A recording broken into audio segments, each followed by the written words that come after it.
In keeping with our tradition, I now bow to my right and I bow to my left. And having done so, I will now request the delegates to observe a moment of silence for prayer or meditation.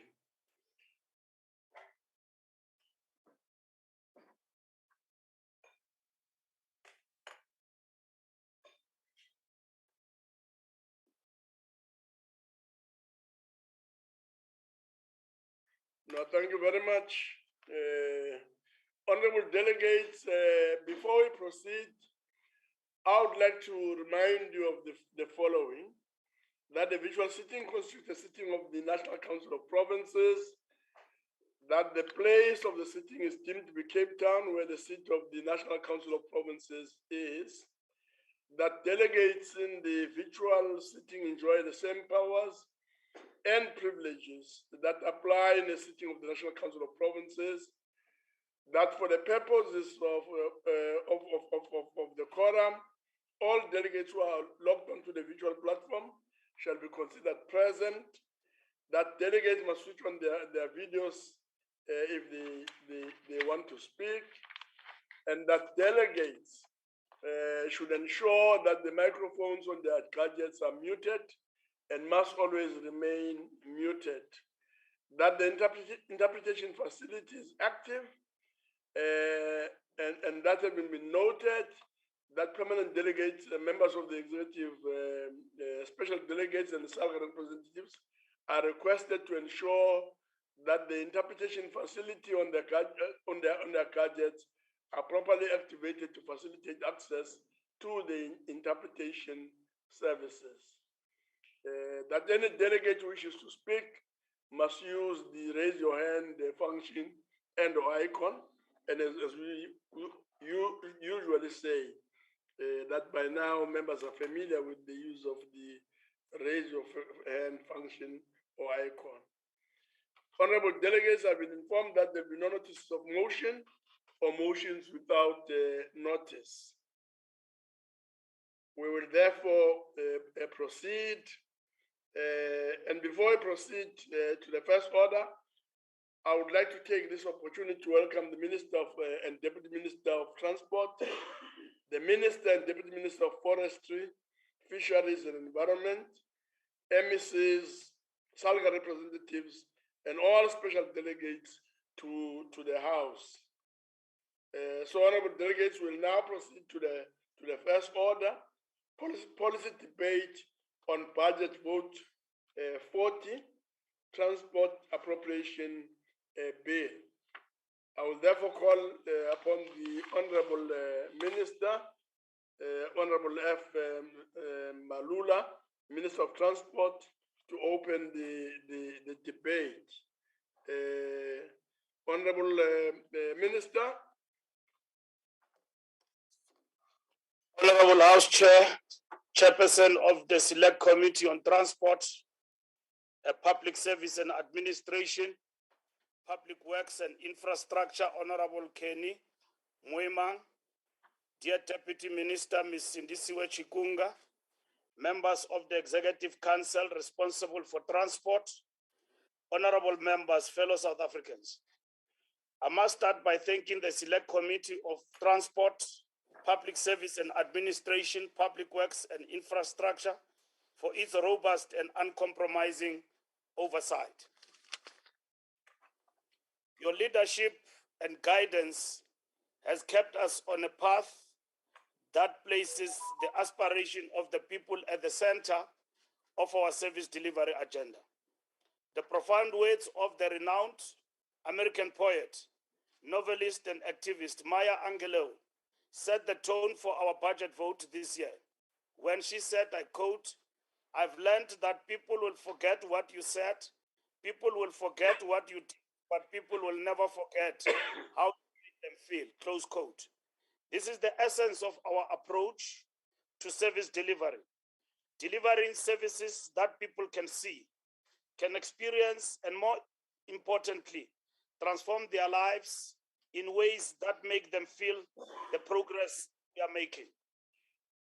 Over the medium term, the department's planned expenditure will increase at an average annual rate of 7.7%.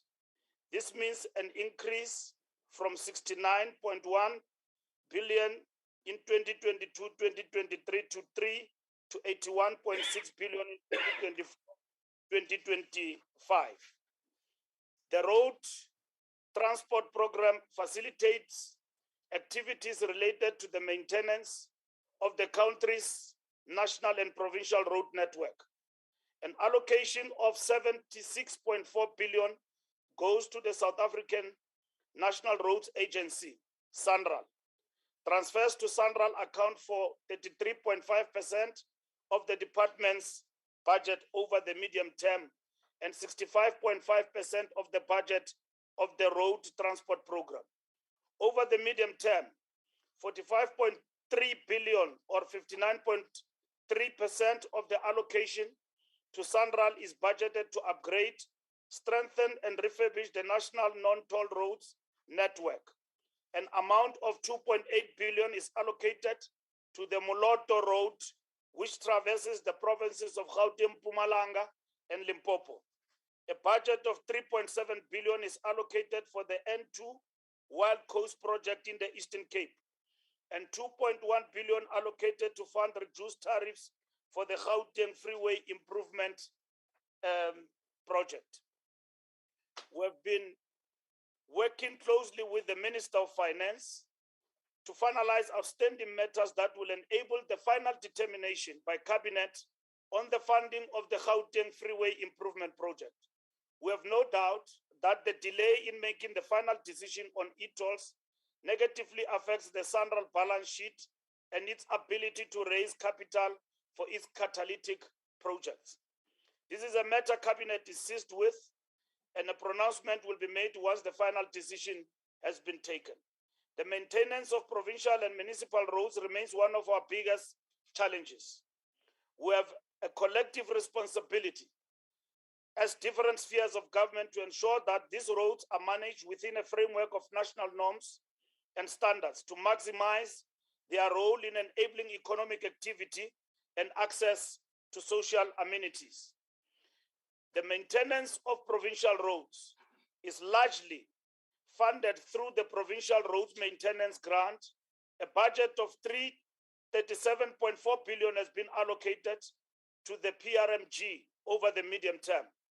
Over this period, we have earmarked resources to finance the acquisition of Central Roads Data Repository that will provide a comprehensive and uniform overview of the state of South Africa's provincial roads.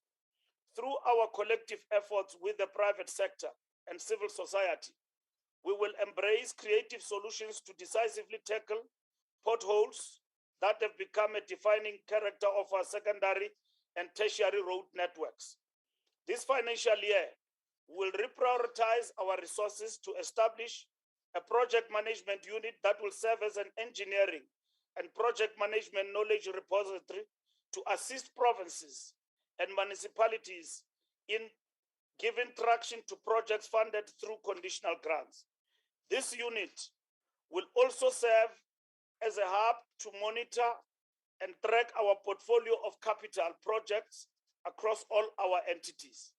We'll ensure requisite support on capital programs of our entities. This unit will tap into engineering and project management collective capacity of all our entities, reinforced by collaboration with other organs of state. Our efforts to reduce carnage on our roads by 25% in 2024 remain firmly on track. We have been making steady progress with the reduction of fatalities by more than 15% since 2019-2020. Although the reduction is largely attributed to reduced traffic volumes due to COVID-19 restrictions, the increased visibility of our officers on the roads also played a significant part. We are making progress towards classifying traffic policing as a 24-hour, 7-day job. We must commend the provinces of Gauteng, Mpumalanga, and Limpopo for having secured resolution by executive councils, taking them a step closer to full implementation. The completion of this process will enable us to table the matter before the General Public Sector Bargaining Council during this year. As a lead agency in traffic law enforcement, the allocation to the RTMC increases from 224 million rand in 2022-23 to 229 2024-2025. Over the last 5 years, the operating model of the Road Accident Fund, which was anchored around litigation, saw the actuarial liability of the RAF increase exponentially. To address this unsustainable model, the RAF adopted a new strategic plan in the 2020-2021 financial year.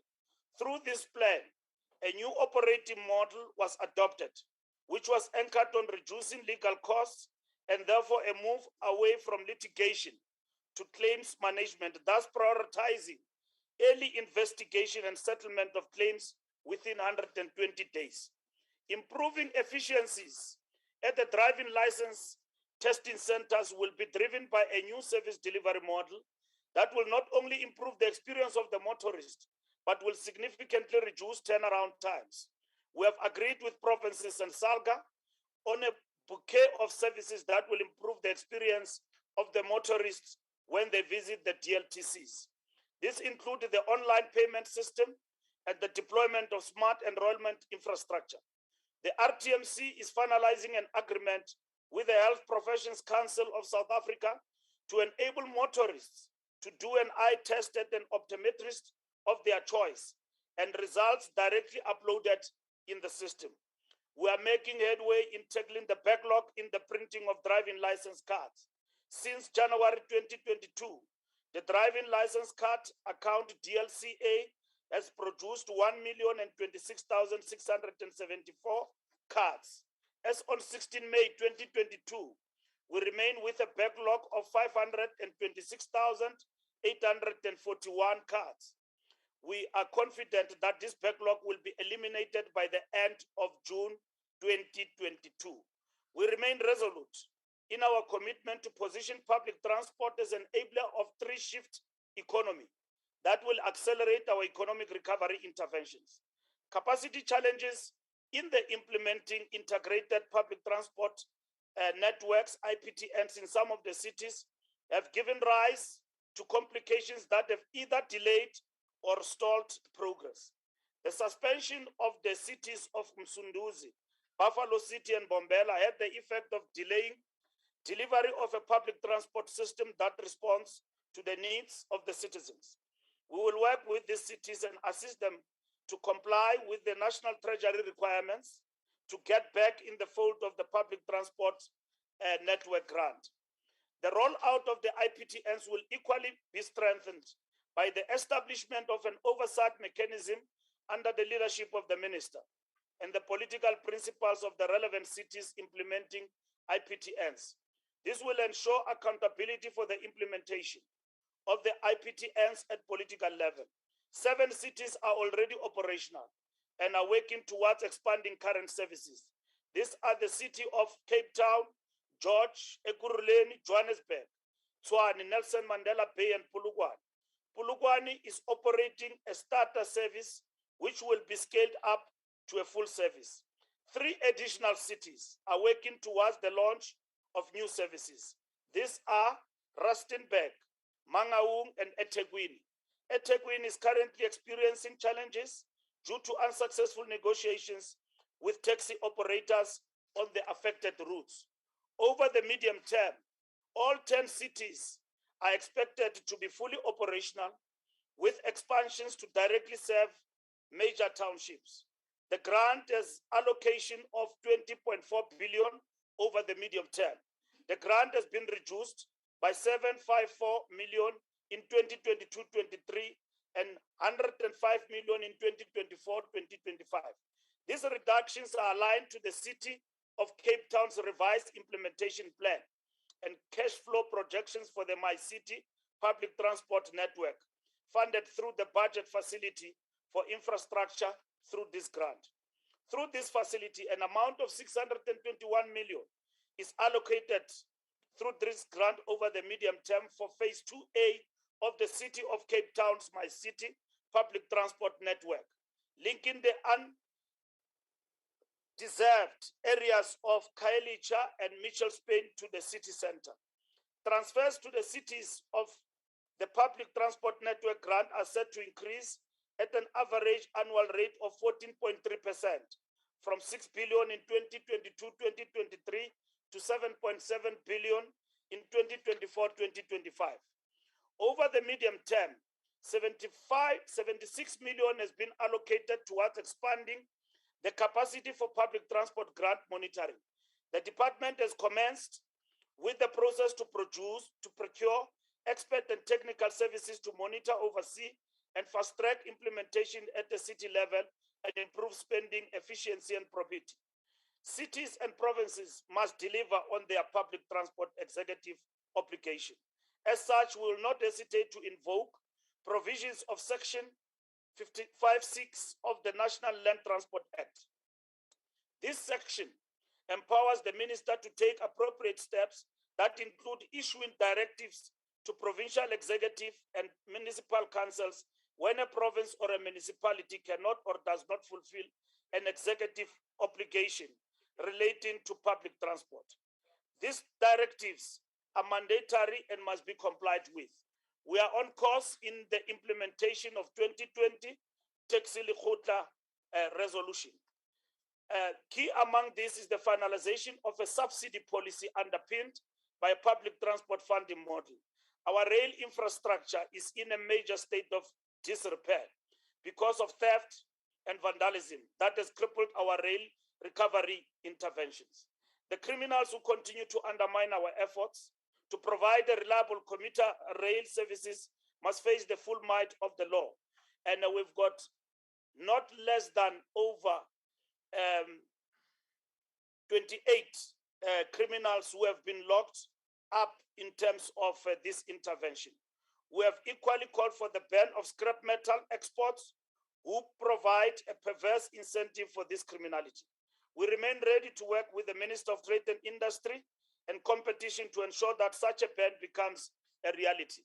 The implementation of our multidisciplinary security intervention has gained traction. With the employment of the full complement of 3,100 security personnel at PRASA, this capacity is being reinforced with the construction of walls in certain sections of the network and fencing in others. Capital transfers to PRASA will increase from 12.6 billion in 2022-2023 to 13.5 billion in 2024-2025. These funds will be channeled towards refurbishment of coaches, rolling stock fleet, renewal, signaling, and other capital projects, which include security of the rail infrastructure. For the first time this year, after a very, very long time, after the years of Shifambo, Siabangena, Siangena, for the first time, we have disaggregated the PRASA has disaggregated the implementation of capital project and the awarding to different interested and those who have won the tenders at PRASA, disaggregated to about 5 billion rand allocation for general overhaul. This is a good sign in the right direction because we see now PRASA beginning to spend on capital projects. Operational transfers to PRASA are expected to increase from 7.2 billion in 2022-2023, 7.8 billion in 2024-2025. In recovering commuter rail services, we had to adjust the timelines for the resumption services in a number of these corridors due to factors beyond our control. The Mabopane, Pretoria, Johannesburg, Naledi line is a core network of PRASA in Gauteng and a major priority for PRASA recovery. The same can be said of Cape Town, Langa, Khayelitsha, Captain's Clip corridor in respect of Cape Town, which is referred to as the Central Line. PRASA's corridor recovery plan has identified 10 priority corridors for resumption of services.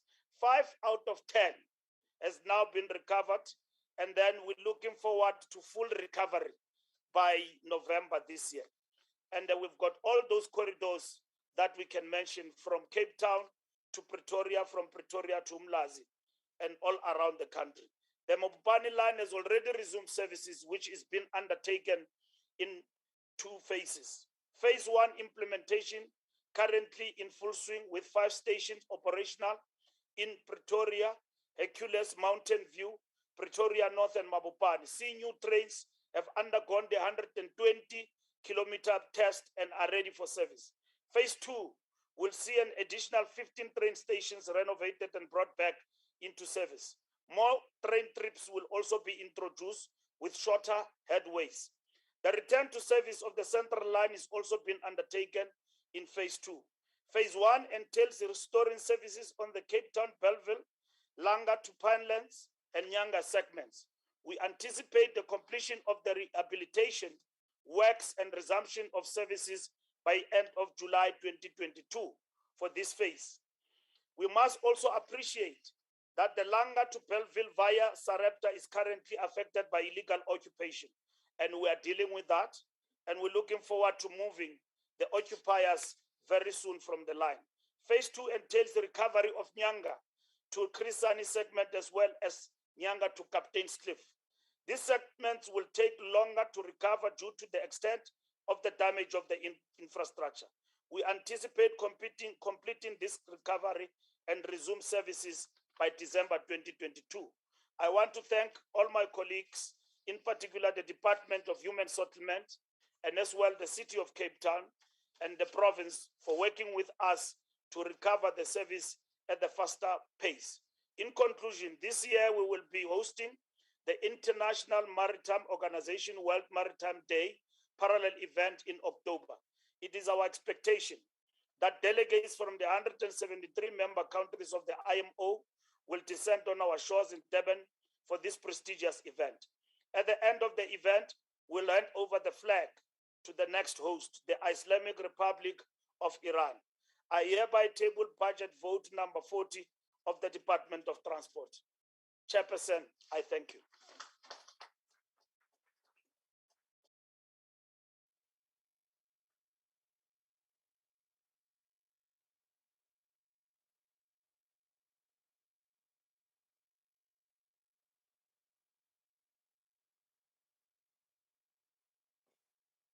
We'll now call up.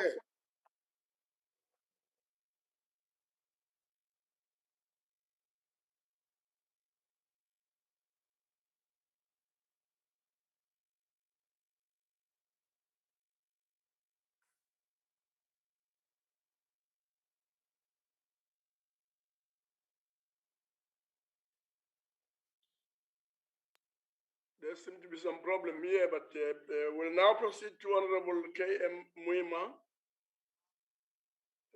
Please proceed.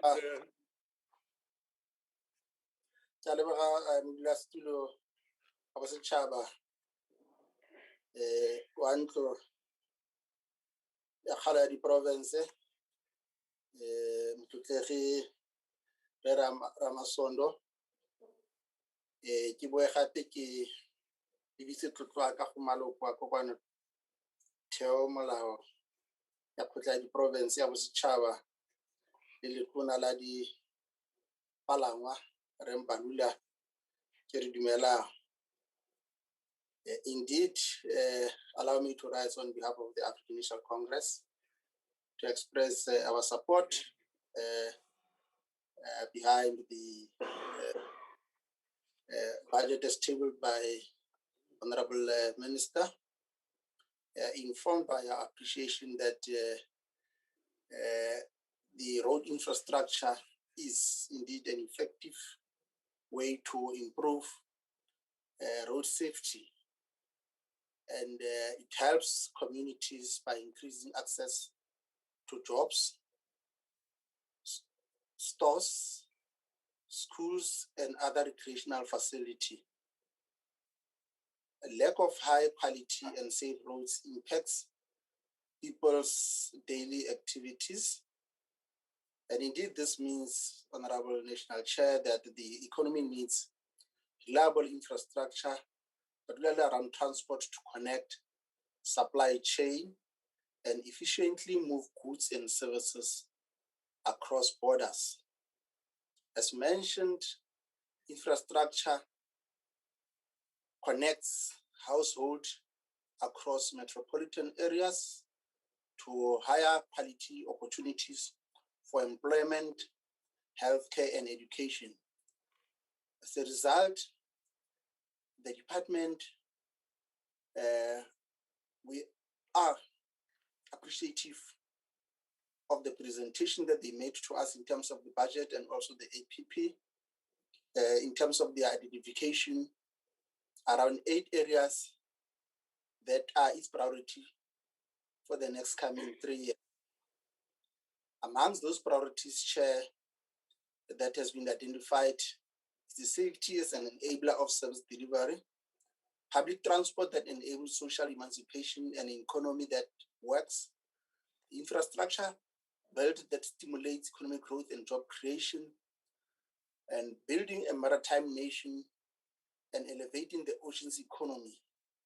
More than that, accelerating transformation towards greater economic participation, innovation that advances efficiencies and supports a continuous improvement model, and lastly, governance that is more efficient and also effective and accountable. These are priorities as aligned with the NTSF. But more than that, the minister in his budget speech clearly indicated that he is following on the cue as set out by President Ramaphosa in his State of the Nation address, where 4 areas were accentuated, namely the rehabilitating the passenger rail network in 10 priority corridors, as he indicated, using infrastructure fund to invest in transport, implementing the rural roads program through using labor-intensive methods to construct or upgrade 685 kilometers of rural roads over 3 years, and lastly, introducing measures to curb the theft of scrap metal or cable on the country's infrastructure, including trains. Indeed, National Chair, South Africa is a developing country which has many historical challenges to deal with to ensure social and economic transformation. And any modern economy is dependent on its transport system for its efficient functioning. Therefore, the economy of the country requires inclusive economic development and growth for it to defeat our triple challenges. And this will indeed require a concerted focus on the implementation of the Economic Reconstruction and Recovery Plan. This requires the recovery of transport sector in all modes of transport from the effects of COVID-19. It's worse when we are also confronted with the devastating floods in the parts of KZN and Eastern Cape, which also will need the transport infrastructure that must be resuscitated. Honorable National Chair, in executing our oversight over Vote 14, furthermore, we are guided by what one of our outstanding African revolutionary of Guinea-Bissau, Ntate Amilcar Cabral, has said, I quote, "We must walk rapidly, but not run. We must not be opportunist, nor allow our enthusiasm to make us lose the vision of concrete reality."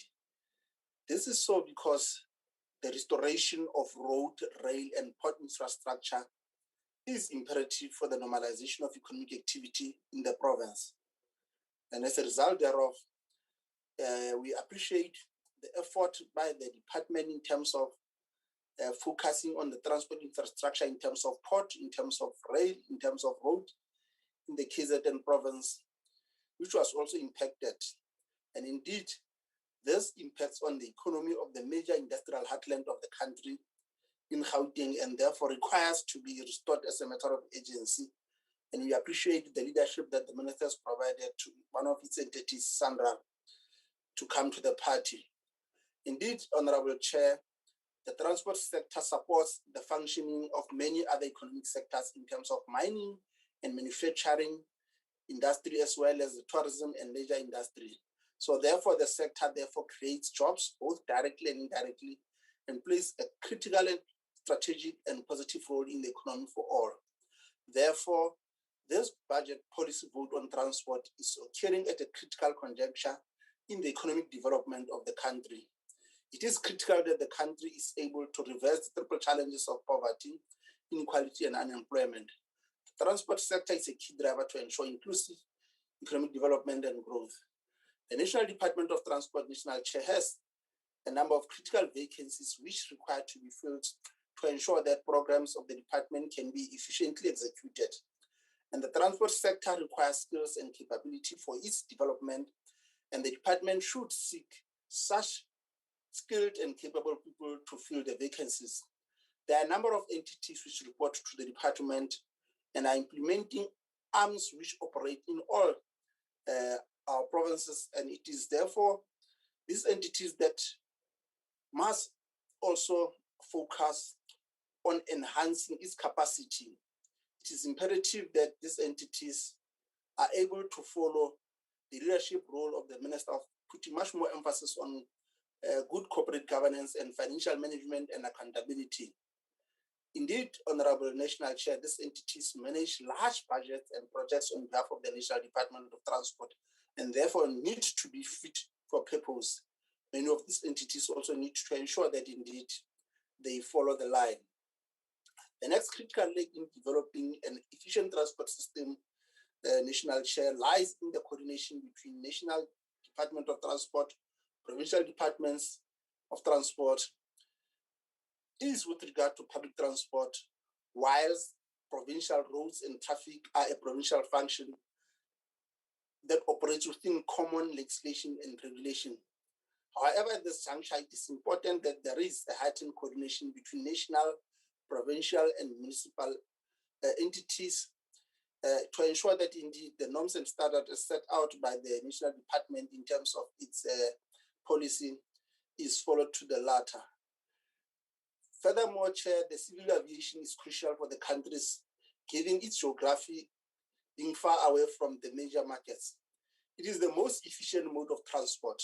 It contributes substantively to the development of tourism and hospitality sector. Therefore, the state entities which operate in this sector, like Airports Company of South Africa and Air Traffic and Navigation Services Authority, must operate on a world-class standards as legislation and regulation guides to ensure that the operation of these entities are driven on global standard. The civil aviation industry was the last transport mode to commence functioning since the outbreak of the COVID-19 outbreak. So therefore, these entities have also been stable from a governance and financial point of view. The major airports in the different provinces are functioning and operational. However, the impact of COVID-19 pandemic has meant that the civil industry has not fully recovered, and it is important as part of the civil aviation program of the department that it focuses on recovery of civil aviation. Indeed, National Chair, civil aviation contributes substantively to trade and tourism industry, which are major job creators. Therefore, there are many regional airports in the different provinces which were also negatively affected and have not been operational for a while, and this also required to be nursed back to financial health. Indeed, some of those provinces that do not have such regional airports, like the Northwest, it is important this matter is given priority. Civil aviation is also a key component of the economic recovery of the country and requires to optimally contribute to the GDP of the country. Furthermore, Chair, the major ports in the different provinces of the coast require development, as those ports are important for the export of goods and freight as well as imports into the country. So therefore, the Maritime Authority has a critical role to be given guidance by the department. These ports are linked by rail and road to the inland markets and therefore positively contribute to all provincial economies.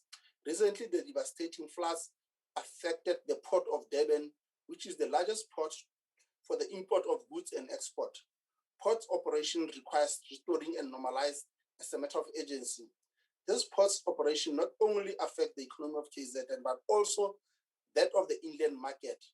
The envisaged expansion of the port and container terminals needs to also focus on dealing with abnormal further growth patterns. National Chair, a culture of public service and efficiency needs to be developed to improve service delivery in the transport sector. This means that the backlog in driver's license, as the Minister has alluded to, and the issue of efficiently printing this require more resolution. Of course, we know the progress made, but it is important that in future, we must be able to anticipate such setback. There is also a need to ensure that the reception service in all provinces for renewal of vehicle licenses and motor vehicle registration. The public require a smooth, pleasant, and efficient process and need to be serviced as such by the Department of Transport at all three levels of government. Moreover, the work of Parliament in relation to the Select Committee is characterized also by processing legislation for the different areas in the transport sector. This legislation is to ensure that the sector is governed on world-class standards and more specifically to ensure safety standards. There are a number of regulatory bodies which have been created and a number are in the process of being created, like the economic regulator. It is imperative, National Chair, that all these bodies ensure efficiency in the transport sector in all provinces and that costs are kept at a level which affords the people access to different modes of transport. If transport is not available at the cheapest possible cost, it can create structural inflation and increase the cost of doing business in the different provinces. This requires efficient economic regulation of individual sectors and an integrated approach to ensure that the transport sector contributes to economic development and growth. More so, National Chair, the transport sector functions largely on fossil fuels, which emit greenhouse gases. It is imperative that a process commences between the National Department and the Provincial Departments to develop a plan for the reduction in greenhouse gases in the transport sector. Global regulations and the country's commitment to international agreements require such planning to occur, and upon government approval for its implementation, international case studies in terms of changes to public transport sector to reduce greenhouse gas emissions is instructive for South Africa. And therefore, the study that has to be done will have to focus on road, rail, and maritime pollution and the changes which will As you conclude, Honorable Member. Thank you, National Chair. As I conclude, there are many pressing tasks to ensure that the development of the transport sector in all modes of transport and throughout the value chain of the different modes. The majority of people who are dependent on reliable public transport system in terms of road and rail in the provinces wish to see improvement in the infrastructure and an efficient service at the cheapest possible way. Therefore, infrastructure, particularly transport, maintenance, and development is the key driver to ensuring an efficient and functional transport. Indeed, the Select Committee will be engaged in an oversight over different modes of transport in the provinces and wishes to see progress in the different spheres to transport. It is a critical part of creating a better life for all and ensuring economic development and growth. The ANC support the policy vote on transport. Thank you, National Chair. Thank you very much. We'll now proceed to Honorable Tim Protesters. Honorable Tim. Thank you, Honorable Chairperson. Honorable Chairperson, Honorable Minister, Honorable Members, fellow South Africans. Elizabeth Browning is famous for penning a poem that starts with the following words: "How do I love thee? Let me count the ways." When considering this budget, I'm certainly not in a romantic mood. So allow me to alter the title of the poem. "How do I reject thee? Let me count the ways." It should be clear by now that the DA will not be supporting this budget, and I will now list some of the reasons why. The budget itself. Given the undeniable facts that the transport systems enable an economy, a 1.1% increase after inflation shows a complete lack of imagination and foresight. The transport infrastructure in South Africa is literally falling apart, and this government sees fit to only allocate 6.5% of the fiscus to this essential function. So much for a commitment to the infrastructure of South Africa. It is all well and fine for Infrastructure South Africa to pursue big builds, but they are absolutely useless if South Africans cannot actually get to them. Perhaps the minister will build a nice road to Minister Mthethwa's ridiculous 22 million rand flagpole. The second issue is the spend on rail. The department proposes spending 12.6 billion on new rail infrastructure.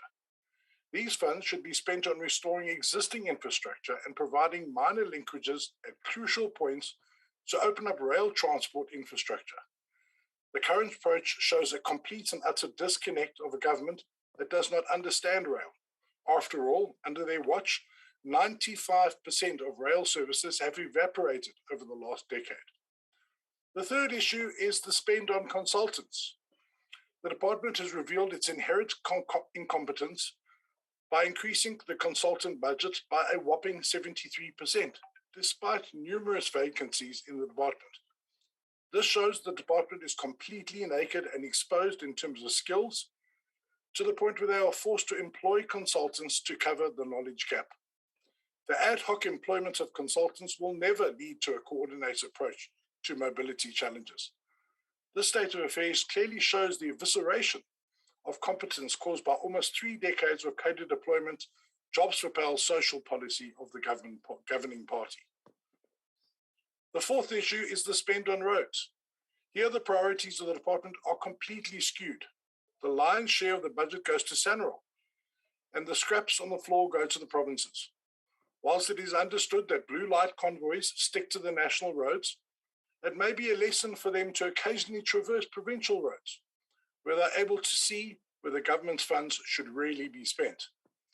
SANRAL looks after only 10% of the road kilometres in South Africa, and yet the 9 provinces combined are left with a paltry amount to spend and repair 90% of the critical infrastructure that would link communities to the national road network. To add insult to injury, SANRAL recently simply cancelled over 17 billion rands worth of road build contracts.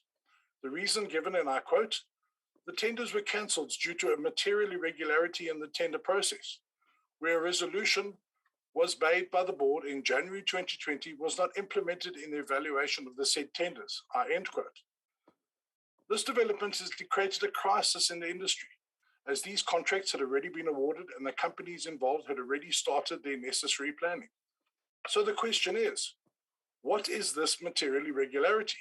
Why did the BEC and BAC processes fail to discover the problem? And what is the board resolution that was implemented in these processes? Perhaps the minister, who's here today, can answer these questions. Finally, driver's license. In terms of this essential services, the department remains firmly rooted in the 20th century, despite the advancements around them. They persisted in using an antiquated printing press to deliver license cards, and this system failed when the machine packed up, with no backup machine, nothing. And thus we sit with a monstrous backlog of frustrated South Africans waiting for their licenses. Instead of seizing the opportunity to make digital versions of the licenses available on an app that a teenager could develop, ask Elon Musk, the department chose to, ironically, reinvent the wheel. South Africans were advised that the security on the licenses was insufficient, with no details as to why, and that a new card would need to be developed, but only after the approval of Cabinet.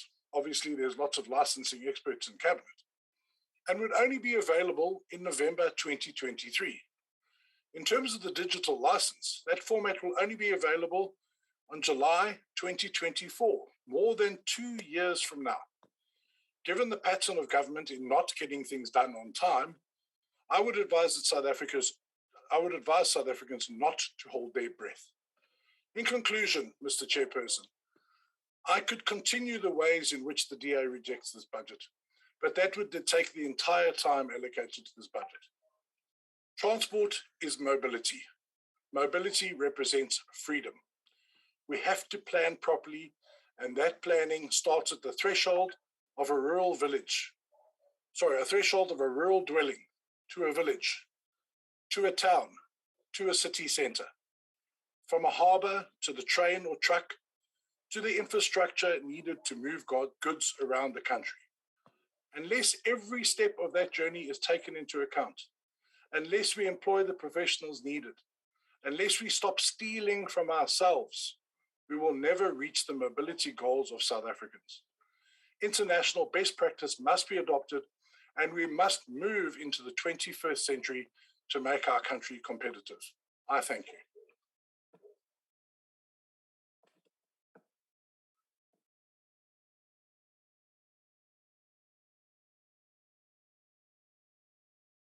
You are next. Yes. Come.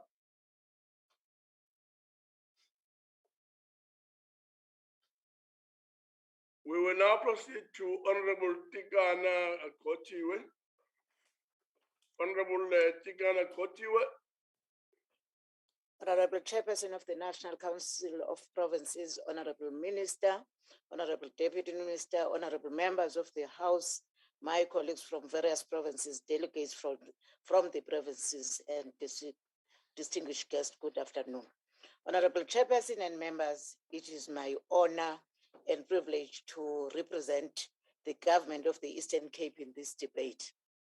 Honorable members, we are currently witnessing some serious changes that continue to alter our operating environment in a manner we never imagined before. These changes include the outbreak of COVID-19 virus, which in its infant stages virtually forced the entire world into a hole, just as we were getting into grips with it. Climate change violation had the Eastern Cape drenched in water and battling floods. Floods that have caused massive infrastructural damages, destroying roads and bridges in many parts across the country, especially in the Eastern Cape and in KwaZulu-Natal. Who will forget the collapse of a bridge on the vital R61 road? The financial impact of these unprecedented and destructive rains has caused damages estimated to be worth billions of rands. A devastating blow for a province like ours with an already huge backlog against dwindling public purse. In reflection of the external environment within which we operate, the reality of global warming has given national and governments across the provinces a rude awakening. The extent of infrastructure damage that has been recorded in the province requires a robust and adaptive strategy in ensuring that we put sustainable measures in place to mitigate the risk of recurrences. Honorable Chairperson and members of the House, the Eastern Cape Department of Transport have embraced the advantages and efficiencies brought about the technology. The department has decided in the 2021-2022 financial year to continue driving a digital transformation agenda introduced in the preceding year. This time, the department developed an electronic document management system, which is providing to be worthy investment on how it has already changed the culture in the department and fast tracking of the processing of document in a bid to improve service delivery, which brought about a dramatic turnaround time on document submission for approval. Honorable Chairperson, in a bid to keep up with the changes in and demands of our operating environment, the department will continue with this radical digital transformation approach. In this financial year, the department aims to develop a business case for an incident or case management system to support virtual reporting of potholes, accidents, and any other matter within the department's mandate, whilst also helping to transparency monitor the lead times for their resolution. Honorable Chairperson and members, one capacity challenge that the department has realized as hampering the ability to deliver quality and timely transport service in the province is the lack of skilled and knowledgeable personnel in critical areas of our programs. We have realized that this stems from a number of industry-related factors. These include, but not limited to, the industry requirement for technical staff to be employed in certain positions, hence the drive in the financial year is to fully capacitate our Center of Excellence in rough drainage. Other notable factors include the changes in the operating environment of the department, which either continues to require new technologies or improved way of doing things. Lastly, the department has a fairly aged workforce, and most of whom will be leaving the employ of the state through natural attrition. This requires a robust strategy to ensure that there is a sound talent management strategy to sustain the momentum for achieving a capacitated state. To tackle these challenges, the department has introduced a combination of interventions. These include retraining internal personnel, offering training opportunities for external youth with a view of later creating more sustainable employment for them within the department and sector at large, as well as exploring partnership with various institutions to assist in industry compliance of our technicians. In the last financial year, the department awarded 96 bursaries to external students who are pursuing various transport-related qualifications in aviation, maritime, civil engineering, and transport management. Honorable Chairperson, with regard to the transport infrastructure, the department has indeed lived mostly up to its plans in that considerable progress has been recorded on various major infrastructure investment projects, with special focus on economic hubs and public amenities such as schools and hospitals.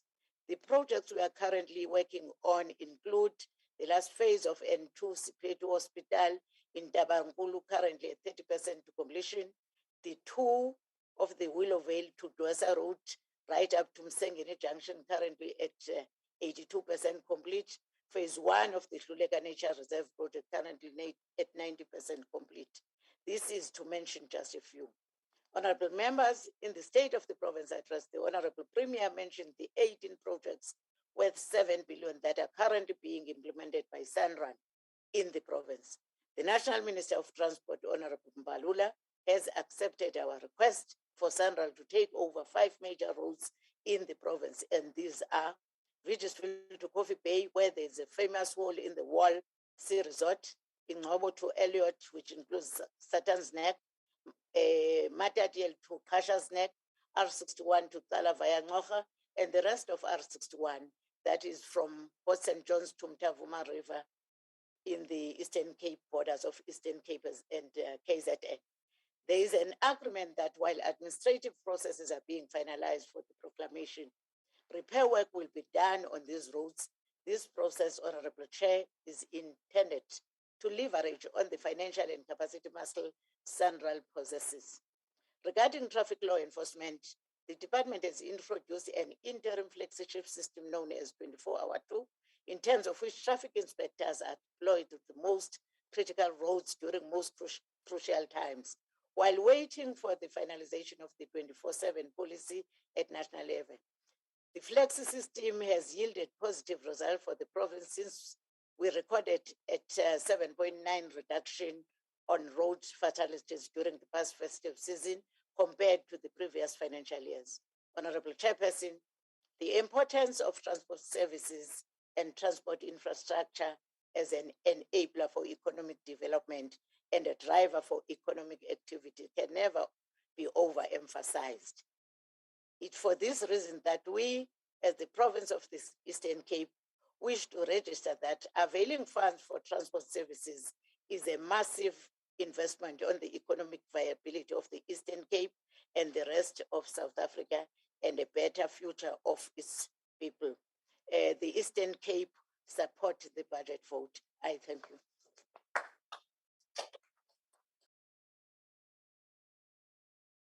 Very much, Honorable Member.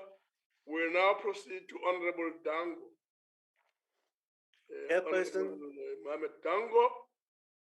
Chairperson, thank you very much. Ministers present, Deputy Ministers present, MECs present, fellow delegates from the provinces and the permanent delegates, fellow South Africans. Speaking during the budget policy debate on transport is critical to focus on the importance of rail and road transport for inclusive economic and social development of all provinces in the Republic. Both are critical for the functioning of the national, provincial, and local economies. Road and rail transport directly and indirectly facilitates job creation and contributes positively to the GDP of the country. The country has developed an integrated road network which links the provinces with national roads and provincial roads in all provinces. In the provinces, road transport enables the functioning of the service industry such as construction. It is important an economic sector that enables the functioning of businesses in provinces and local areas. Honorable There's Dango, just a road minute. and rail Honorable network. Dango, just a minute.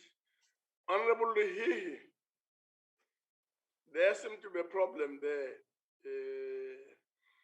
And Honorable Hihi, please ensure that we don't make these disturbances habitual. So I'm really asking you to cooperate and to minimize interference. Honorable Dango. Thank you very much. While the transport sector was negatively affected by the COVID-19 pandemic, it has made a steady recovery in terms of road and rail transportation. And it is important that there is a recognition of these facts in order that there can be a sensible dialogue on these challenges, which afflict the road and rail transport sectors. While there are problems which require to be addressed, it is fallacious to believe that some narratives would suggest that a breakdown of the rail and road infrastructure in many municipalities and provinces. The road transport infrastructure was negatively affected due to the lack of maintenance in municipalities and provinces. It was further affected by the weather changes and the flash floods in many parts of the country. The rail infrastructure was affected by vandalism and theft, which has disrupted the rail and commuter services. Possibly the minister should consider classifying the theft of rail and other things as treason, and we should stop exporting the export of steel and copper. The challenges require to be addressed urgently to ensure that there's recovery of the infrastructure of the road and rail networks to enhance the quality of life in the country and positively contribute to the inclusive economic development. Roads. Over the past few years, maintenance of the road network in municipalities and provinces have been neglected, leading to the deterioration of the condition of roads in many areas. The maintenance and development of the road network in provinces and municipalities is a priority, and as a condition of roads at a provincial and municipal levels leave much to be desired. Moreover, the condition of the roads in the provinces and in the municipal areas also impacts on the safety of motorists utilizing roads transport. No motor accident should occur due to the poor condition of the roads. The number of accidents resulting at times in fatalities is far too high on the roads in all provinces and increases during the festive season and during the long weekends. This is a matter of concern and is therefore critical that road safety programs continue, and enforcement of traffic regulations is critical to ensure the safety of all. The condition of the national and provincial roads is impacted on by the volume of goods and freight moved by heavy-duty trucks on roads throughout the country. This has a major impact on the wear and tear of roads.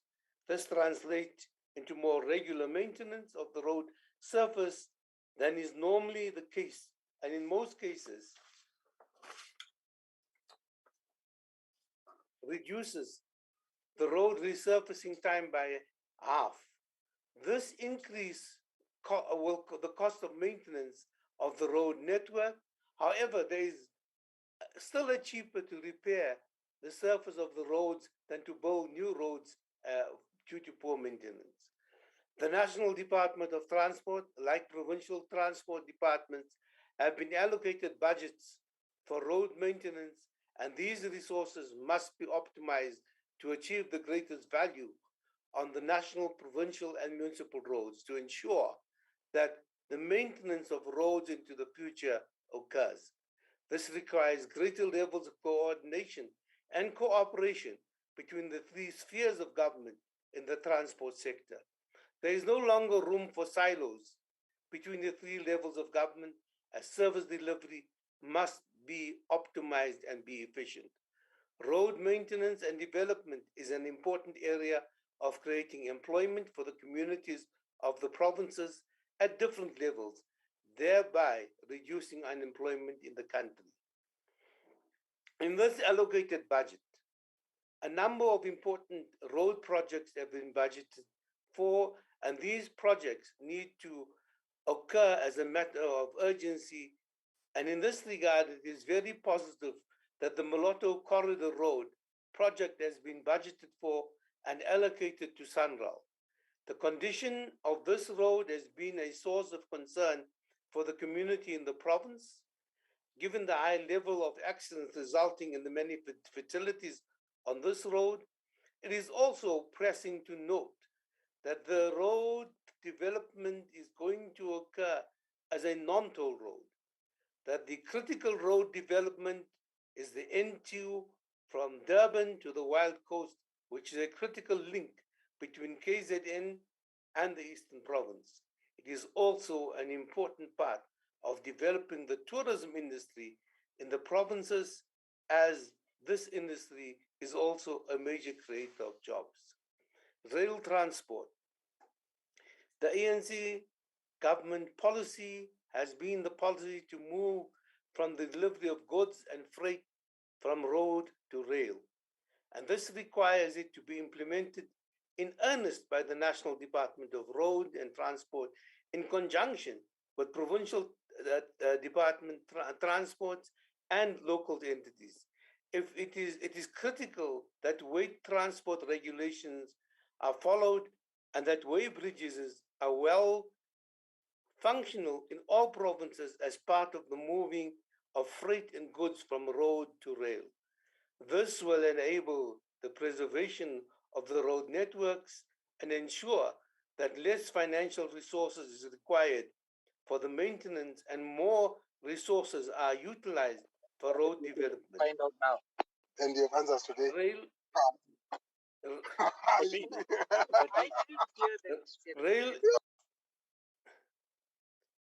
rail is an efficient manner of transporting goods and services to people. And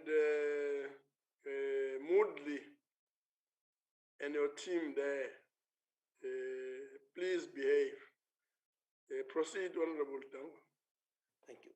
The commuter rail infrastructure has been affected through vandalism and criminal theft and cable of rail lines. It is a very positive note that the recently law enforcement agencies have arrested a number of people related to the theft cables and lines. The infrastructure must be protected and the theft must also stop.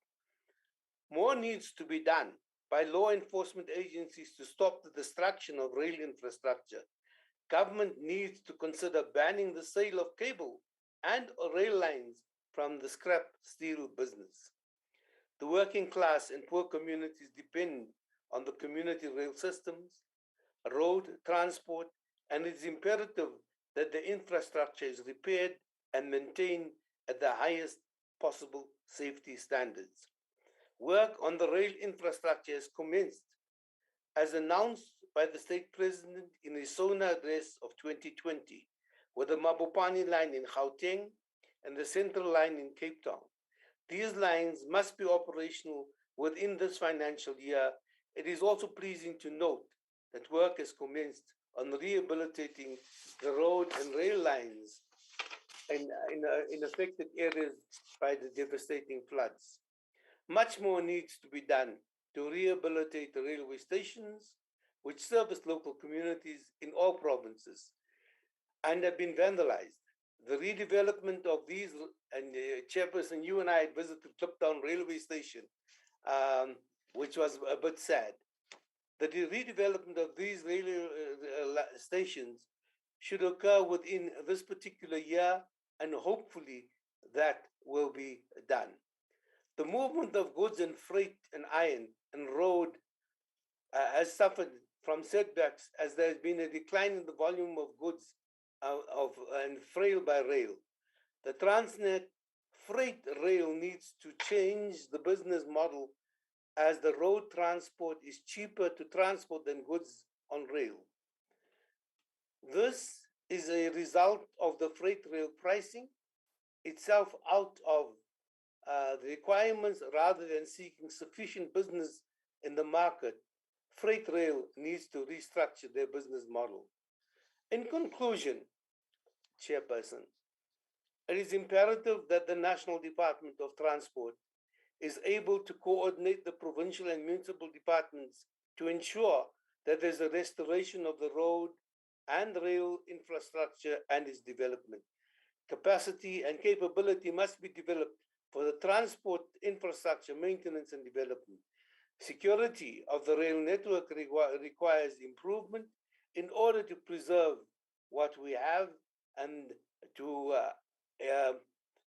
create new rail and road networks. Under the current economic conditions, it is a very high unemployment and low economic growth. It cannot be business as usual during this financial year. The Select Committee will hold the department and all entities accountable through enhanced oversight on the delivery of its programs. We're not merely seeking outputs, but we rather will seek deliverable outcomes.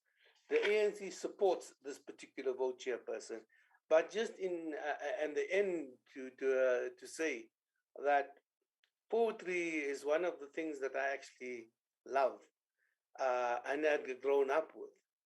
But if I look at the poetry that Honorable Tum was normally a very, very positive person, finding solutions rather than challenges, this is the first time I found him to be negative. I thank you very much, Chairperson. Thank you very much, Honorable Dango. We will now proceed to Honorable Mama Bulo. Honorable Mama Bulo.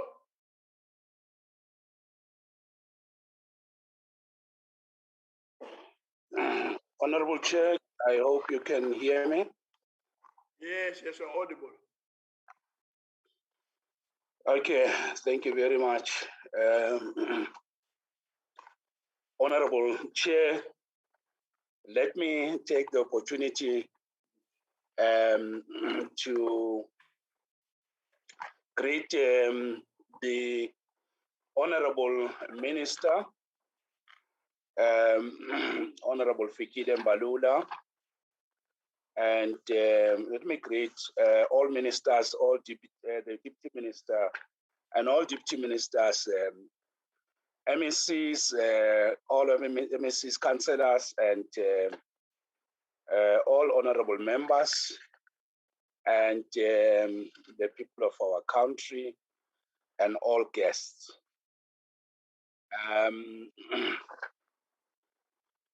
First of all, Honorable Chair, it gives me a great pleasure and honor to participate in this very important budget vote on behalf of Gauteng province.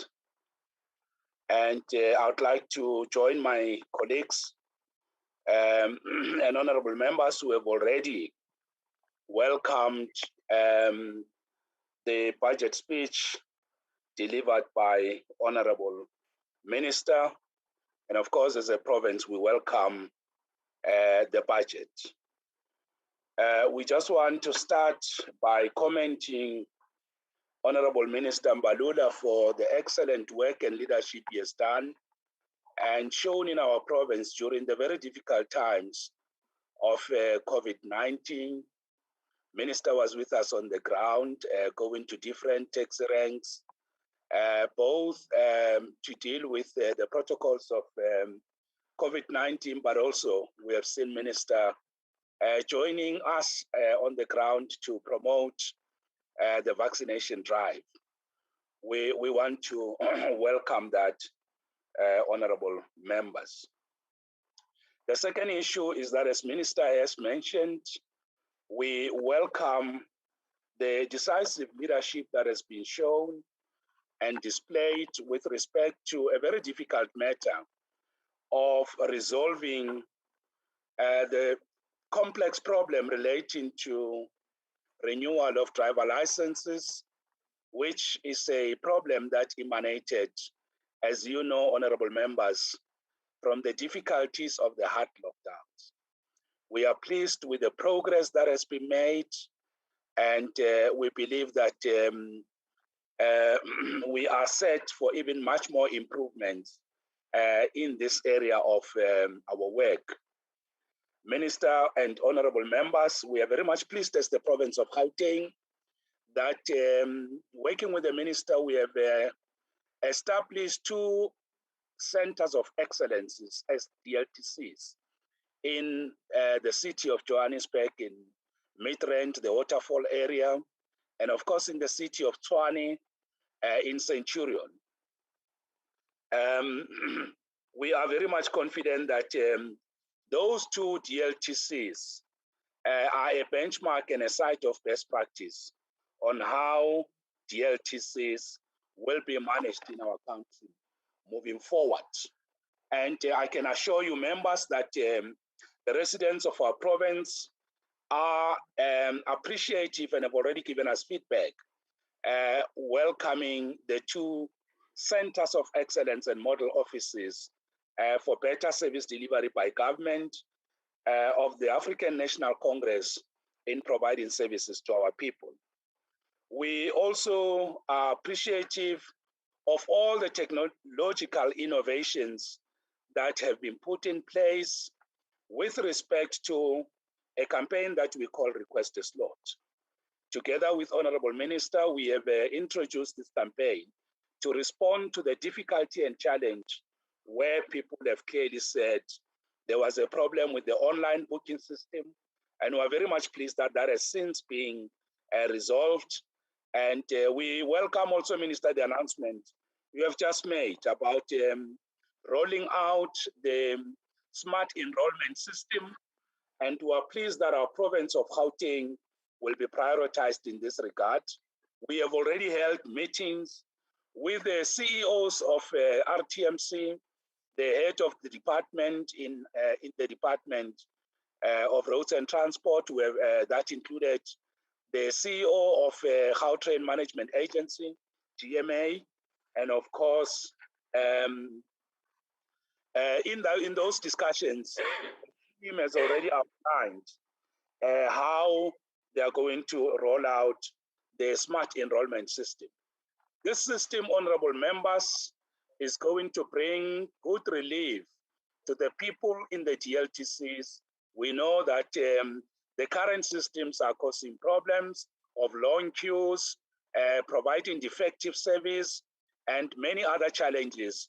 But with the announcement that Minister has made on the smart enrollment system, we are already seeing the benefits of these best practices in the 2 offices that the Minister has brought out. I'd like to just also mention, I had a member of the DA who was making a call for smart systems and technological devices like apps.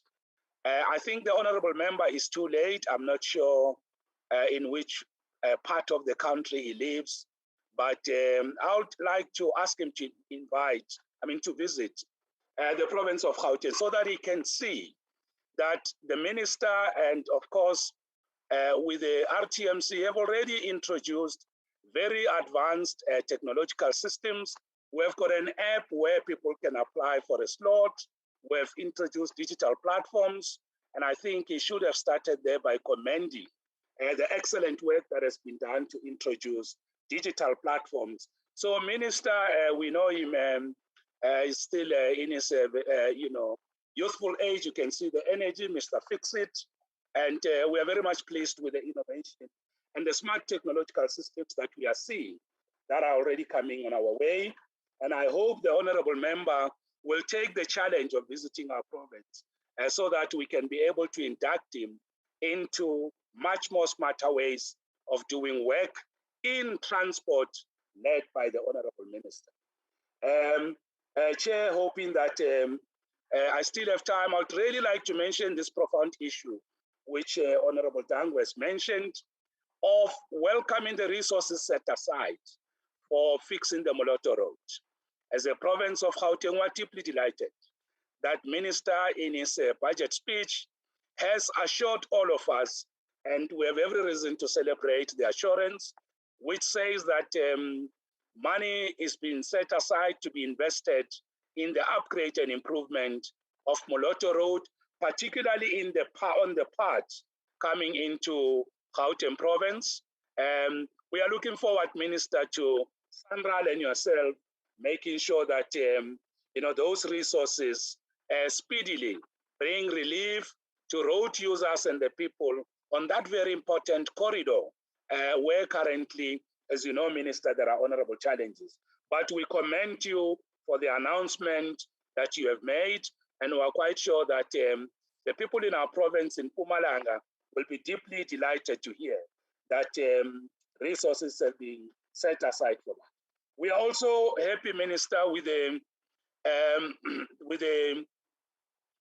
the speedy interventions, prompt and swift, decisive and efficient way in which you rolled out the smart coaches and the smart rail system that we have seen in Mabopani corridor. This is not something yet to come. It has already happened. I was there. I had the opportunity to ride the new smart coaches and also on the Sourceville corridor. That minister has assured the people of Gauteng that the challenges that PRASA was having, we have already seen. The smart rail systems that have been rolled out. All we're looking for, Minister, is let's expand to the other areas that requires this very important intervention of making sure that finally we migrate rail we migrate mobility to rail, as Honorable Tango was saying. The other important intervention that we want to welcome in this budget speech relates to the fact that Minister has finally presented to the nation the white paper on rail. We believe, honorable members, that white paper policy on rail brings much more required clarity, consistency, guidance, and clear way forward on where the country is going with respect to rail. And we are quite satisfied that you conclude, honorable member. We welcome, Honorable Chair, the policy directive that has been announced on rail. And to that extent, we wish the next speakers would be very appreciative of the progress that Minister has made under very difficult conditions to take us to where we are. Thank you very much. As for the doubting Thomases, and those denialists, we will continue to engage them because the facts will speak for themselves. Thank you very much. Honorable Mamabulo. We will continue and have Honorable S. Zandamela stepping forward. Honorable Zandamela.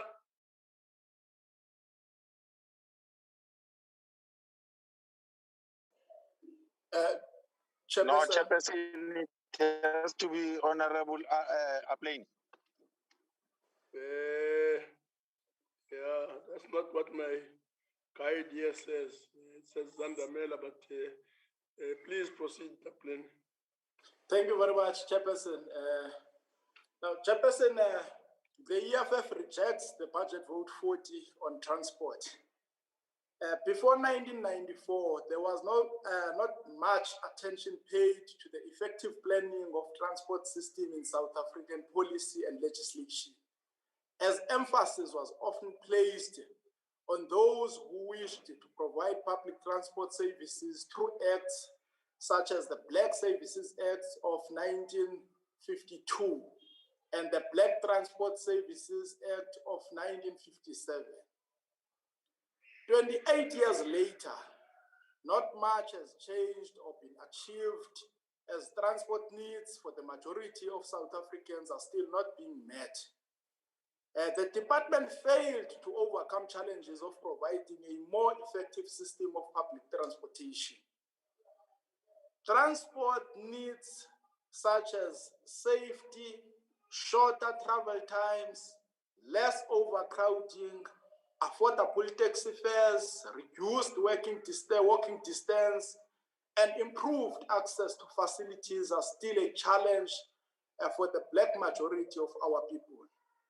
In our country, where 70% of its population depends on public transport for their economic, social, and general activities, a reliable, accessible, and affordable, and overall efficient public transport system should be a priority. Yet, this department requires constant reminding that the provision of safety, reliable, accessible, and affordable public transport infrastructure is a fundamental prerequisite for the socio-economic development of a South African population. That its development holds potential of providing for decent wages, decent wages and working conditions for workers in the transport industry, as well as those sectors that depend on it. It is therefore rather unfortunate that today we gather here to consider the budget vote for the Department of Transport. The taxi industry might be asking themselves, what new thing is there to offer that deserves the budget for this department after a continual failure to deliver on the promises made to them about tax recapitalization program that continues to be a dismal failure. Our mothers and fathers continue to be victims of robberies because of the lack of reliable and safe transport in this country. The ANC government boasts about having introduced schooler transport, but thousands of school children in the rural areas of KwaZulu-Natal and Eastern Cape are still walking long distance to school. Learners who continue to miss school because of the schooler transport that continues to disappoint might be asking, what difference is this budget vote going to make in their lives after years of continued disappointment? The failure of the ANC government to provide a safe, reliable, accessible, and affordable public transport is once again evident, as there are areas where the most affordable and mover of millions of commuters is not functioning.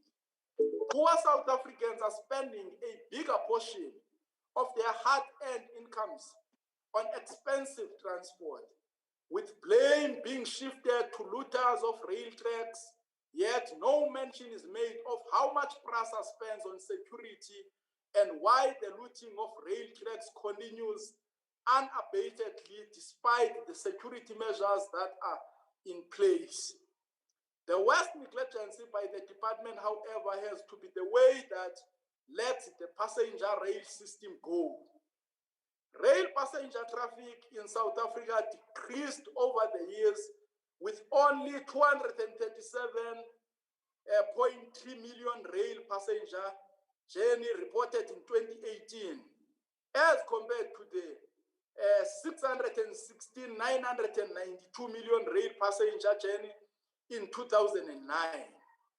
This decline in rail passenger traffic is directly attributed to corruption, maladministration, mismanagement, appointing of incompetent individuals disguised as cater deployment, and lack of funding in the country's passenger rail transport infrastructure.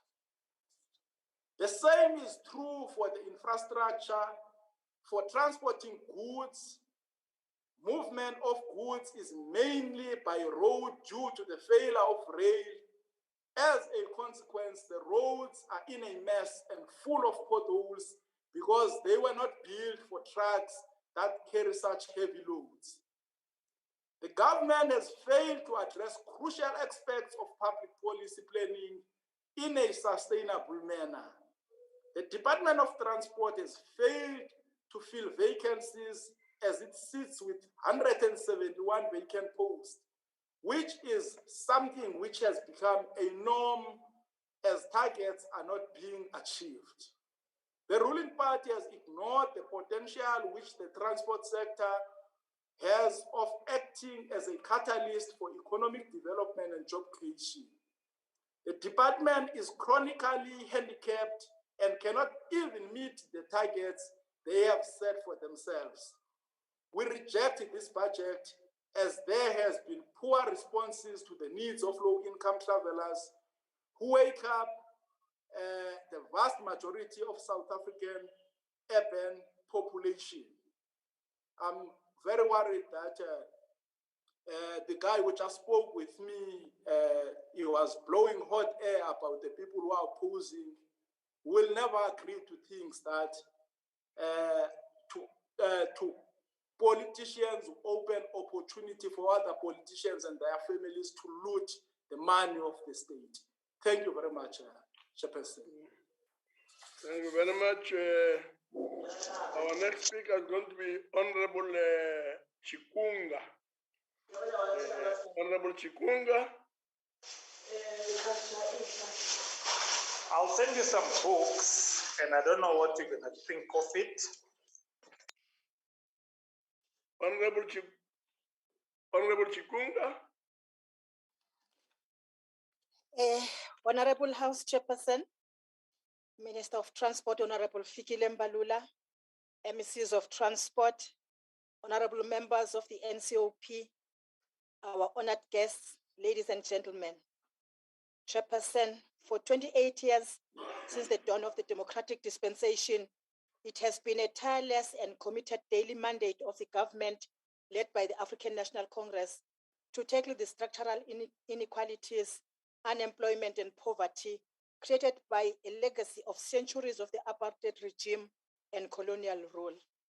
The country's reconstruction and recovery plan is one of such plans aimed to stimulate equitable and inclusive socio-economic growth. The recent challenges presented by COVID-19 and other disasters exacerbated an already dire economic landscape. Regardless of these realities, as a country, we have tenaciously forged to move together in building a resilient and development-oriented nation. House Chairperson, due to time constraint, will focus on fewer targets, among others. This financial year, we have proposed a number of policy and legislative amendments in an effort to seek efficiencies and cost effectiveness in the running of our state-owned enterprises, the department itself, and the sector. On maritime safety, with a budget of 487 million rands, SAMSA will continue to drive the promotion and growth of the South African Ship Register. We must inform the House that we have now 8 convention vessels under our register and intend to grow this register to about 50 vessels and more in the near future. One of the priority areas of SAMSA to deliver this year is to facilitate the reopening of bunker and ship-to-ship operations in Algoa Bay to facilitate transformation of the sector, including opening up job creation opportunities for South Africans. Chairperson, in line with its mandate of ensuring seamless movement of goods, services, and people across the border, in January 2022, the CPRTA launched an online permit application and permit issuance system called Cross Easy. This system allows people to apply and receive their permits from their respective offices and homes, Honorable Member of DA. This will be a major contributor to the security of cargo moving across our borders, whilst ensuring the passenger carriers follow allocated routes. This financial year, the CPRTA has been allocated a budget of 274 million rands. Honorable Chairperson, the Minister of Transport, Honorable Fikile Mbalula, announced on the 1st July 2021 that the auto rollout will be implemented in 4 phases, Most of the activities in the implementation project schedule are close to completion. However, some of the outstanding activities have been put on hold pending the decision on the appeal at the Constitutional Court. For the current financial year, with a budget of 486 million rand, RTIA will embark on ARTO legislative training and awareness in all 44 districts with a view to increase readiness and show access, particularly in rural areas, for the anticipated national rollout. They will further establish 37 ARTO service outlets and procure ARTO mobile offices in all 9 provinces, creating 98 job opportunities. Honorable members, civil aviation remains one of the sectors worst hit by the COVID-19 pandemic. The International Air Transport Association, IATA, indicated that the impact of COVID-19 in 2022 resulted in 64% of the global fleet grounded. Airport revenue around the world dropped by 54.6%, and South Africa was not spared. However, IATA has forecasted a potential overall improvement on traveler numbers to reach 4 billion in 2024, which exceeds pre-COVID-19 levels. Our aviation state-owned entities are readying themselves for this recovery. Honorable Chairperson, South Africa, through SACA, will be audited on aviation security compliance by the International Civil Aviation Organization, ICAO, in August this year. We were last audited in 2011 and achieved 81.3%, honorable member of EFF, and we hope to improve our airport performance in the upcoming ICAO aviation security. We are likely to actually get 90%. As a country, we are doing very well in commercial aviation. However, we are concerned about the increase in the number of accidents in the general aviation, and these are small privately owned aircrafts. Stringent measures to curb these accidents have been communicated to all aviation stakeholders. However, while accidents are increasing in the general aviation, the country has reduced the number of fatal accidents by 25%. This is an achievement towards meeting the minister's target of reducing aircraft accidents and fatalities by 50% in the current strategy cycle. For this financial year, SACA has been allocated a total budget of 771 million rand. Chairperson, as part of the recovery and reconstruction efforts in the current financial year, AXA's focal area will be on strengthening its cargo and logistics services with the main aim to diversify its revenue generation through supporting development of Aerotropolis, while ATNS Air Traffic Navigation Services continues to manage the satellite voice and data communication network covering first South Africa and other 27 African countries. The introduction of these networks or communication systems have gone a long way in improving aviation safety over African skies. Honorable members, South Africa will bid for re-election in the ICAO Council at its 41st ICAO Elective Assembly, scheduled to take place in Montreal, Canada, from the 27th of September this year to 7 October.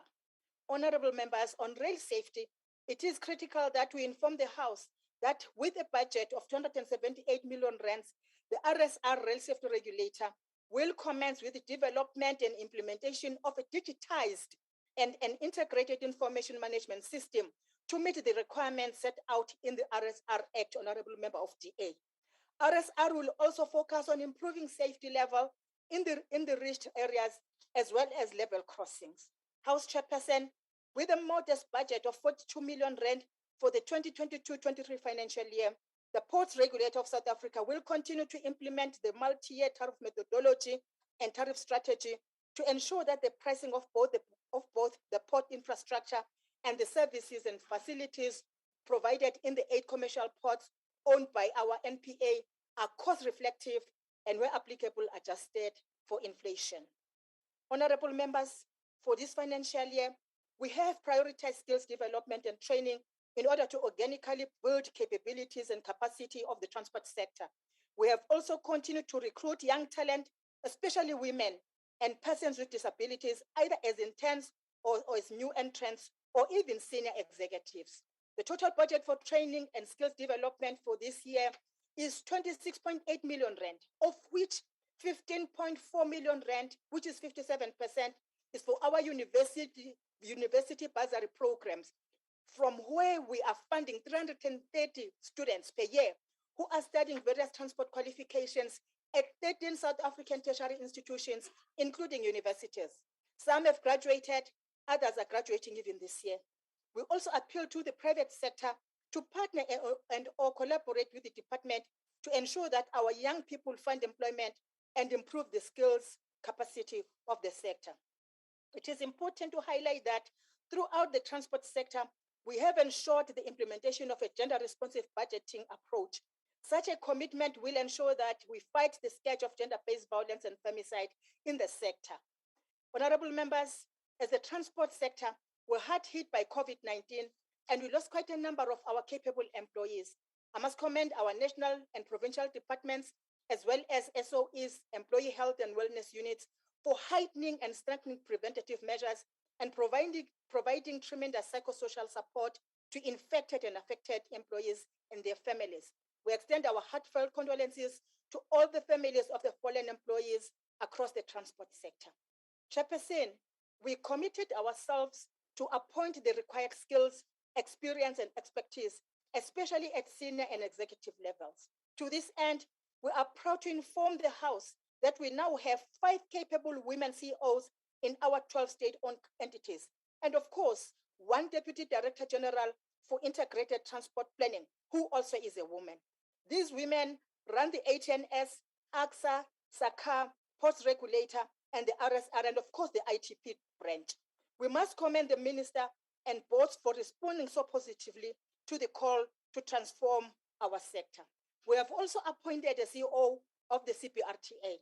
We are in the process of board appointments where board tenure are about to expire or have vacancies.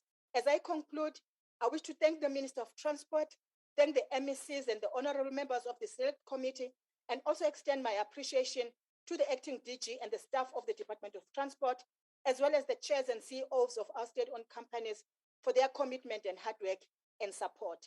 We immensely appreciate the strategic contributions and collaboration that exists between us and all our critical stakeholders in the transport sector.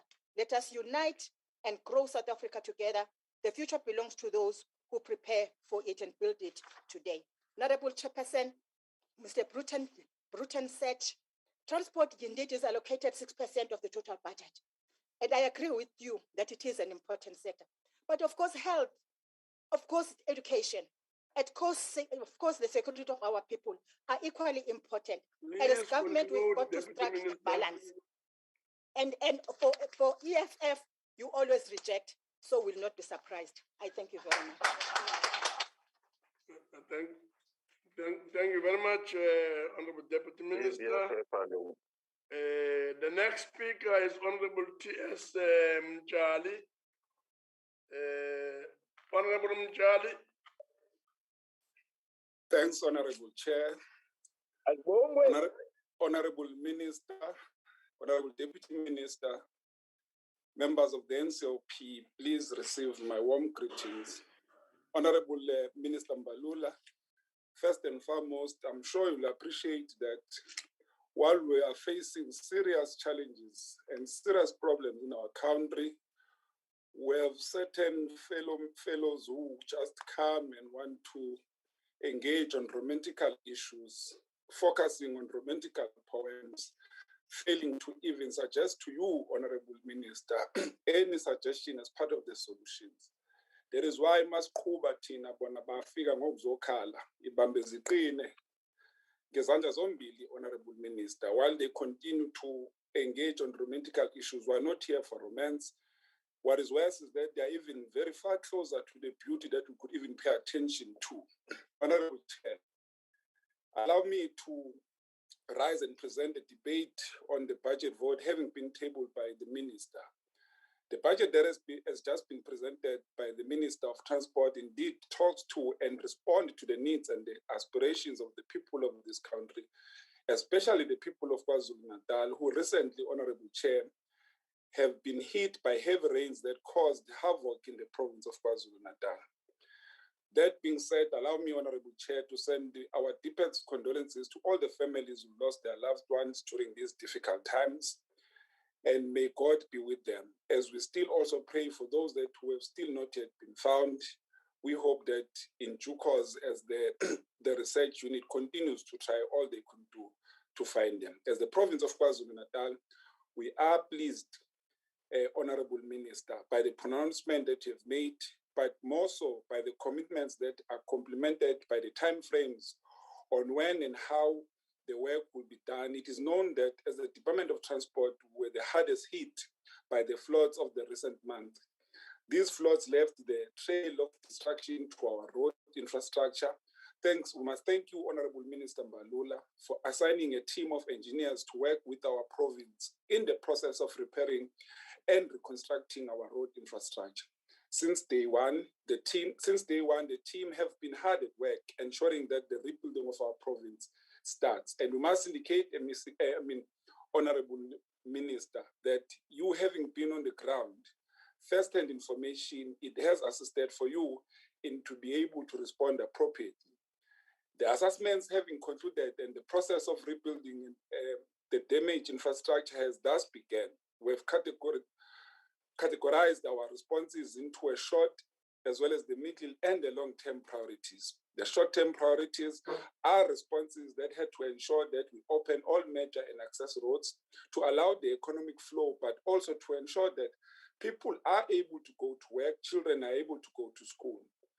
To successfully do that, we had to utilize our internal teams through the Vugaibambe routine road maintenance team to assist by removing the debris and clear all the access roads. On the other side, we have Central dealing with our national routes, as well as in particular N2 South near Umgababa, had to be closed after the far left lane on the northern current gateway collapsed and circled by over a meter and moved down to embark. As a result, the intervention of Central had shown great results. This must be appreciated, Honorable Minister.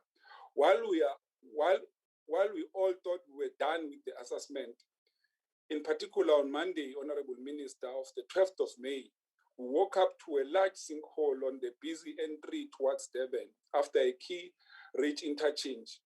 I am happy, however, Honorable Minister, to announce to you that the sinkhole has been fixed and the road reopened. We believe that by the end of this week, in particular, N2 Mgababa and Potchefstroom as well, will be reopened and our people will be able to access it. It is important that we move with speed in ensuring that all our key economic roads are used for transportation of goods,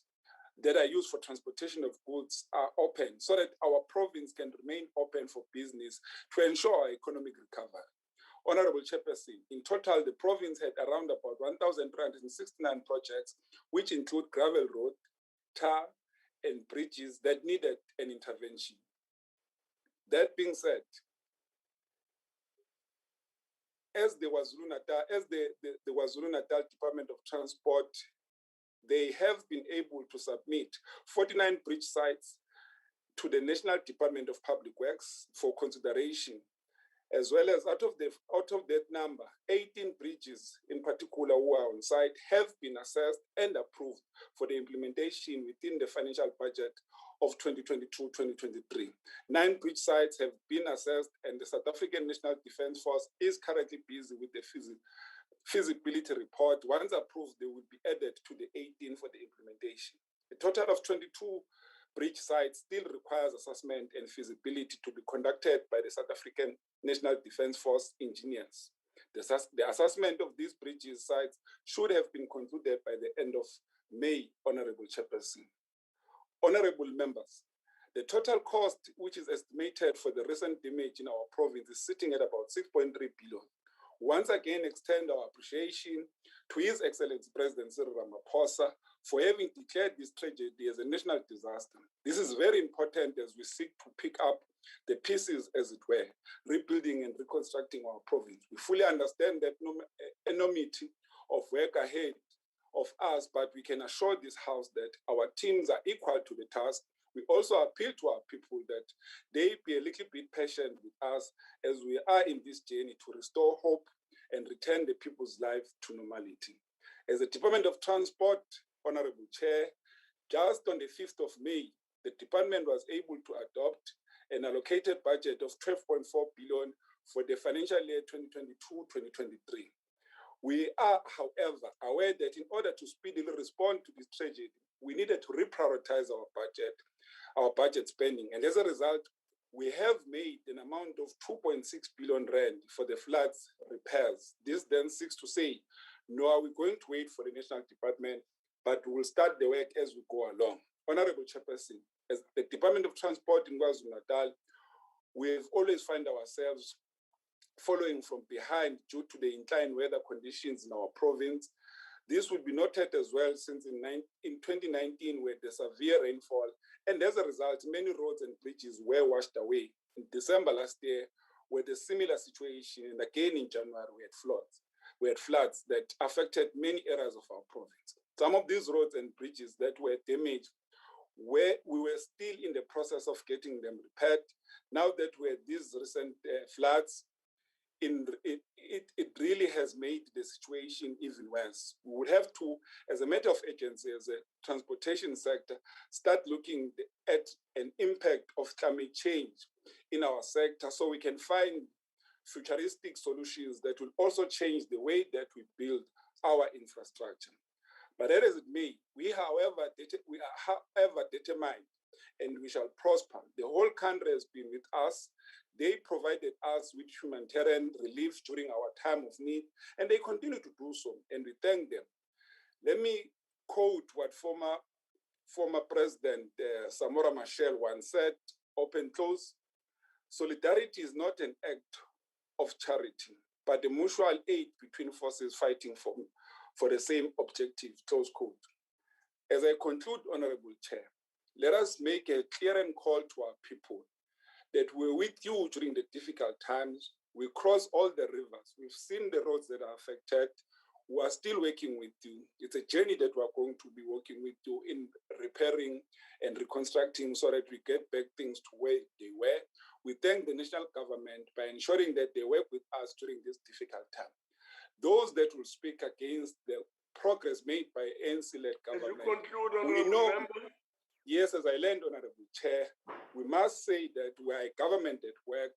We do confirm and commit to a better tomorrow than we are today, and we will work with this journey with you to ensure that the province of KwaZulu-Natal gets to be reconstructed and our roads are at a good conditions again. I thank you, Honorable Chairperson. Thank you very much. We'll now proceed to Honorable M.M. Lerule Ramakanya. Honorable Lerule Ramakanya, please step forward. Whilst you're doing that, I'll hand over the chairing to Honorable Lucas. Thank you very much. Thank you, Chairperson, Honorable A.N. Masondo, to the Honorable Minister, Honorable Fikile Mbalula, to the Deputy Minister, Honorable Sindisiwe Chikunga, to the Chairperson of the Portfolio Committee on Transport, Honorable Zwane, to the Select Committee Chairperson, and also to the Honorable Members of the House, my colleagues, MEC in attendance, and all of us who are doing presentations, and also the fellow South African Dimasiar. Chairperson, we have made a commitment to our people that will strive for the provision of safer transport to ensure that even the less fortunate and underprivileged members of society have access to social amenities and economic activities. Transport remains the economic backbone of the country, without which the country will not be able to progress well. It is therefore imperative that we appreciate the good work and the realization of commitments made in the past financial year and the current budget by the Honorable Minister. Honorable Chair, I would want to take this opportunity to encourage the honorable members of the committee to keep records. When they do site visits to all the provinces, they need to record the changes that the department is doing. As my other colleagues has already said, MECs from the other provinces, not only to rely on motions coming from one ward or from their own village 28 years later, we see change and transformation in the transport industry. The Department of Transport continues to strive under very difficult conditions brought by COVID-19 in 2020. The pandemic has led to sharp decline of revenue in various sectors, including transport itself. The budget for the financial year presented by both the Honorable Minister and the Deputy Minister signals the intent for a speedy economic recovery and the will to continue providing better services and creation of jobs to our people. This is one department, Chairperson, led by a result-driven minister. It is with no doubt that the promises and the projection presented will not just be ink on paper, but tangible programs that will change and transform the lives of millions and benefit the economy of our country. In Limpopo, we have already witnessed the infrastructure and the jobs created by the budget that have been read and which have been previously allocated. Chairperson, it is encouraging to see the reduction of the road carnage by 20% in the first quarter of this year. It was also highlighted that the reduction could be attributed to low traffic volumes due to traveling restrictions imposed following the declaration of the state of disaster. I partially agree that the restrictions had an impact, but I want to attribute the success to our law enforcement agencies and officials as well. Chairperson, the long Easter weekend has taught us that with proper planning, we shall not fail. You will know that Limpopo is listed among the top 3 provinces with the highest number of fatal crashes in the country. But we have managed to reduce the fatal rate drastically. The number of vehicles that passed through the toll gates to the province suggested that we have more vehicles despite the absence of the Moria Easter Church Conference. The presence of law enforcement and their visibility in all our roads. We thank the Minister and the RTMC for the deployment. The trucks that they have given to the province, which are helping us on testing our roadworthiness of all the vehicles, either way in our local municipality roads and also during roadblocks, is also contributing so much to reduction of the accidents that we have in our own roads. So on behalf of Limpopo, we welcome the budget because it is strengthening the law enforcement agencies and the planning that makes us go better. Chairperson, I'm delighted that there is a process in place to classify traffic policing as a 24-hour, 7-day job, where Limpopo province have received green light for the department and the respective councils to budget and implement accordingly. I'm saying this precisely because of what we experience on weekend. Most of the fatal accidents are reported in the late hours on weekends when there are few officers on duty. Chairperson, we attend this session disappointed by the young person who is 25 years old, who was arrested yesterday at Mohopong on the N1 doing 234 km/h. And this shows that the budget that has been presented here, if we strengthen our law enforcement, it will help us to reduce such behavior on our roads. With proper planning and coordination, there is no doubt that our goal of reducing the carnage on our roads by 25% will be reached. The budget, as articulated, will focus mainly on the infrastructure, which assures us that transportation of goods will be done on time and save jobs, and infrastructure that confirms safety for public transport users and to assist with our quest to suppress the numbers. Chairperson, air travel and air transportation, where the plane accident have gone down by 25%, making it the safest mode of transportation. There is a need for other provinces like Limpopo and others to push on marketing and using air travel to their provinces. The investment of resources and allocation of adequate budget is key for the realization of the set targets. Chairperson, it is encouraging to see the persistent care and attention given to our public transport operators. Millions of our people rely on public transport to commute from their homes to respective places of work, and it is only through subsidized public transport that they can afford. The will and passion towards public transport as a very important stakeholder is slowly but surely changing the attitude of how we engage with the operators. I must commend the Taxi Makutla programs undertaken for the past 2 years ago to professionalize, regulate, transform the industry. We are reporting very few incidents and accidents involving public transport operators since the program and the industry is showing signs of adjusting. Honorable Chairperson, the allocation of the 76 billion to Sanral will surely be widely applauded looking at the state of our roads in the country and also at our own roads in Limpopo. Many parts of our province and our country are affected by rains that leave most of our roads in a very, very bad state. We owe it to our people to move with speed and maintain the road network as a way of revitalization of our own economy.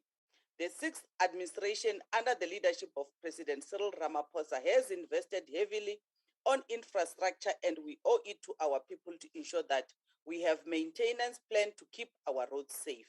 And we applaud the Sanral budget because it's focused on the major routes that connect provinces and to neighboring countries. It is reassuring that the department is concerned about the situation at the local spheres where municipalities are struggling to complete projects and fix potholes. It is evident, Chairperson, that the allocated grants to the province and the local sphere is not adequate to deal with the challenges that our people face daily. Limpopo is strategically located as a connecting province to the region and other countries. So the railway network budget and programs is critical. As we deal with the sabotaged railway network, we note that transportation of people remains the core, but transportation of goods within and outside our borders by our railway network remains critical for the economic activities within the region. A lot has been said about the railway. I know the minister is very passionate about the railway services, and your efforts, Honorable Minister, is evident that you want to resuscitate the railway as a very critical and important mode of transport. Our people in the township are struggling to access economic activities without the trains, and I believe you will be able to restore the services in all the affected area.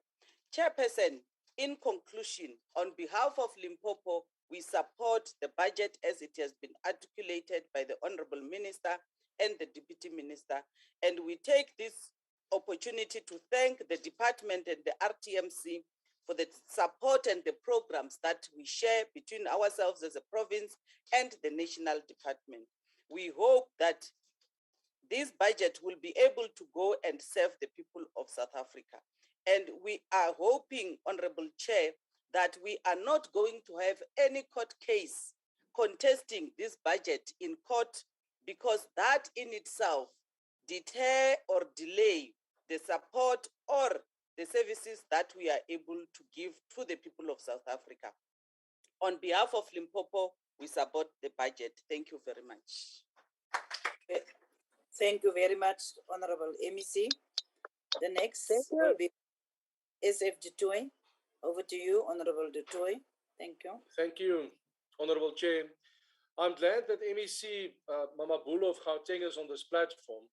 Honorable MEC Faith Mazabuka took part in an NCOP discussion on Zoom platform on 7 September 2021, where the traffic light infrastructure at the N12 R558 intersection, that is Soweto and Lenasia, were discussed. And that infrastructure has been broken for years. I also contacted MEC Mama Bolo's office on numerous occasions without reaction. And the national traffic is affected in his province. Crime is rampant as a result thereof. When will this infrastructure be repaired, MEC? Voorsitter, uitdagings waarmee ons egter te maak het is die feit dat die vervoerstelsel in Suid-Afrika tot so mate verval het, dat oorbelading van sekere sektore plaasvind en die verval van hierdie kritiese infrastruktuur burgers duur te staan kom. En die politieke wil ontbreek om dit reg te stel. Met verwysing na die padinfrastruktuur in die Noordwes-provinsie, was daar tydens 'n onlangse NRP provinsiale week na beplande instandhouding en infrastruktuurhervestiging verwys, wat daarop neergekom het dat 'n 10-jaar plan om die Noordwes se paaie op standaard te bring voorgelê is. Die ironie, voorsitter, is dat die huidige begroting nie eens voorsiening maak vir die volledige eerste jaar se beplande volledige kostes nie. Wat nog te sê die 9 daaropvolgende jare. The Automobile Association confirmed in March 2022 in a newsletter that poor road infrastructure is contributing to South Africa's poor road safety levels and must be addressed urgently if meaningful strides to the country's horrendous road safety records are to be made.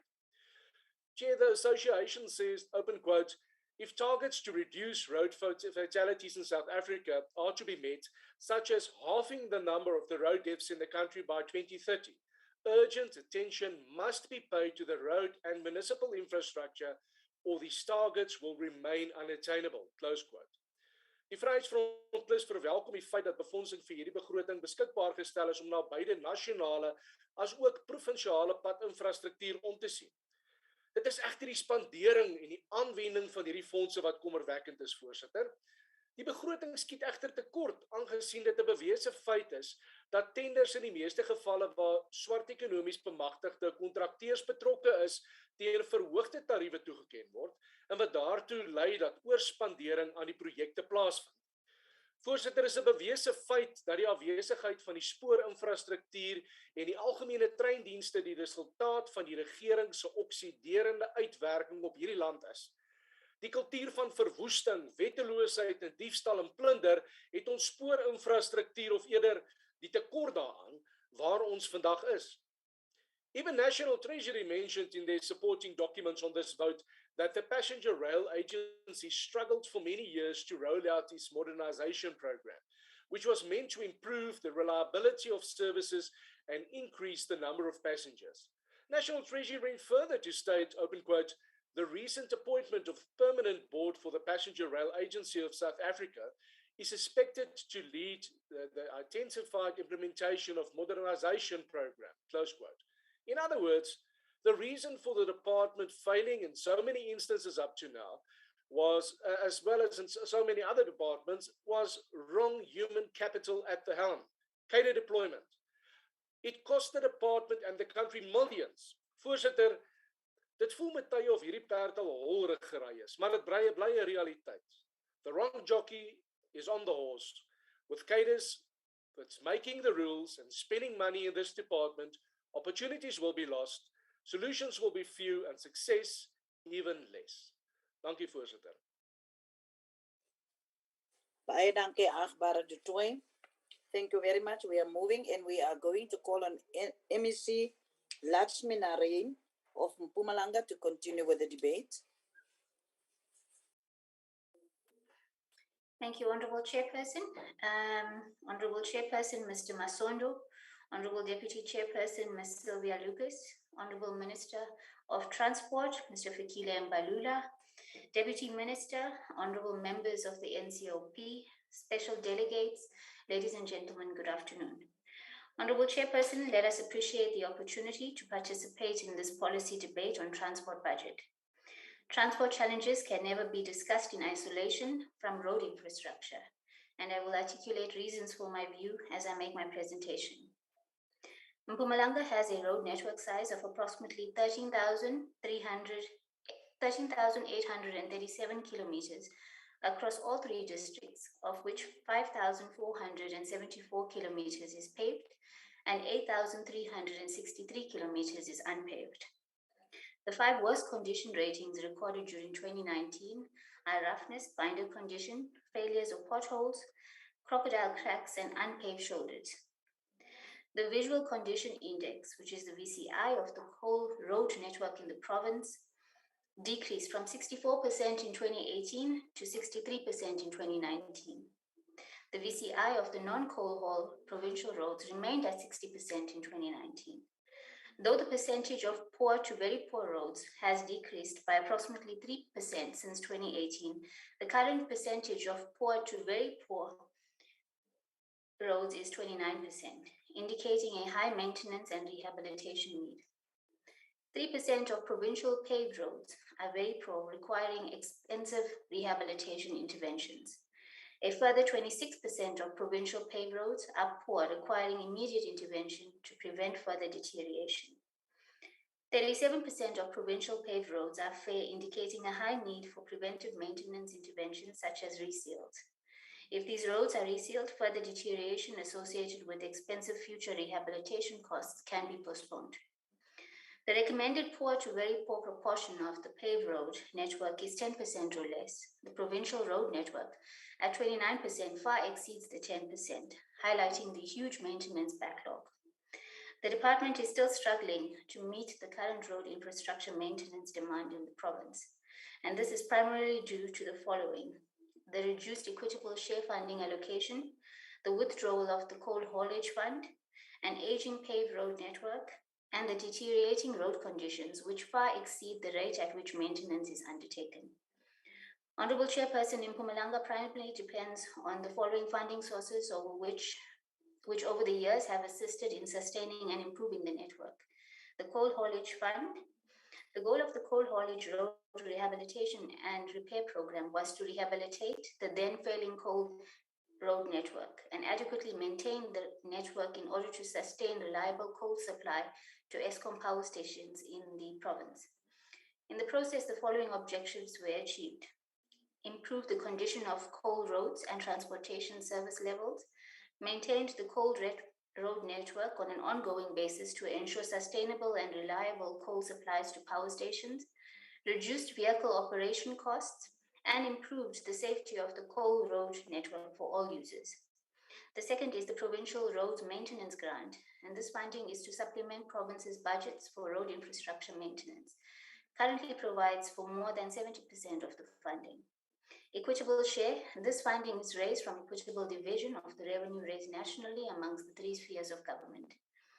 Mpumalanga public infrastructure and roads in particular suffered immense damages caused by tropical cyclone Eloise and the heavy downfall in the beginning of 2021. Since the withdrawal of this fund, we have experienced enormous increase in road accidents and fatalities, as well as our public transport operators joining protests against government due to the damage and continuous repair of their vehicles. Subsequent heavy rains were experienced towards the end of 2021 and early 2022. The damages were further exacerbated by the continued low investment in maintenance activities, that is our preventive and routine maintenance. Although we have commenced with some key capital projects in areas such as Nkomazi, Chief Albert Lutuli, and Bushbuck Ridge, this will not be enough to build a reliable and good transport infrastructure. The province has strategic routes which supports the province's interprovincial and regional economic activities. These include the following: the coal haulage routes, these routes that provide access between coal mines and Eskom power stations. There are 4 capital projects currently under construction that fall under the coal haulage road network, that is the rehabilitation of road P36/1 between N12 and Dalmas, the upgrading of road D2274, rehabilitation of road P29/1 between Kendall and Dalmas, and the road P182/1, which is north of Henrina. Our tourism routes, these are key routes which provide access to tourism destinations and corridors. There are 4 projects which are currently under construction and are tourist routes. That's the rehabilitation of the road D390 from Akonhoek to Kluvukani, the rehabilitation and maintenance of road P170/1 from Kraskrop, and the rehabilitation of P8/1, phase 3 between Bambi and Mashishi. As I conclude, Honorable Chairperson, there are also safety improvement projects on some tourist routes which are under construction.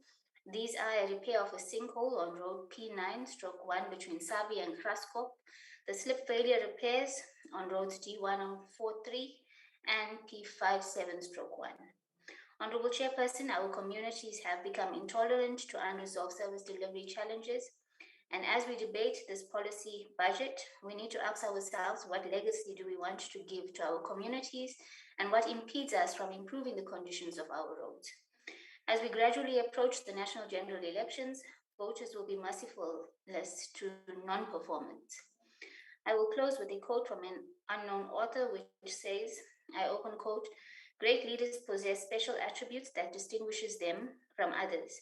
In their acumen, they are highly conscious about their environment in order to serve the masses and understand the direction that they are going." I close quote.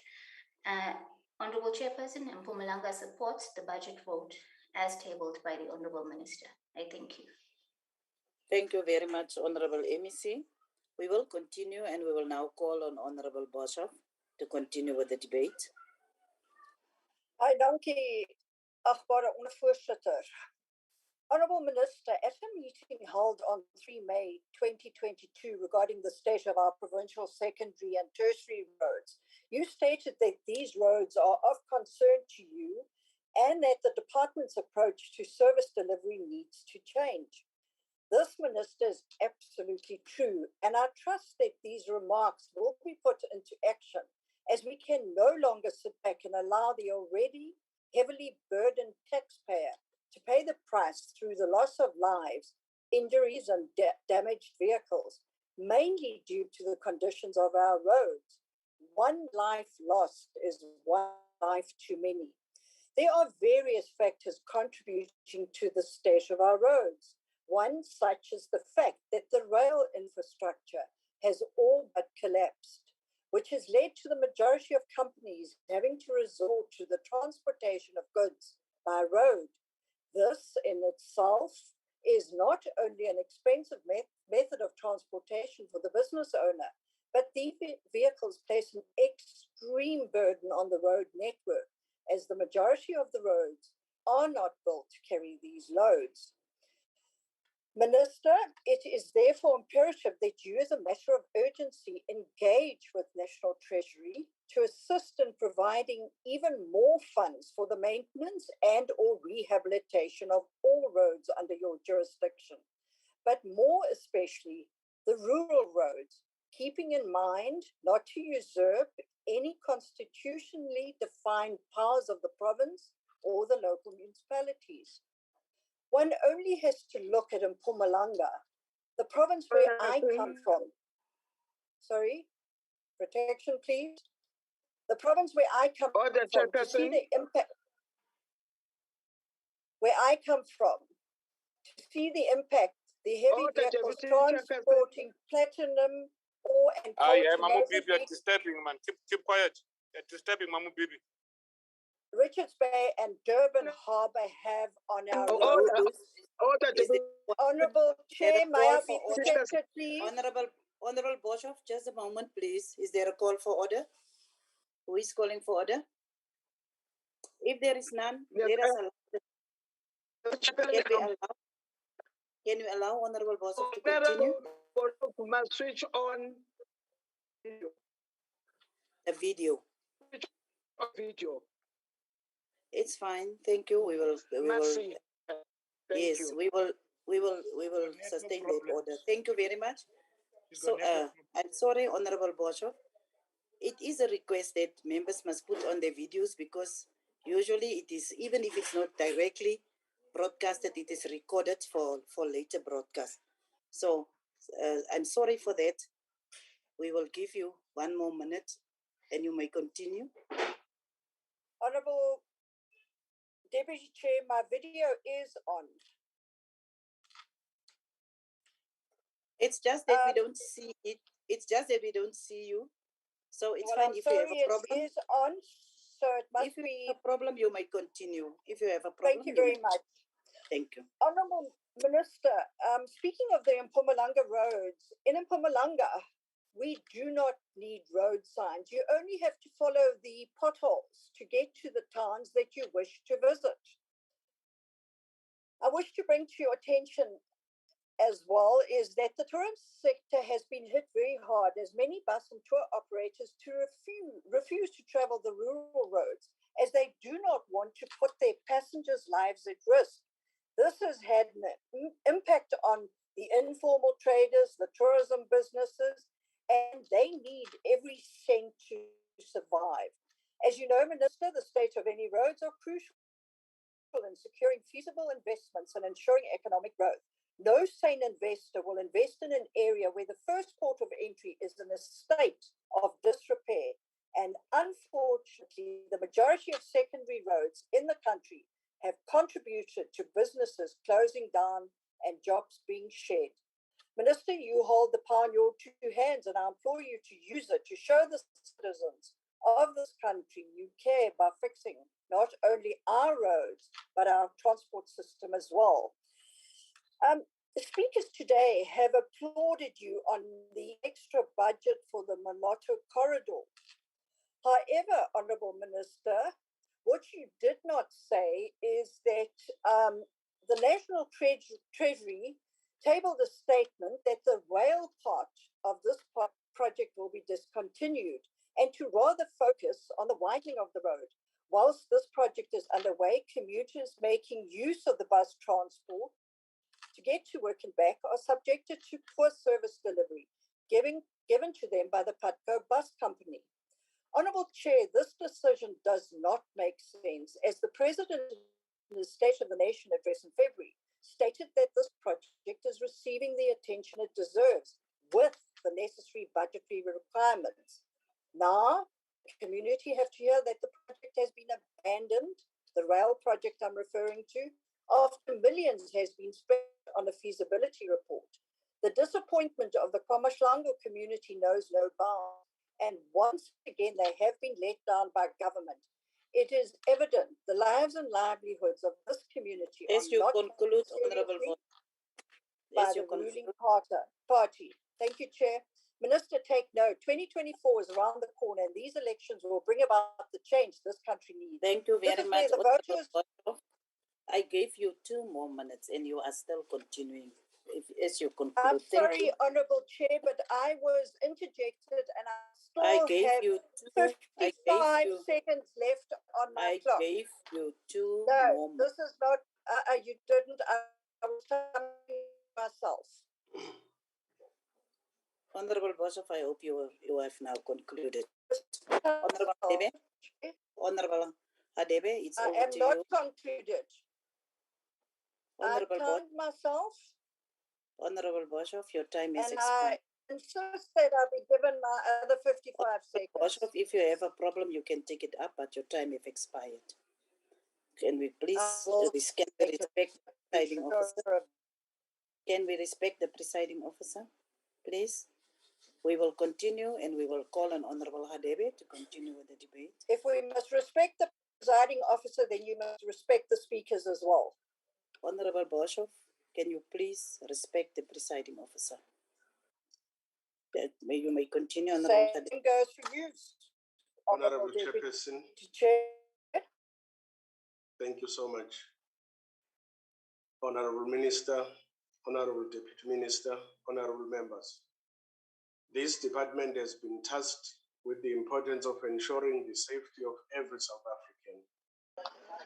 Transport in South Africa has an effect on users and non-users of various networks.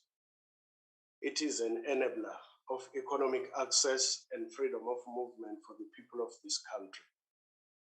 This department has severe shortcomings with regards to its management and performance of its entities. We are consistently seeing these entities engulfed with irregularities costing billions of rands. The cancelling of projects where there are irregularities is welcomed, but these entities need to become more proficient in their approval of projects as they cost the people of the country when there is no development. The development and implementation of many projects are seen and for good cause by the people as an enabler in the hope for a better environment through job access and economic growth. We have also not forgotten the millions of rands in salaries that ghost employees are being paid in PRASA, an entity riddled with problems of financial security, underdevelopment and security of our rail networks. Unfortunately, this department is really failing to deliver on its mandate. We are all currently observing the poor state of our roads, the poor maintenance and lack of overall development. Before there was flooding in KZN, there was severe existing road infrastructure shortcomings, to say the least. In the Ladysmith area of KZN and from Bergville town towards Kwakwa, the roads are in need of urgent maintenance. This causes problems for the local communities as these areas rely on rural tourism, where if people are unable to make use of the roads, the local people of the area suffer due to loss of income. Additionally, these areas are suffering as a result of water shortages and rely on water tankers. The roads need to be accessible enough so that the local communities are able to get tankers to service their needs. We support the committee's call for this department to provide a comprehensive national, provincial, and municipal account of all road maintenance and expenditure. They must also submit a 3-month forecasting of road maintenance that will be completed. This department needs to work closer with the Department of Education in addressing the upgrading and setting standards of scholar transport in order to prioritize the safety and reliability of our youth. We have seen major issues with the current models that exist, and learners are the ones that are suffering. With the above mentioned being said, Honorable Chairperson, I wish to state that the IFP rejects the budget. I thank you. Thank you, Honorable Adebe.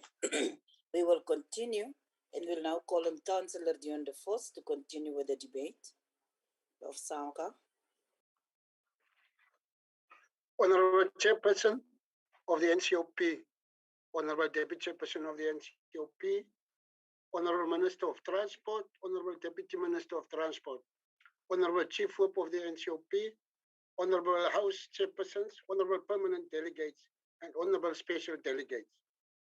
SALGA has recently elected new leadership that will represent local government over the next 5 years. This leadership is acutely aware of difficulties in service delivery. One of the key areas of delivery is transport. The complexity of service delivery in the way the Constitution has divided transport functions amongst the 3 spheres of government requires all of us to collaborate well in delivering transportation effectively and efficiently to our people. The Constitution enjoins both national and provincial government to assist municipalities with capacity. The National Land Transport Act further entrenches this view. We are happy that the Minister acknowledges this and commits to ensuring that the right capacity is built. In supporting this assertion, we call upon the Minister to work with us in ensuring that we all collaborate in building this capacity at the local level as well. Working together through the district development model will particularly be helpful. Another useful starting point would be to ensure that the division of revenue amongst the 3 spheres is commensurate with the division of responsibilities amongst the 3 spheres. The new leadership of SALGA acknowledges the role that transport plays as both an economic catalyst and support for service delivery. There are a few matters that the SALGA National Conference held in March 2022 raised regarding the transport sector, and I would like to highlight the following. Firstly, the distribution of funding for roads is skewed towards national roads. The National Roads Agency is responsible for 3% of the network, but receives 33.5% of the department's budget and 65.5% of the road transport program. The President of the Republic in his State of the Nation address highlighted the need for resurfacing rural roads. We anticipated that the Ministry of Transport would then allocate dedicated conditional grant for surfacing of rural roads. Municipal roads are excluded in the dedicated roads maintenance grant. We note the impending possible devolution of bus subsidized contracts to municipalities when the service is underfunded. There is an extensive part of the road network that remains unproclaimed and unclassified. As the name reflects, the Provincial Roads Maintenance Grant includes only provincial roads, while the extensive network of municipal roads, especially in our rural areas, struggle with maintenance. Municipalities have authority over most of the road network. Most of the roads that are used for commuting purposes are local roads. These roads are not being maintained because municipalities do not have capacity and are not assisted to have capacity through such conditional grants. However, the Minister acknowledges that not only provincial roads have deteriorated, but municipal roads as well. There is no direct expression of including municipal roads under the Provincial Roads Maintenance Grant. The Minister's speech did not refer to inclusion of municipalities in the proposed Central Roads Data Repository. However, SAGA acknowledges and appreciates the assistance that municipalities receive through the Department's Rural Roads Asset Management System program. Within the total road network of over 750,000 kilometers, 131,000 kilometers is unproclaimed roads, which means these roads do not belong to any specific roads authority. They are commonly referred to as orphaned roads. The public expectations are that municipalities must maintain these roads, even though they are orphaned. SAGA understands that the unproclaimed roads challenge hinder the efforts for rehabilitating infrastructure in KwaZulu-Natal after the recent floods. SAGA urges the Department of Transport to resolve this as a matter of urgency. SAGA is also aware about the intentions of the Department of Transport to devolve the subsidized bus contracts to local government. This comes on the back of the Public Protector's ruling on the interim contracts and the recent High Court ruling in Gauteng.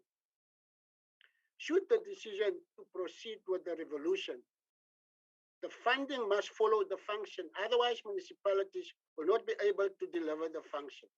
SAGA also urges the Department of Transport to find practical expression to the President's ambition of servicing rural roads that can function as economic catalysts in many rural areas.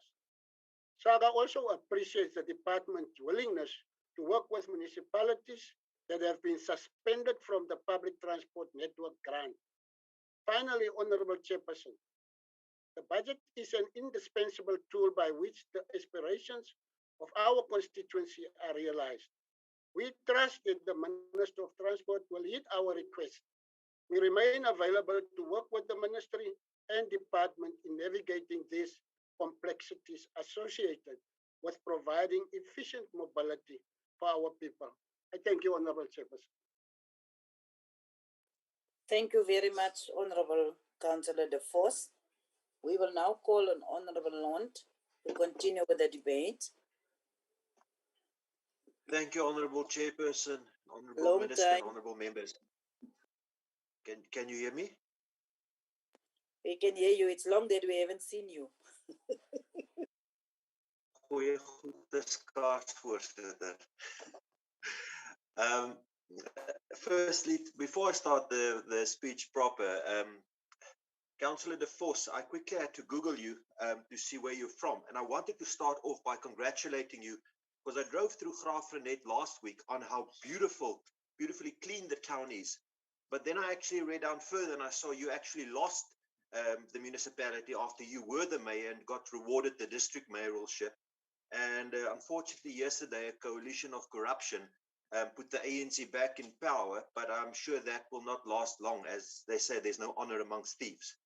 But to get to the speech proper, believe it or not, I'm going to start off the sweep by linking up with the Honorable Apleni, because we cannot deny that one of the worst legacies left by the pre-94 government is the spatial development planning, with those lucky enough still to have a job having to spend a disproportionate amount of their time, of the income and their time, having to commute between places of work and home. It should have been a responsibility of a caring government to help address this. And this doesn't even speak to the hours and hours that loved ones lose out on quality family time because of a failing public transport system that forces more and more people on ever congested roads. Honorable Tikani Kotiwe and Honorable Dangor, I just realized something. And in realizing this, I do have a little bit of sympathy for you. When you sit as an ANC caucus, trying to figure out how to defend the incompetence of your own government in addressing these terrible legacies of apartheid, you just run out of ideas to defend anything. But then, lo and behold, what happens? You find natural disasters that you can blame, whether that's COVID-19, whether that's flood, or anything else that happens. I've got a story for you, and it might be news. COVID, natural disasters happen across the world, yet it's only here that it's such a high rate. Our government steals the money that should go to these affected areas and line the pocket of cadres. Honorable Mamabola, 2 points on your speech. Firstly, if you think the citizens of Gauteng is impressed with your performance, you will get a rude awakening come June 2024 when you cannot use your VIP drivers in traffic and you must navigate your way to work the same way as ordinary citizens to take up your seat on the opposition benches. And secondly, I am indeed a doubting Thomist and a denialist when you refer to Minister Mbalula as a youth. Honorable Dangor, there is, however, one thing that you said that made me sit up. One, the select committee will hold the department accountable. That is commendable, and I will hold you to that as well, Honorable Dangor. But the second thing that you said is that the theft of rail infrastructure should be treason. I'm more than happy that we as legislators in the NCOP take hands across the aisle to do something about that. But I've got a novel idea that maybe you might buy into as well.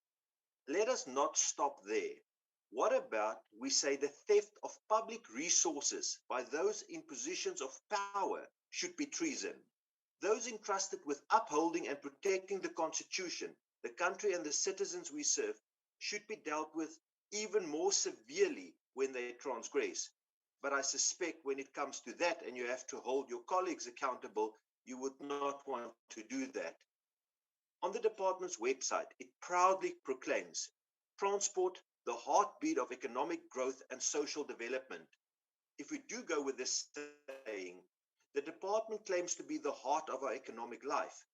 If we look at the increased unemployment, the rise in the cost of living, the stagnant economy, it is clear that there is something wrong with this heart. The COVID pandemic made everybody, or most people, much more than I expected we had, medical experts.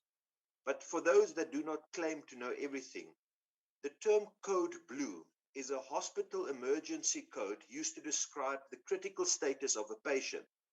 Hospital staff may call a code blue if a patient goes into cardiac arrest, that is, if the heart is not working, has respiratory issues, or experience any other medical emergencies. We are experiencing a medical emergency with our economic heart that is not pumping enough blood through our broken railway veins, our potholed, riddled veins, with our arteries being clogged by fat and by fat cats. The fat cats that's aligned to the, I'll conclude, black, yellow, and green. Honorable Minister Fix-It, or Minister Fear, I'll use the word nothing. Let me give you a prediction. The country will call a code blue during the next election and get rid of you and your party. Because despite the bluster, you are in fact Minister Fix-Fokol. Thank you. Oh, Honorable Lond, there's a bit quiet. Honorable Ma Marihane, you may continue. Afrikaans is 'n lekker taal. Isak is nie so in jou gesig inkom nie. Want dis die laaste woord wat hy sê en ek moet daarna respond. Honorable Marihane.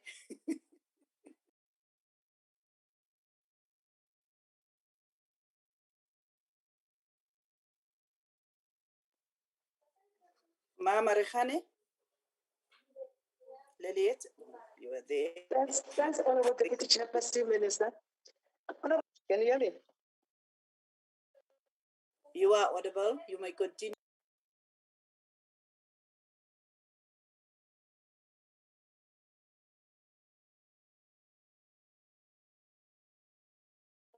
Okay.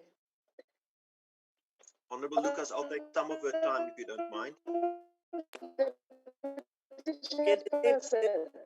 Yes, the budget policy vote is occurring within the context of our economic growth and high unemployment. In order to low economic growth and high the economic growth, reconstruction and development plan in consultation with social partners, NETLEC. A critical part of the economic reconstruction and recovery plan is infrastructure development. A critical part of infrastructure development is the restoration and development of transport infrastructure, as this will in turn positively support inclusive economic. Am I audible, Honorable Deputy Chairperson? Unfortunately, yes. You are audible. You're just having a problem with your connectivity. So I think if you can hear me, you may continue. Okay, thanks, Honorable Deputy Chairperson.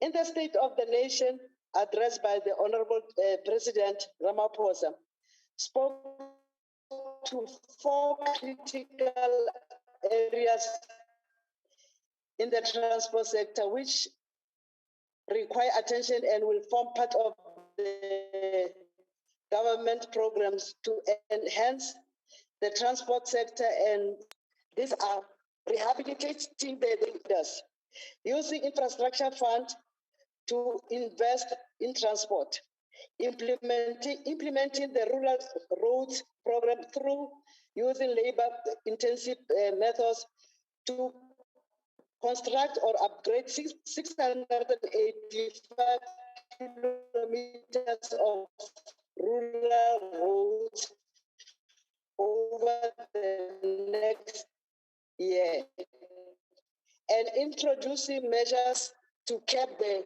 theft of scrap structure, including our focus, Honorable Deputy Chairperson, in this budget policy vote is on developing the transport sector as a key economic driver for ensuring economic development and growth. This is to enable jobs creation directly in the transport sector and indirectly through servicing other important sectors of the country, of the economy. This requires the development and maintenance of the infrastructure of the transport industry to serve the vast majority of the people in the country. Mama Rehane, if you can switch off the video. Chairperson, the public transport has been dominated in all provinces. Marihane, if you can switch off the video, you might your audio might improve. So okay, then you may continue, but just switch off. Yes. Okay. Honorable Deputy Chairperson, I was just saying that the public transport has been dominated in all provinces by buses, taxis, and rail. Most of the working class people utilize more than one mode of transport to utilize the same mode more than once to get to their work on time. Our people from working class communities spend much time traveling to and from work to the need of the family life. Students from working class communities also face a similar plight. This means that it is important that as part of the development of the public transport network, that it is becoming integrated and efficient. Honorable Deputy Chairperson, part of the development of priorities for this financial year in terms of the medium-term strategic framework is safety as an enabler of service delivery and public transport that enables social emancipation and an economy that works. This in turn is linked to the program of the Department of Transport in terms integrated transport planning, rail, transport, road transport, and public transport. All these programs directly and indirectly should impact on creating an integrated and efficient public transport sector in the provinces, which for commuters should be at the cheapest possible price. In terms of public transport by road, economics of scale is required for the cheapest cost to the commuters to become a reality. This will also enable less traffic on the roads, especially during peak hours. The taxi industry plays an important role in the public transport system as it transports the bulk of the commuters in most parts of the country. Taxi violence and protest is still a matter of concern, and issues which give rise such as protests need to find forums which enable the resolution of issues which give rise to conflict. Honorable Deputy Chairperson, the bus rapid transport system needs to be extended to more cities. In the 2020-2021 financial year, the grant was reduced from 13 cities to 10. It is important that the National and Provincial Department of Transport ensure that more cities are prepared to introduce the BRT system and improve public transport. Institutional capacity and capability requires to be developed in the different cities to ensure that the BRT programs can be extended. In the different cities, to ensure that the BRT programs can be extended, it cannot be that institutional capacity cannot be developed in the provinces to the extent of the program. This will enable more developed in the provinces for the extension of the programs. This will, Honorable Deputy Chairperson, this is a sign that the public transport system is moving in the high direction. Honorable Deputy Chairperson, a number of regularity entities are being created by the department, and these entities play a critical role to ensure that functioning of the different components of the transport sector. It is critical that the economic regulator needs to create a comprehensive environment which ensures that costs in the transport sector are able to ensure the cheapest possible cost to the end user.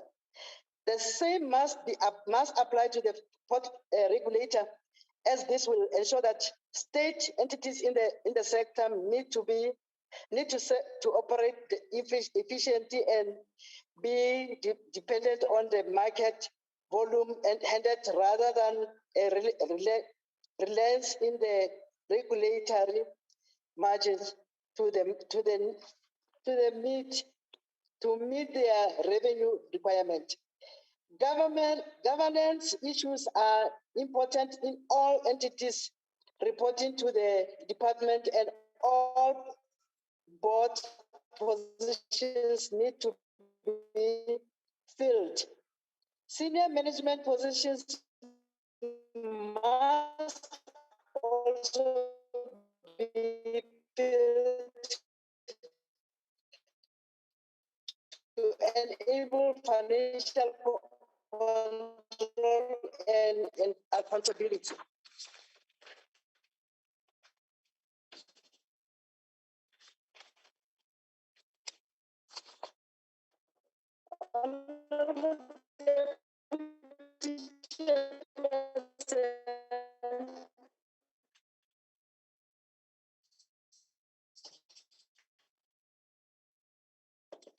The transport sector has regulatory authorities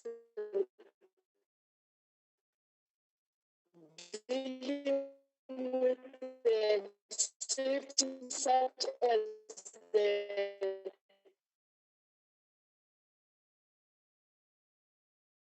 rail safety regulator and civil aviation authority. The country has an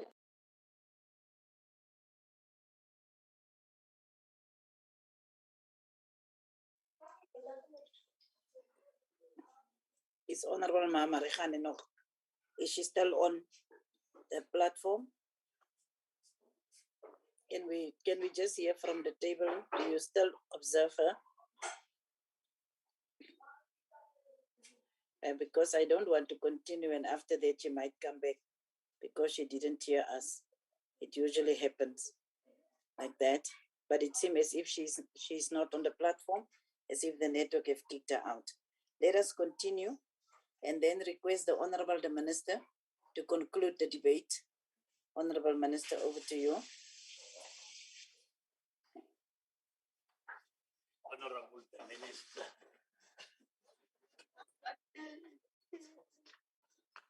Thank you, Chairperson. The collapse of let me first thank the members, honorable members, for their valuable input in terms of our budget.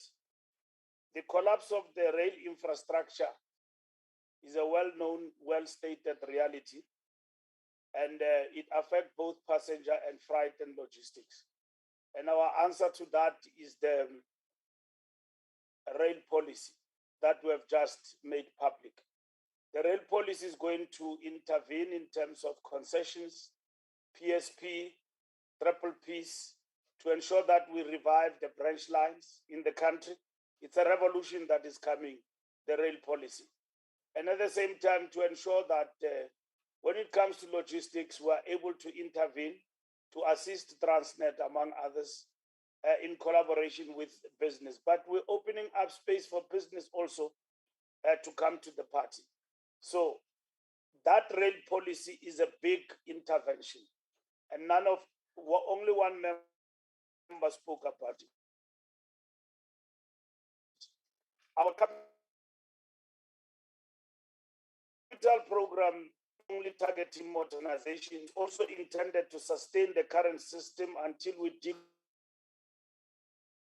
decommission the aging trace with we just running, it is correct. We are running a dialectical process which is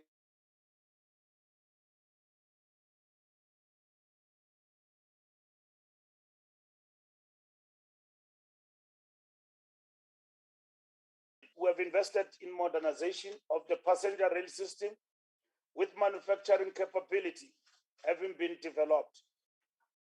We have more than 90 new train sets that have now been manufactured at Gibela factory here in South Africa, in Ekurhuleni. And for some who have not seen this place, please come and see what we are doing there. It is marvelous, the blue train, which are named Istimela Sabantu. come from here in Mzansi, in Niger, by the democratic government. We're doing away with the yellow trains, and that is the manufacturing intervention program of the democratic state. The new PRASA trains that will run at 120 kilometers per hour are being deployed in different provinces as we speak. You go to KwaZulu Natal, you'll find them, Western Cape, and even in the new corridors here in Gauteng, you'll find them. Go to Mabopane, it's new train sets that you'll see them. Sandral will respond to you in relation to the cancellation or non-cancellation of contracts. I will be with them on Monday to explain in detail what sort of decision that have been taken. All I can tell you is that from the history of state capture, I will never support any corruption, even if it is coming in billions. I will never be put under pressure by corrupt people, even if they can have millions. What President Ramaphosa wants from me and the deputy minister is a proper accountability. And if the board is out of line, I won't hesitate to deal with them. They've got no right to stop any contract in this country. There's got to be cogent reasons why contracts have been stopped or they've not been processed. So there can never be an agenda to delay an infrastructure program of government. To that extent, this matter has been reported at PICC, which is chaired by the president. And this coming Sunday, I'm going to meet with Sputla Ramkhupa, who's the head of infrastructure, and Patricia Dilil to align our catalytic projects, but those that have been gazetted, so that there are no gaps in relation to the work that we need to do. But I've written to Sandral in relation to the projects, and on Friday we'll give you a comprehensive answer. Come with your pens and everything else to the media. But we'll also account to Parliament in relation to these projects. World over, consultants are utilized. Hence, the South African construction companies are now at global stage and working in other countries. The major projects that are paid under consultants include the following: oil pollution prevention, marine rescue coordinator center, accident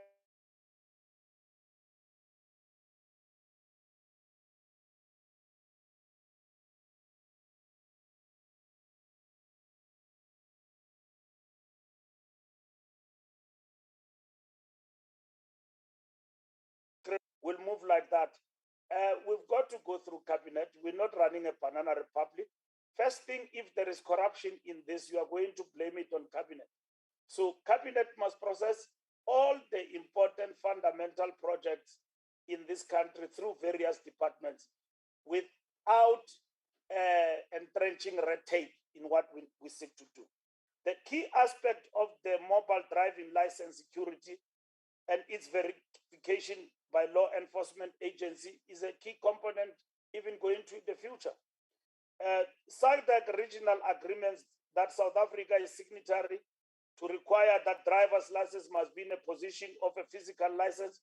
It is for this reason that South Africa, even when we introduce the digital mobile driving license, users will be issued with both digital and physical card for verification.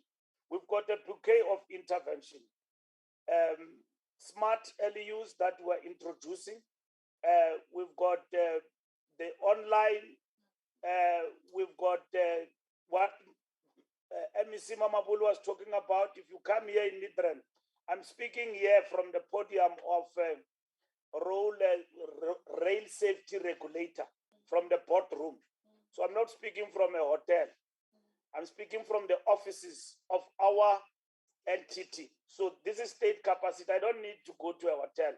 So, and then I have a bandwidth, like all of the honorable members, bandwidth problems to basically speak to you. So I'm loud and clear from where I am. And I take the criticism. In certain things, we should have been far. And then it is indeed correct that we can do better to protect our network. One thing I will not do with the deputy minister is to lie to everybody. And as I conclude, I want to thank my team, the department officials, and I want to thank the MECs that I work with, because this is a concurrent function in all the municipalities. And then who should I thank again? Deputy Minister, I did thank you. Okay, even my PA want me to thank her. But I want to thank everybody, the advisors and so on. We've got a long way to go in terms of our work. And I want to thank you, honorable members, for giving us an opportunity to explain ourselves. It is not the end of the day. We are always accountable. And I think some of you have raised a very critical and constructive suggestions, which we'll take into consideration as we move forward. The most important thing is not for us to argue with the perceptions. We must be seen to be doing exactly the opposite in relation to what the perception is, even if it is negative. Because we can't stand there and argue with perceptions that whether you are fear nothing or you are fear something, and all of that is up to you. History will absolve me. So I'm not there to argue with whether you are fearful of me or not. Thank you very much, honorable member. Thank you. Thank you very much, Honorable Minister Fikile April Mbalula. Thank you very much also to the Deputy Minister, the MECs, as well as SALGA representatives that participated in the debate. We will now conclude the debate on transport and continue with the next debate. Let me just open the next debate will be, the second order will be the policy debate on budget vote 32, that is forestry, fisheries, and the environment. And I will now call on the Minister, Honorable Barbara Creasy, to open the debate for us. Honorable Minister, you are welcome.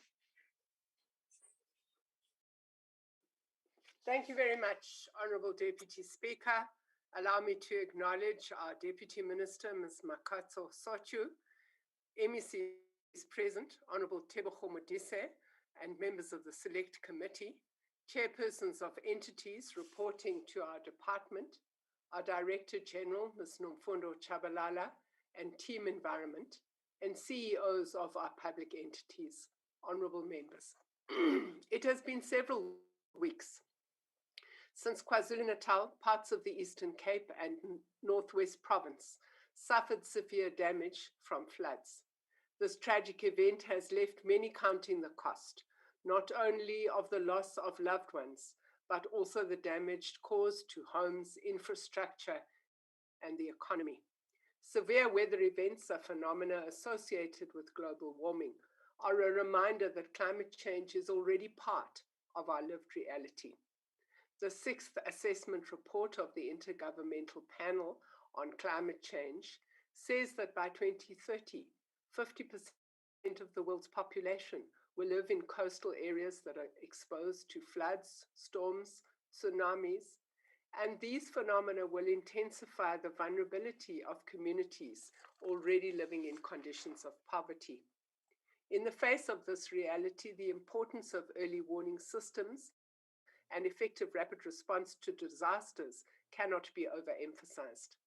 Over the past 50 years worldwide, more than 11,000 weather, climate, and water-related disasters were reported, while the number of disasters increased fivefold in recent times. The number of deaths decreased almost threefold since the 1970s. This is thanks to improved early warning and disaster risk reduction strategies by countries. In our country, the Weather Bureau has a proven track record in predicting extreme weather events, with the recent flood warnings in KwaZulu-Natal a good example of timeless warnings given to both disaster management and the public. Over the next 3 years, we will be investing over 100 million rand to upgrade and modernize weather systems, to bring radar and hence forecasting in line with modern and very short-term prediction standards. Honorable members, however good our forecasting is, if we are to prevent loss of life, we must begin to climate-proof our infrastructure and our human settlement patterns. In 2020, Cabinet approved the National Climate Change Adaptation Strategy. Thus far, we have supported all 44 district municipalities to develop climate change strategies. The provincial climate change strategies for Limpopo, Northwest, KwaZulu-Natal, and the Northern Cape have been reviewed in partnership with international advisors. We must now move with urgency to ensure these strategies are turned into funded plans. In the coming year, we will be assessing those of the remaining 5 provinces to update adaptation risks and vulnerabilities and integrate climate mitigation response emissions profiles and implementation components into municipal operations. The climate change bill is now before the National Assembly and will be brought to this House for your consideration later this year. An effective air quality management system must begin with proper monitoring stations. The resources for air quality monitoring in the priority areas are allocated to the South African Weather Services, which manages 17 stations in the national priority areas and provides support to local government. The department also manages 43 strategically located stations outside the priority areas until the end of this year. Local government has been capacitated to take over the stations in future. These training programs are coordinated with the support of the South African Weather Service and the National Association for Clean Air. Honourable members, far too much plastic litter is leaking into our rivers and streams. And as we saw in the recent floods, this ends up on our beaches and in our oceans. While organic debris will biodegrade, plastic waste needs to be collected by hand. The dramatic scale of the problem was brought home to me when I joined KwaZulu-Natal MEC for Economic Development, Tourism and Environmental Affairs, Mr. Ravi Pillay, recently to assist with mop-up operations at Blue Lagoon Beach in Durban. Following the visit, I can report to you today that Plastics SA is funding civil society organizations to support beach cleanup operations in a number of areas across eThekwini. Our own department will be allocating more resources to support this program because the scale and extent of the debris is beyond the capacity of provincial government.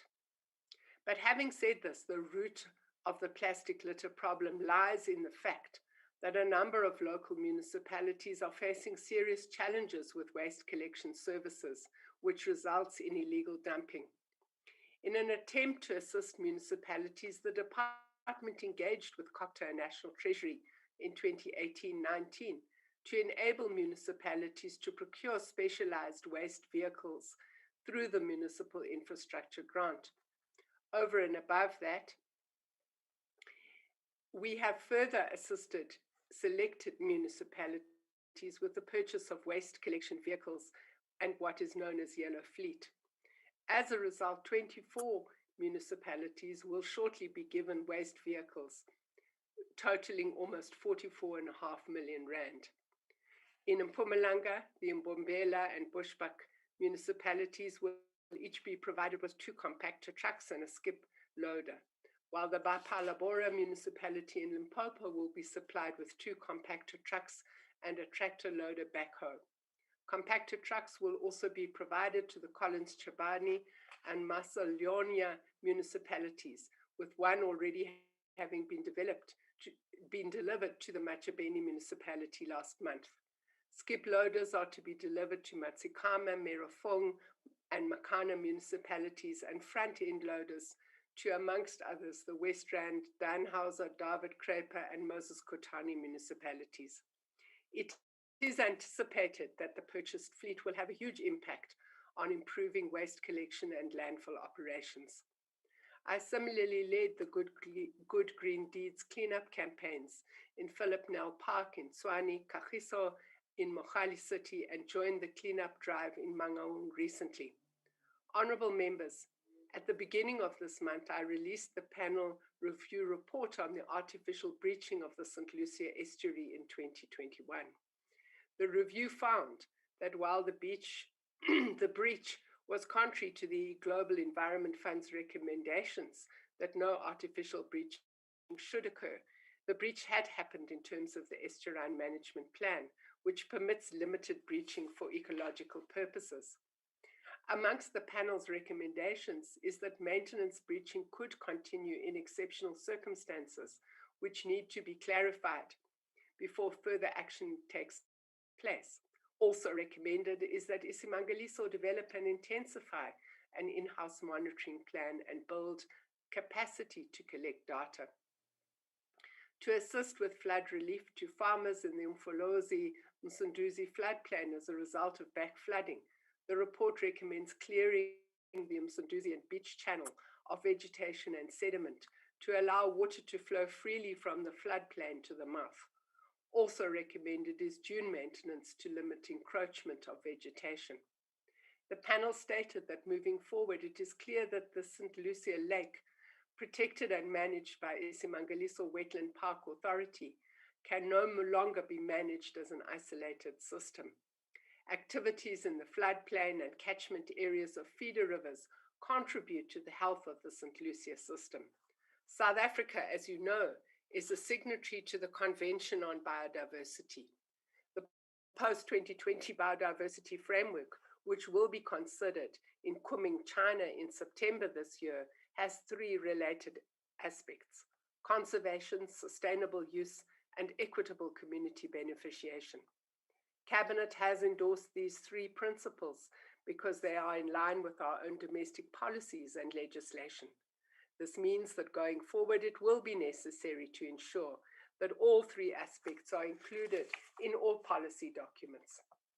Moving forward, the department will be working with other government departments, including agriculture, rural development, water and sanitation, as well as district and local municipalities, to find solutions that will safeguard the priceless heritage that we have at Isimangaliso, while supporting the livelihoods of those who live outside the park. Honourable members, in a country revered for our conservation success and which boasts an abundance of wildlife, poaching is a big problem. In recent years, South Africa has had to deal with more and more sophisticated international criminal syndicates, targeting not only unique and rare plant species for their ornamental value, but also our rhino population and our abalone stocks. Early in February this year, we reflected on the rhino poaching statistics for 2021, and we noted that while there is a decline in poaching in the Kruger National Park, intensive poaching activities have shifted to the Ezemvelo area of KwaZulu-Natal. As a result, key departmental resources have been deployed to actively support Ezemvelo KZN Wildlife and the South African Police Services. This support includes assistance to law enforcement officials and joint operation managers, excuse me, as well as the Nerve Center in Hluhluwe Umfolozi Park. As the Hluhluwe Umfolozi Park is part of the Zululand Integrated Wildlife Zone, the National Department has also been assisting the park to link up with potential donors that could support urgent priority interventions aligned to Ezemvelo's rhino crime combating intervention strategy. With the additional resources from the South African Police Services that have now been deployed to the area and the ongoing dedicated work of the Ezemvelo Rangers, the department is expecting increased arrests, and we will continue to support this integrated effort over the next few months. With regard to the poaching and smuggling of marine resources such as abalone, the Integrated Compliance and Enforcement Program of the NatJoint's Priority Committee on Marine and Ocean Crime, or what we know as Pakisa Initiative 5, has had a significant number of successful operations in the past financial year. During these operations, marine resources acquired illicitly and associated equipment to the value of 55 million rand were confiscated. The removal of the tools of trade is critical to disrupt the illicit activity, even if it's for only an interim period. In order to refocus our efforts around the management of the abalone resource and how best to prevent and combat illicit trade, the department, together with a broad range of stakeholders, will be developing an inclusive and holistic strategic response and action plan for the prevention and combating of trade in illegally harvested abalone. Honourable Chair, South Africa's efforts to protect unique biomes for present and future generations is key to ensuring the integrity of our biodiversity. In addition to the array of national and provincial parks, municipal and private reserves scattered across the country, we also boast a network of botanical gardens that protect area-specific, unique and diverse plant species. Earlier this year, I declared a portion of land as an extension to the Harold Porter National Botanical Garden in the Western Cape. This is one of 11 gardens managed by the South African National Biodiversity Institute, SANBI. The 1.1 hectare portion of conservation estate is situated in the center of the coastal fynbos region, where the flora is at its richest, boasting the main fynbos plant families such as proteas, ericas, and restios, including irises, daisies, and orchids. The Worldwide Fund for Nature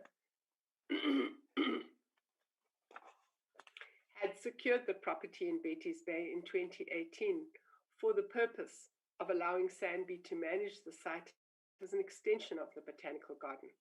The addition of this portion of land to the garden supplements its conservation value, extends the natural wetland habitat, and serves as a natural corridor for wildlife.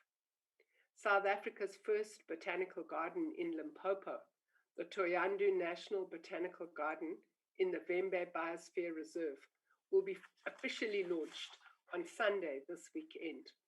This garden, which is on a portion of provincially owned state land and which has been managed as a nature reserve by the Limpopo Department of Economic Development and Tourism, includes a representative portion of the Soutpansberg mountain bushveld, a vulnerable vegetation type which is only 2.2% under protection.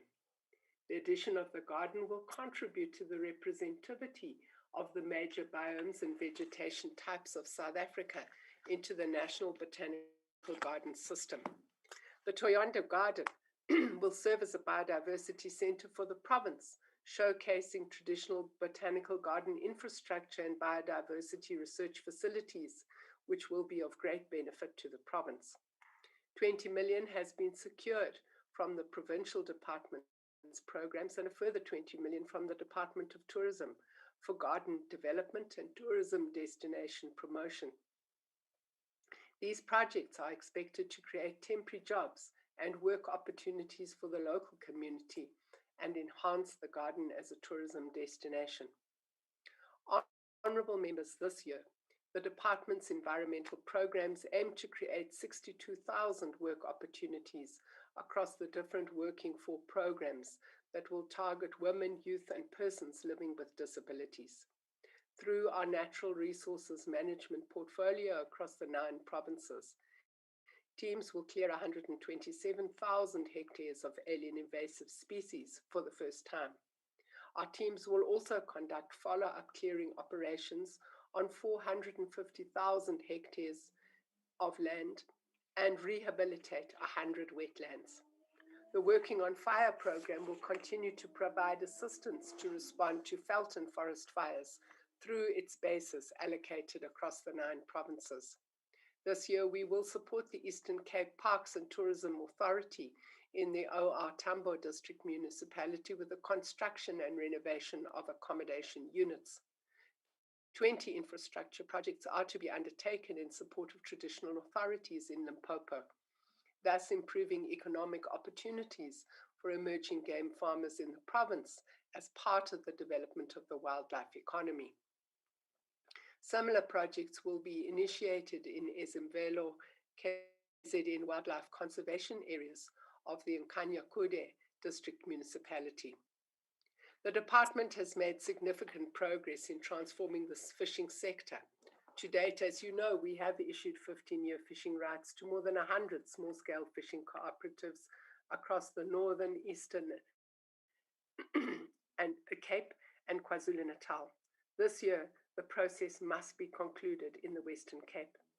Many provinces and municipalities are involved with us in supporting these important cooperatives. I urge those of you who have not yet joined to meet with us so that we can extend programs to improve tools of trade, business acumen, and marketing opportunities for these enterprises.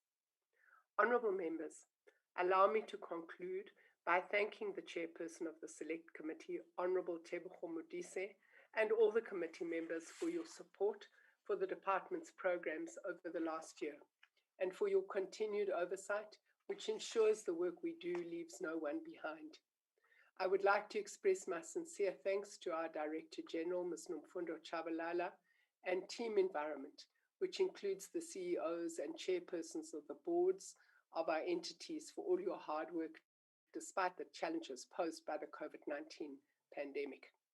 It is very important for me to take this opportunity to thank our Deputy Minister, Ms. Makatso Sochu, for all the support she gives to me and to our environmental causes day in and day out with the never tiring energy levels.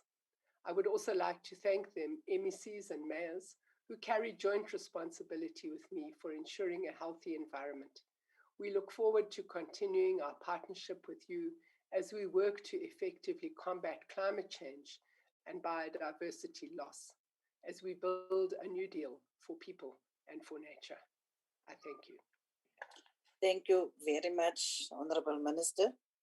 I advise that you take some little bit of hot water for that cat in your throat. I know how it feels. We will continue with the debate and we will call on the Honorable Lindwe Bibi. Mama, continue with the debate, please.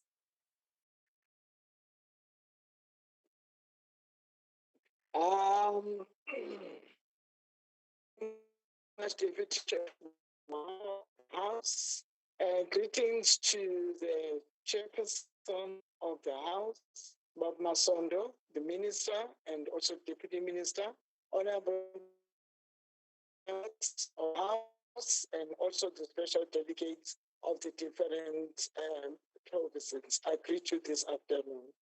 Honorable Chairperson, the ANC views and understands the budget as an instrument to finance government policy priorities. These priorities of the government, it is through the budget that the aspiration of our people for a better life can be achieved, and this can be found in the stated purpose of the vote, which is to lead South Africa's environmentally and fishery towards a better life for all. The budget vote 32 allocates funds to the 9 programs and a total of 49 sub-programs under the Department of Forestry, Fisheries, and the Environment. Honorable Chairperson and members, there can be no doubt that South Africa is one of the progressive pieces of institutions in the world. The National Environmental Management Amendment laws are well designed to help advance our responsibility towards environmental protection and also meant to establish and review land use guidelines, examine land use patterns, also to determine their impacts on the quality and quantity of natural resources, and to carry out surveys which will assist in the proper management and conservation of the environment. Honorable Chairperson, Deputy Chairperson, and the members, we have a country disaster risk reductions and management legislations. And this piece of legislation serves as a model for other countries and is considered to be one of the most advanced institutional frameworks for the disaster management in the world. Honorable Chairperson, we have taken note of how the budget allocations to provinces and what the expected outcomes are. On climate change, one of the ways in which we can help deal with the climate change is through putting in place a legislation mechanism to ensure the realization of this objective. Chairperson, we have passed as the Parliament, as indicated earlier, commendable piece of legislation. What needs to be done is total implementation and execution of policy objectives within the given legislative framework. The devastation and loss of life caused by the floods in the provinces of KwaZulu-Natal and Eastern Cape has highlighted the grave importance of climate change early warning systems. The United Nations said that successful early warning systems will save lives and jobs, also infrastructure, and support long-term sustainability. Honorable Deputy Chairperson, the budget vote will see the finalization climate change legislation, and the bill climate change has already been introduced in Parliament. This piece of legislation is very important, and it's Chapter 3. It spells out the responsibilities of the provinces and municipalities in terms of the climate change responsive. Honorable Chairperson, government has adopted the National Adaptation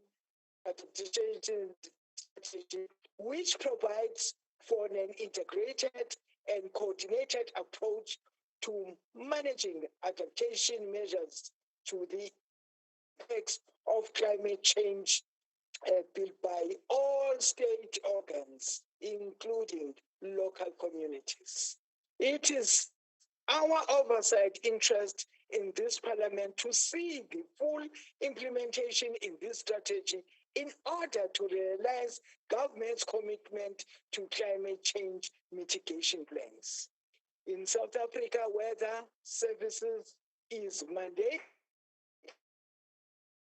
by the Weather Service Act of 2001 to produce weather and climate change information, and this collaborates through a social compact with other institutions, community and research organization, and provide severe weather warning and advisories to the Disaster Management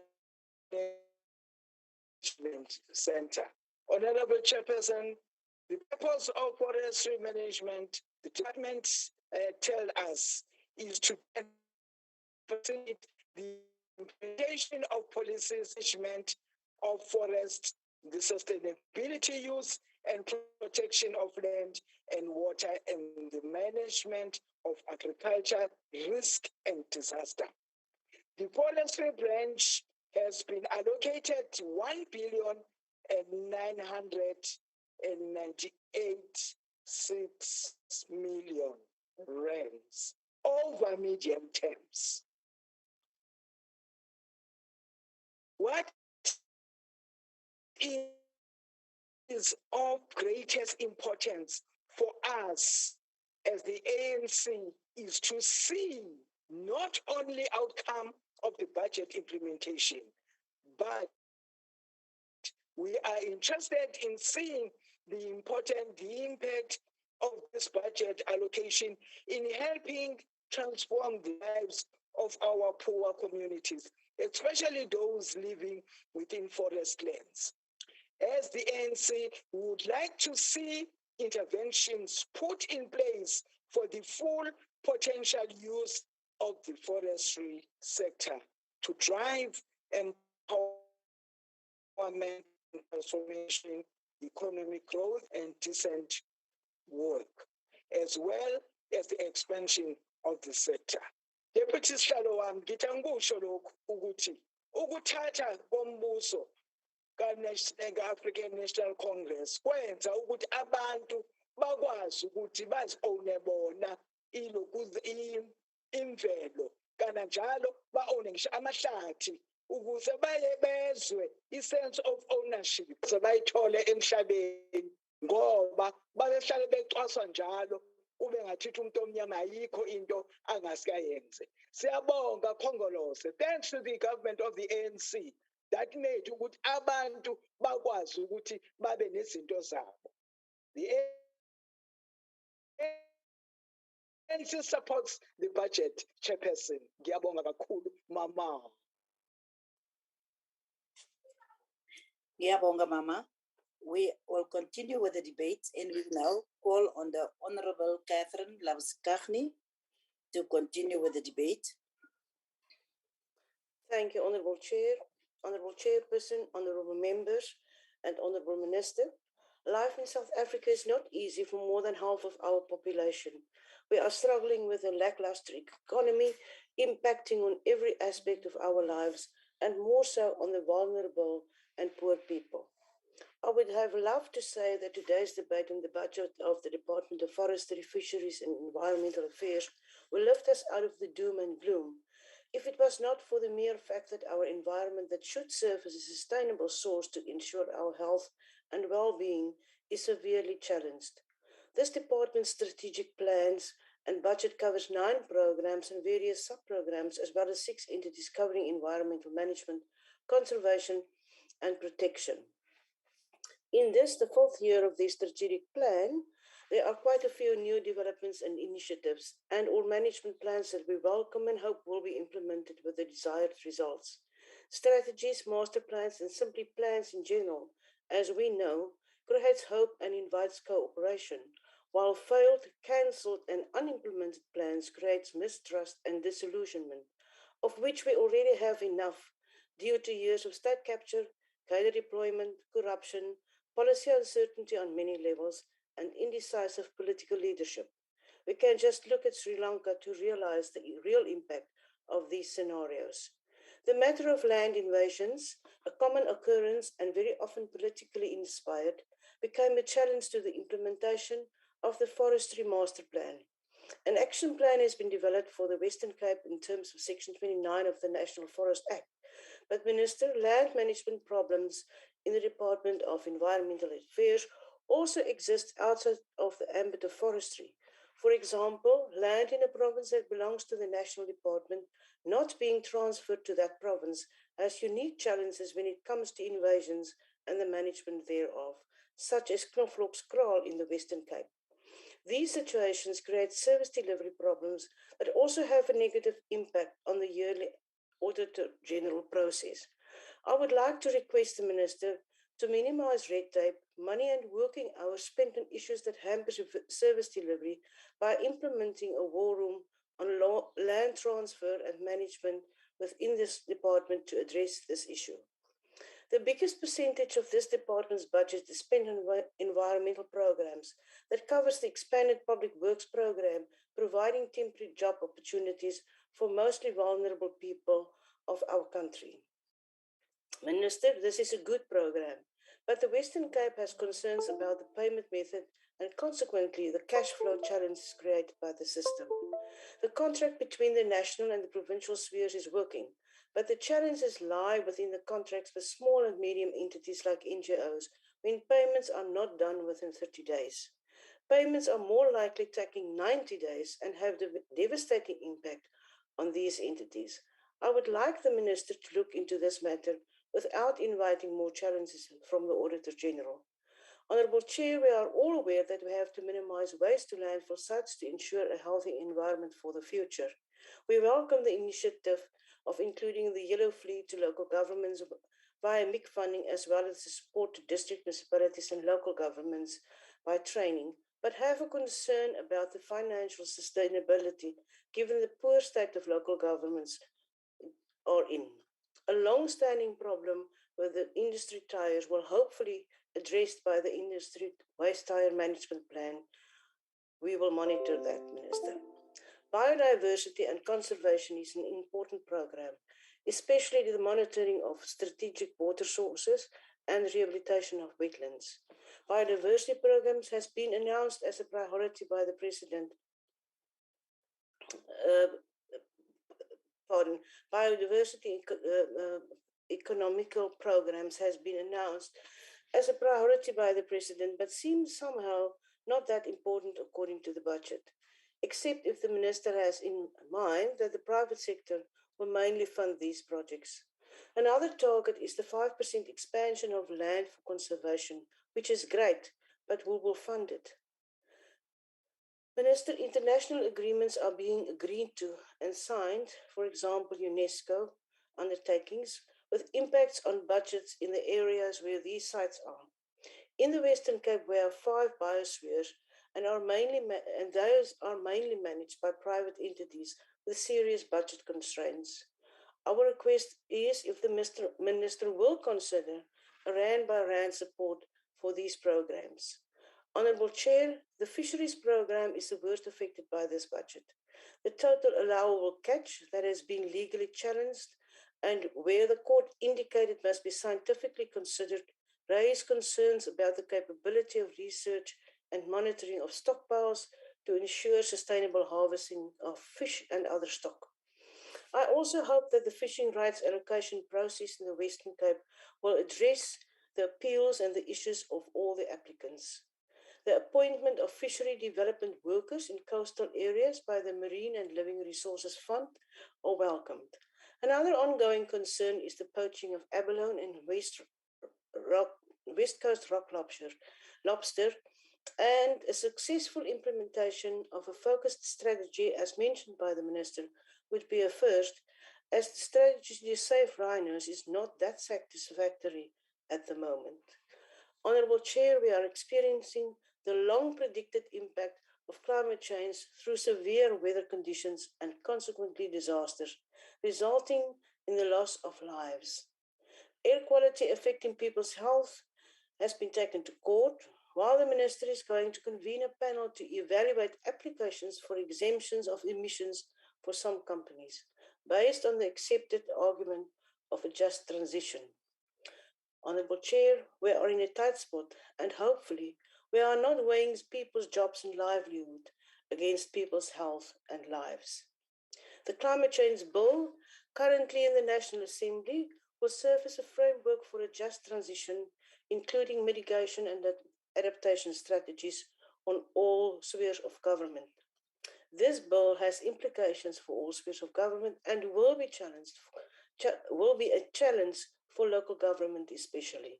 The promised funds derived from COP26 are still in negotiation, while KZN is suffering from the aftermath of climate change-induced disaster.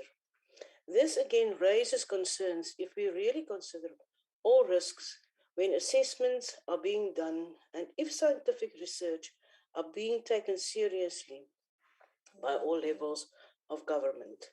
Minister, I do hope that the Development Bank of South Africa, as the implementing agent of the Green Fund, will step up to the plate in funding urgent mitigation and adaptation projects, while the Presidential Climate Change Advisory Council negotiate to determine if and how we will utilize these promised funds. I thank you. Thank you very much, Honorable Labuschagne. We continue with the debate and we call on Honorable M. Voko from the Eastern Cape to join the debate. Thank you very much, Honorable Chairperson. I hope I'm visible. What's happening with my gadget? Clear as mud. Oh, thank you very much. Honorable Chairperson, honorable members of the House, Honorable Minister Chrissy, the Deputy Minister, Chair of the committee, and its committee members, ladies and gentlemen, good evening. Honorable Chairperson, as the Eastern Cape Government, we wish to welcome the budget vote for the Department of Forestry, Fisheries and Environment as presented by Honorable Minister Barbara Chrissy. What she presented came at an opportune time as the country is dealing with severe effects of climate change that affected KwaZulu-Natal and some parts of the Eastern Cape. The recent events have highlighted our vulnerability to climate-induced disasters, and its impacts hold significant risk for South Africa in general and the Eastern Cape province in particular, as we have witnessed recently. Honorable Chairperson, a recent study commissioned by the Department of Economic Development, Environmental Affairs and Tourism indicates that for every year of drought, it costs the local economy 2.8 billion rand. It is therefore imperative that steps are taken to reduce our vulnerability and mitigate the impacts of climate change. Honorable members, we support the calls for the finalization of the climate bill so the country holistically deals with the effects of climate change sooner rather than later. From this financial year, we have identified climate change as one of the high impact projects that the province will seek to embark on. This is also because the Eastern Cape is an area of convergence of 8 of the country's 9 biomes, making it the most diverse of South Africa's provinces. It is known that the protected area system is inadequate to conserve the Eastern Cape's internationally recognized natural capital, and the protected area estate needs to be expanded. We have therefore set ourselves to embark on a development of a climate change program in the OR Tambo region, focusing on disaster risk reduction and ecosystem-based adaptation, and will prioritize the following. 1, a greenhouse mitigation with a focus on waste and air quality management. 2, the water sector, specifically ecosystem-based adaptation to ensure disaster risk reduction. 3, environmental education in support of community empowerment and raising awareness on climate change impacts and opportunities. And lastly, building community resilience with a core principle to co-create projects with communities. As climate change escalates in priority, it becomes even more important to support our economy with reliable low-carbon sources of energy. Over the next few years, we expect significant new investments in wind and solar farms, embedded and self-generation, green hydrogen, and other low-carbon sources. Through its independent power producer support program, the department will continue the work of supporting new energy projects and additional electricity infrastructure. Honorable Chairperson, I agree with Minister Christie's assertion that we need to keep our country clean and ridding our environment of unwanted and unsightly waste, so we are able to provide a healthy environment for all to live in. I wish to state that the Eastern Cape is one of the beneficiaries of waste management program that the Minister has spoken of. One of our municipalities, Sengu, has confirmed being the beneficiary of the yellow fleet provided by the department to transport waste in municipalities. We want to thank the Minister and that department for that. In support of this program, we initiated an expanded public works program last year, working with 7 identified local municipalities across the Eastern Cape for the preservation of the environment in those localities. We invested 35.9 million rand for the rollout of this program, creating 1,272 work opportunities. For 2022-23, we have set aside 24.6 million rand to continue with this program, targeting to create a total of 670 work opportunities.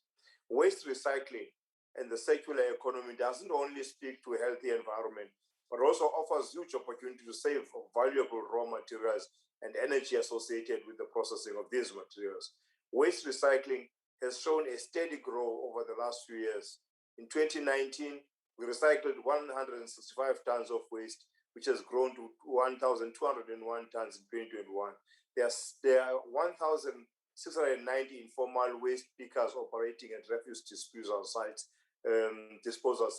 throughout the province and are credited with removing 1,108 tons of waste from our refuse sites. Honorable House Chair, since the intervention programs initiated between national government and provinces to address the poaching of our country's wildlife, the Eastern Cape has lost no rhinos to poaching during the past 2 years.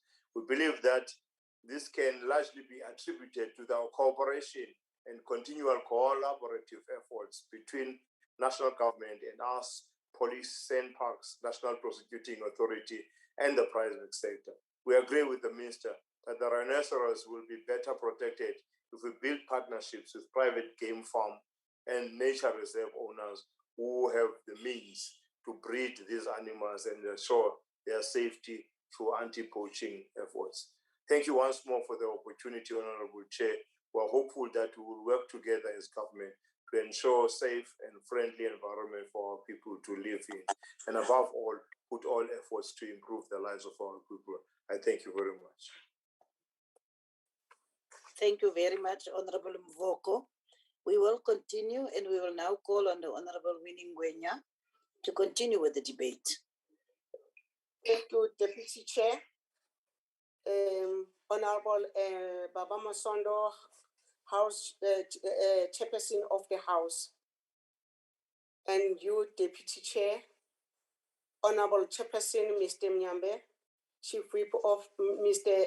Mhai, Minister B. Chris, Barbara Chris, and Deputy Minister M. Soju, members of the House, members of the media, and fellow citizens. Honorable members, yesterday, 18 May, was indeed a critical day, and the calendar of political event of South Africa, because it reminded us of the day which the former Deputy President and the Secretary General of the African National Congress, Utata Walter Sisulu, was born.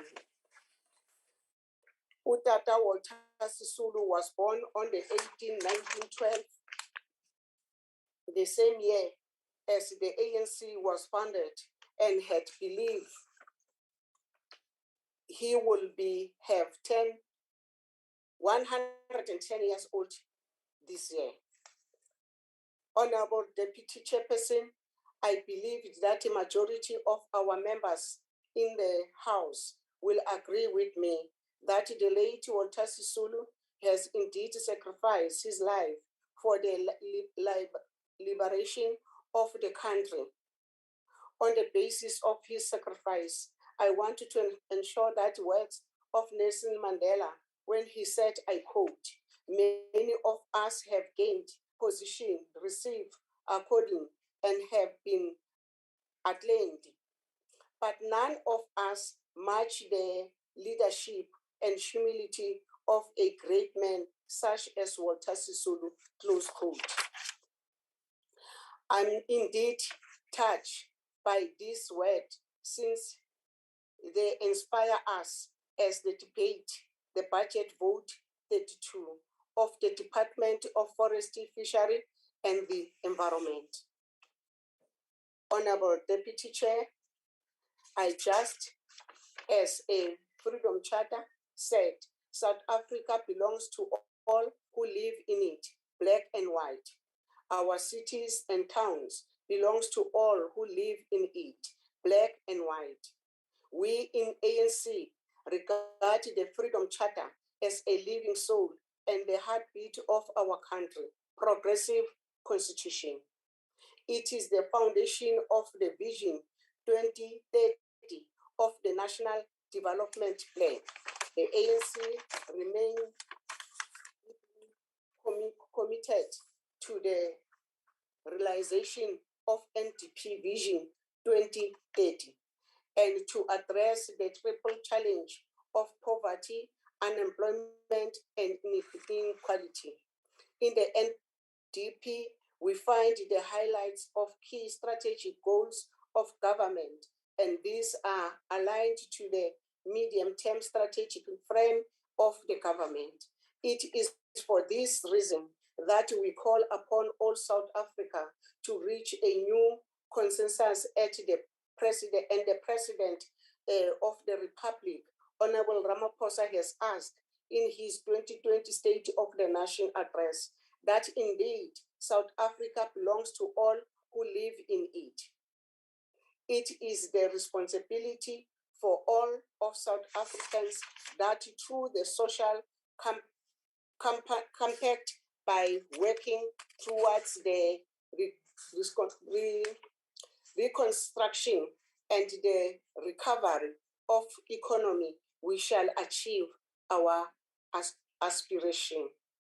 The ANC has declared 2022 the year of unity and renewal to defend and advance South Africa's democratic gains. We have, as a nation, one of the best constitutions in the world. Our country constitution in section 24 guarantees to everyone a right to environment that is not harmful to his or her health and well-being. And this is in line with the United Nations Universal Declaration of Human Rights. The Department of Forestry, Fishery and Environment, one of the most important departments of our government. They have within the department 9 programs and about 49 sub-programs. It is a biggest department with a very huge responsibility. The department does a very commendable job under very trying circumstances, and in carrying it out its mandate. It gives unconditional support to provincial and local government spheres. Deputy Chair, on environment programs, the total budget allocation to the department is 8,947,9 billion. The budget allocation of the budget goes towards environment program at around 3,748,7 billion, and the allocation increase at an annual rate of the 3% of the MTEF. The department contributes to the creation of job opportunities through the expanded public works program. And this program is linked to various entities in the department. Give the realities of the high unemployment rate in our economy, the creation of about 439 job opportunity is greatly welcome. The EPWP job opportunities do not only provide a source of the income for the thousands who had been employed, but it also provides them with the gaining of the new skills and the sector knowledge. It provides a basis upon which our people can begin a process of meaningful uplifting their economic status. Deputy Chair, on chemicals and waste management, Honorable Deputy Chair, our cities and a town are filthy. Population is caused by human activities. The biggest polluters are corporations, environment, especially the mining companies.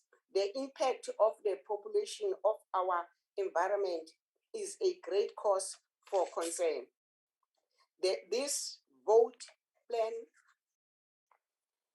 to divide about 9.8% of the waste from our landfill site, and it will increase to 15% in 2023 and 2024, and by 8% in 2024 and 2025.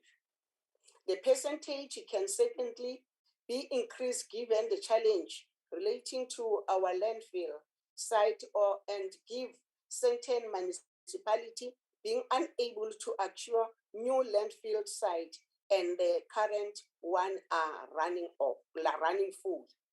We note the initiative that the Department of Forestry, Fishery and presented in support of waste recycle. But bag centers do not only assist in terms of ensuring that our environment is kept clean, they also provide economic opportunities for the waste picket so that their waste recycled material.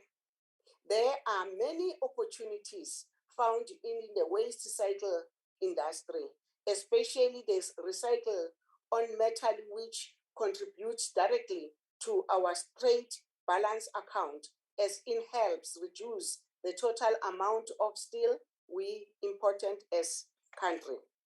We do recognize that there is a need to offer training and skills development for a cooperative in the waste cycle industry. The ability to offer such training will ensure that growth of the waste cycle and will have a direct impact in the total percentage of the waste that we can divert from going to our landfill site. There is a need for a renewal public-private partnership around waste cycle industry and its entire related value and supply chain. Akwenzi umqondo lokhu, Deputy Chair, ngempela ukuthi kungani abantu bakithi abaningi kangaka bengasebenzi ekubeni kunokungcoliswa kwemfucuza okungaka ezweni lakithi, meaning dumps and water population and the contamination by big industry is a great concern for the community living and working in and around this city and town where such activity is taking place. Small farmers around mining town are complaining about the contamination of underground water by mining activities, and this has a negative impact not only the agriculture production, but also to the environment and affect the health of the surrounding communities. Honorable Deputy Chair, let me borrow the wise word of the Sisulu in 1964. He said, "As long as I enjoy the confidence of my people, as long as there is a spark of life and energy in me, I shall fight with courage and determination of the freedom of all South Africans." Close quote.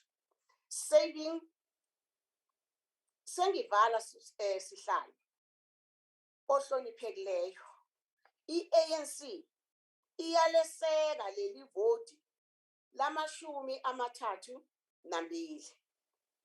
Lo mnyango wezamahlathi, izinhlanzi kanye nezemvelo ziyasiqinisekisa ukuthi leli voti kanye nomnyango bazofinyelela imigomo yabo ebekiwe futhi baqhubeke nokubhekana nakho konke ukukhathazeka okuvezwa kule nkulumo mpikiswano yevoti. Lesabelo mali umnyango wenza umsebenzi omuhle kakhulu okufezeni umsebenzi wabo njengo obekwe esigabeni sama-28. So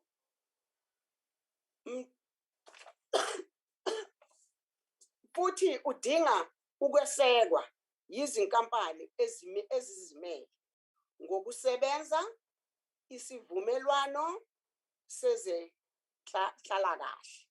Deputy Chair, the ANC support this vote. Ngiyabonga. Mama. Thank you very much, Mama. I will now call on the Honorable Arnolds, and in the same vein, will hand over to the Chairperson to continue to preside over this debate. Honorable Arnolds. Thank you, Deputy Chairperson.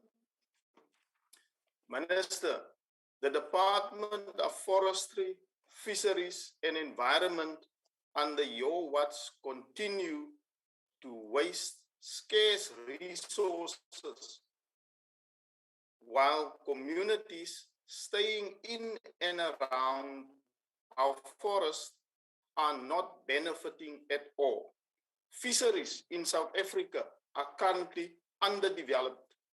There is a need to transform and restructure the fishing industry in order to address the historical imbalances and to achieve equity in the fishing industry.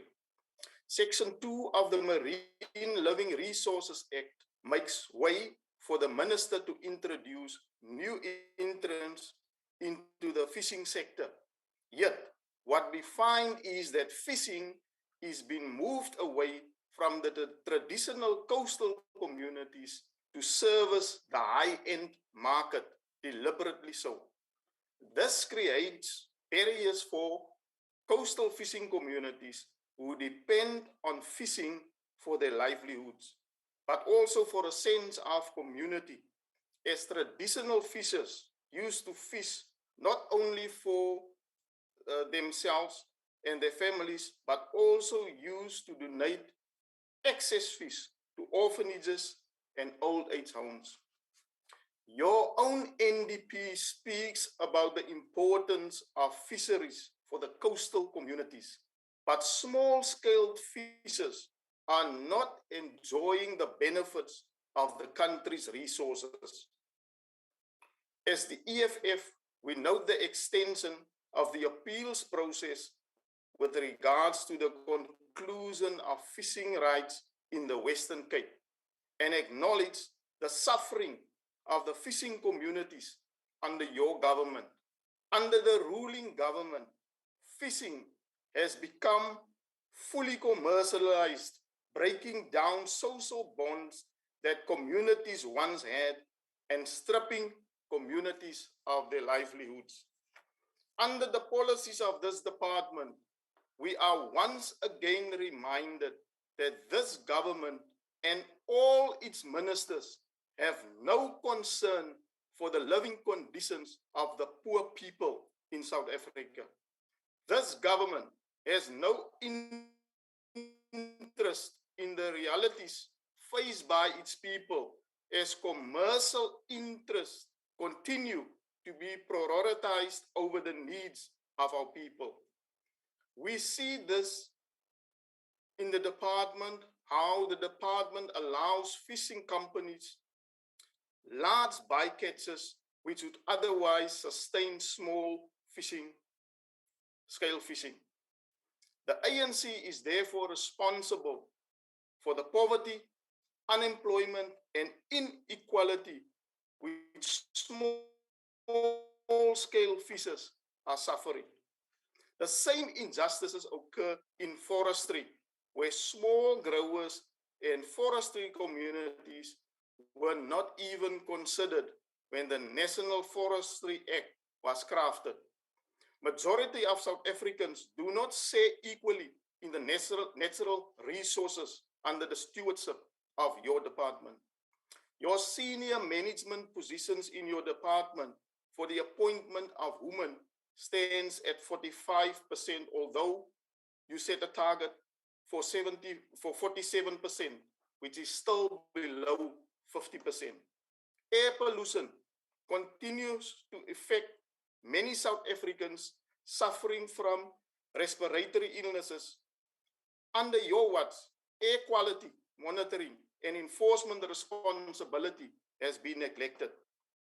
As the EFF, we reject the 8.9 billion budget allocation in the 2022-23 financial year because of your non-compliance with supply chain management policies.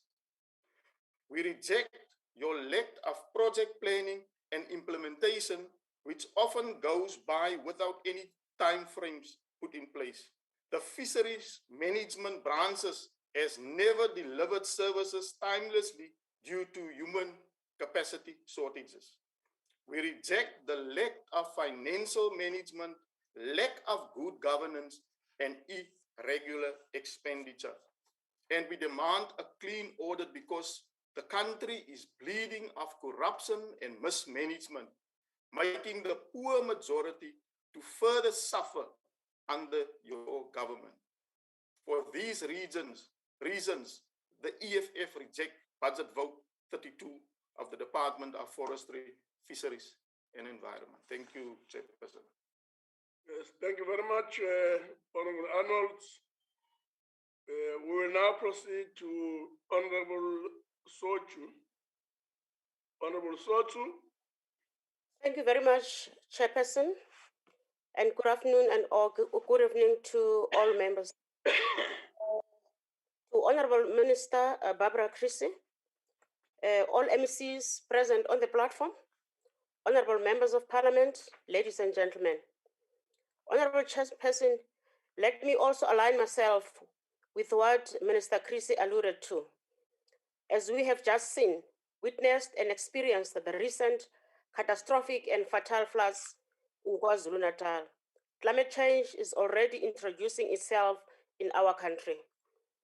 And already, and rightfully so, calls for enhancing early warning system have been made. We wish to assure our nation that our government and relevant national, provincial, and local government are working tirelessly on all these systems to ensure that the disaster risk management strategies are in place and effectively implemented, in the process enabling our communities to have response capabilities as means of first aid in the midst of severe weather such as storms and floods. Chairperson, for instance, Honorable Chair, after some of the ambient monitoring systems fell into disrepair some years ago, our department intervened to repair some of these, which included the Plenary Air Quality Monitoring Station in Mangaung Metropolitan in the Free State.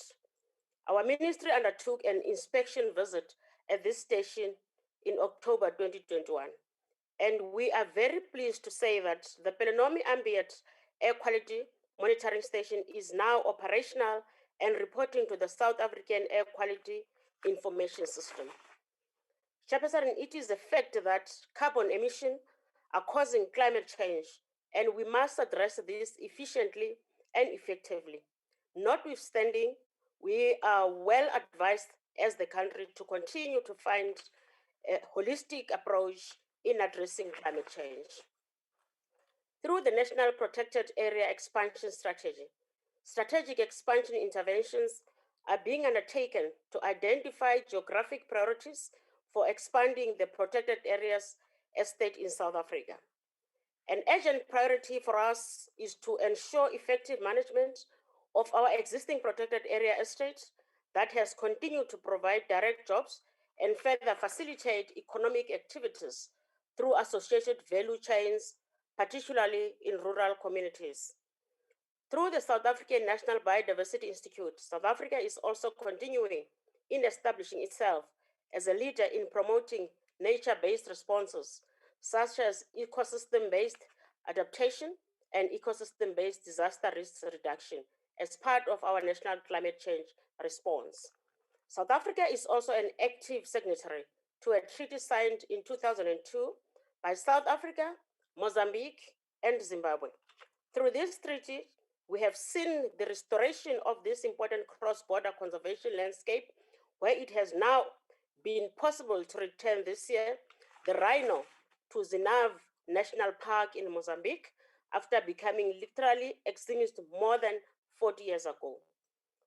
To commemorate the 20th anniversary of the treaty, is to be set a date that will be scheduled by the ministries, has endorsed the release of the rhino as fundamental process and progress in the commemoration of the Greater Limpopo Transfrontier Conservation Area 20th anniversary. Chairperson, our government has also approved and adopted the implementation plan of the Commercial Forestry Master Plan and the greening plan of planting 10 million trees over a period of 5 years, starting in the financial years 2019-2020. This means our government is not only focusing on sustaining the wood, it is also focusing on production and transformation in the forestry sector. Currently, our department and Department of Public Works and Infrastructure are in active engagement with the affected municipalities to facilitate that all lease expired state land should be recommissioned back to forestry commercial plantation with the aim to enter into community forestry agreement with the communities that are now currently occupying that land. This process has already started working together with the private sector. In this instance, Chairperson, the department will be transferring 4 plantations, 3 in the Eastern Cape and 1 in Limpopo. The transfer will be done through community forestry agreement to communities in line with the National Forest Act, as contained in the master plan. This will be accompanied by the development of a post-settlement support plan that will give guidance on how the communities will be supported once the plantation have been transferred to them. We are not going to dump the transfer to the community. We will work together with the community in order for us to be able to make sure that they are well sustained. Honorable Chairperson, the 15th World Forestry Congress that I attended earlier this month in Seoul, South Korea, has also shown that South Africa is in fact one of the key role global players in the forestry sector. The Congress was hosted under the theme, Building a Green, Healthy and Resilient Future with Forest. Members adopted the Seoul Forest Declaration, which conveyed the urgent need for action to achieve a green, healthy and resilient future with forests. It also endorsed the youth call for action and the ministerial call on sustainable wood. This will assist the country towards our initiative of using sustainable wood whilst ensuring that youth and women enter and fully participate in the forestry sector, either as large-scale or as small-scale forest growers. Our youth and women sectors must be embraced as partners, co-investing partners in the green economy to ensure that there is equitable wood supply, poverty reduction, climate change mitigation, the restoration of degraded forest landscape, and the creation of employment. Chairperson, through the environmental program, the department is also funding the implementation of the infrastructure project through the People and Parks and Biodiversity Economic sub-programs. I think the minister also alluded on that. Small scale and developing game farmers are supported through the allocation of seed funding for infrastructure development and processing facilities. These include ranching, breeding facilities, hunting outfitters, venison processing, biotrade, and bioprocessing facilities. Chairperson, drought threatens lives and food security and is already having significant negative socio-economic and environmental challenges. It is therefore imperative that appropriate global attention and action is focused on addressing the drought. It is a fact that in many cases, women are more vulnerable to the effect and climate change and drought, primarily as they constitute the majority dependent on natural resources that are threatened by climate change and who continue to face social economic barriers that limit their coping capability. I think Honorable Bibi mentioned also the issues of women that are suffering because of the climate change. Waste management and the contribution of this sector to the growth of circular economy continues to receive attention. The waste sector, which has an annual resource value of 25.2 billion rand, contributes to the rapid growth of circular economy, just under 1% to the national gross domestic output, and employs more than 170,000 individuals. The National Waste Management Strategy 2020 is helping with the waste division of 21% with amount to 22.6 million tons from the land size across the country. As government continues to scale up cleaning campaigns across the country, we had also visited Machabeng, as Minister has alluded to, local municipality in the Free State recently, as part of the many cleanup campaigns our department has undergone. It is through a number of interventions by the department that we hope the waste challenges will be addressed. This includes the provision of the equipment necessary to compact waste at landfills sites, deliver waste to these sites, and to dispose of waste in the correct way. Thank you, Minister Chrissy, for prioritizing waste management in support of our struggling municipalities. A waste-free environment is important to create a country free of litter and other ways in which we all recycle, upcycle, reuse, or repurpose materials requires a commitment by all of us, all the citizens of the country. As I conclude, Chairperson, I would like to thank the Minister for her leadership in our department. My gratitude is also conveyed to our Director General, Ms. Nomfundo Chabalala, and Team Environment, including the Chairperson of the boards and the CEO of our entities, for all their support and hard work during the past year.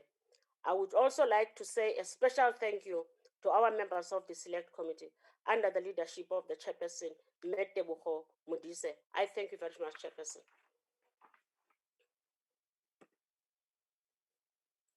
Thank you very much, Honorable Sotu. We will now proceed to Honorable Dutoit. Honorable Dutoit. Dankie, agbare voorsitter. Watter eienskap, karaktertrek, nie 'n leefwyse ontbreek op hierdie stadium by soveel Suid-Afrikaners? Trots en selfrespek. Ek was deel van 'n parlementêre afvaardiging wat verlede week 'n amptelike besoek in ons buurland Namibië afgelê het. Ons was aangenaam verras deur by ons aankoms en soos wat ons om en deur Windhoek en die nedersettings beweeg het, opgemerk het dat inwoners wat hierdie stukkie aarde deel in gemeenskaplike simbiose leef, deur die omgewing skoon te hou. Honorable members, we in Namibia have a zero pollution policy, close quote, a statement by one of the Namibian councillors. No paper or plastic waste in the streets, no sewage smell at the wastewater treatment plants, no water leaks anywhere. If this can work in a neighboring African country that has an unemployment rate of about 36.8% and is dependent on tourism and nature for survival, why can't we do the same? Minister Creasy mentioned in the National Assembly debate that plans are in place to ensure better management of landfill sites. This is welcomed, but South Africa needs a change in its approach towards real threats. Soveel Suid-Afrikaanse burgers moet 'n kopskuif ondergaan, voorsitter. Hierdie departement se begroting is verklein, met slegs 8.9 miljard rand beskikbaar vir die 2022-2023 finansiële jaar. En dit is totaal ontoereikend en die regering het skynbaar geen begrip om die omvang en die bedreiging wat omgewingsbesoedeling vir die land en sy inwoners inhou nie. Die beskerming van hulpbronne is nie slegs vir hierdie departement van bosbou, vissery en omgewingsake se verantwoordelikheid nie. The protection of our environment and natural resources is the responsibility of every other department in the country. Departments can only conserve, protect, and nourish our resources if we approach it as a collective and ensure that there are consequences for non-compliance. Consequences for the executive of municipalities if these municipalities do not manage their wastewater treatment plants responsibly. Consequences for the executive of municipalities if these municipalities do not manage their refuse sites responsibly. And consequences for the executive municipalities if these municipalities do not implement zero-leak policies without allowing state capture to take place. The culture of a proud nation, irrespective of cultural background, must be instilled and promoted, Chair. Every citizen must have self-respect and understand that we have a moral obligation to preserve our scarce environmental resources. How wonderful would it be if we can unashamedly, without fear of disappointment, invite the world to visit our municipalities, ons klein dorpies, metros, and to experience a clean South Africa, a country that is proud to offer its beauty and diverse culture to tourists, investors, and the world to enjoy. Voorsitter, hier is steeds ruimte vir verbetering in die minister Creasy se departement, maar die onus rus op elkeen van ons om nie slegs te kritiseer van die kantlyn af voorstelle te skree nie, maar om die vlammetjie van kultuur en van trots wat ons soveel ontbreek aan te blaas om weer selfrespek te hê. Ons sal dan korrupsie kan verminder want jou gewete kla jou aan. Besoedeling verminder want ons moet 'n nalatenskap vir ons kinders verseker. Onwettige jag en stropery verminder want ons moet die natuur bewaar. ons 'n skoon en veilige omgewing hê, want ons het trots vir onsself en ons medemens. The responsibility is ours to play the oversight role, but let's not fulfill this role by approaching it like outsiders and critics. Our legacy will be determined by our current actions. We must be responsible now, Chair. Neem dit op jouself, vat verantwoordelikheid en wees die verskil. Wees die verantwoordelike persoon wie jy is en ander trots op jou kan wees in opregtheid. Dankie, voorsitter.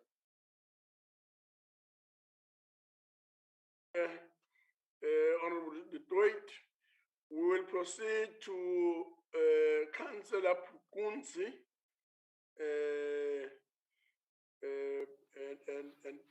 Pukunzi is from Salga. Honorable Pukunzi.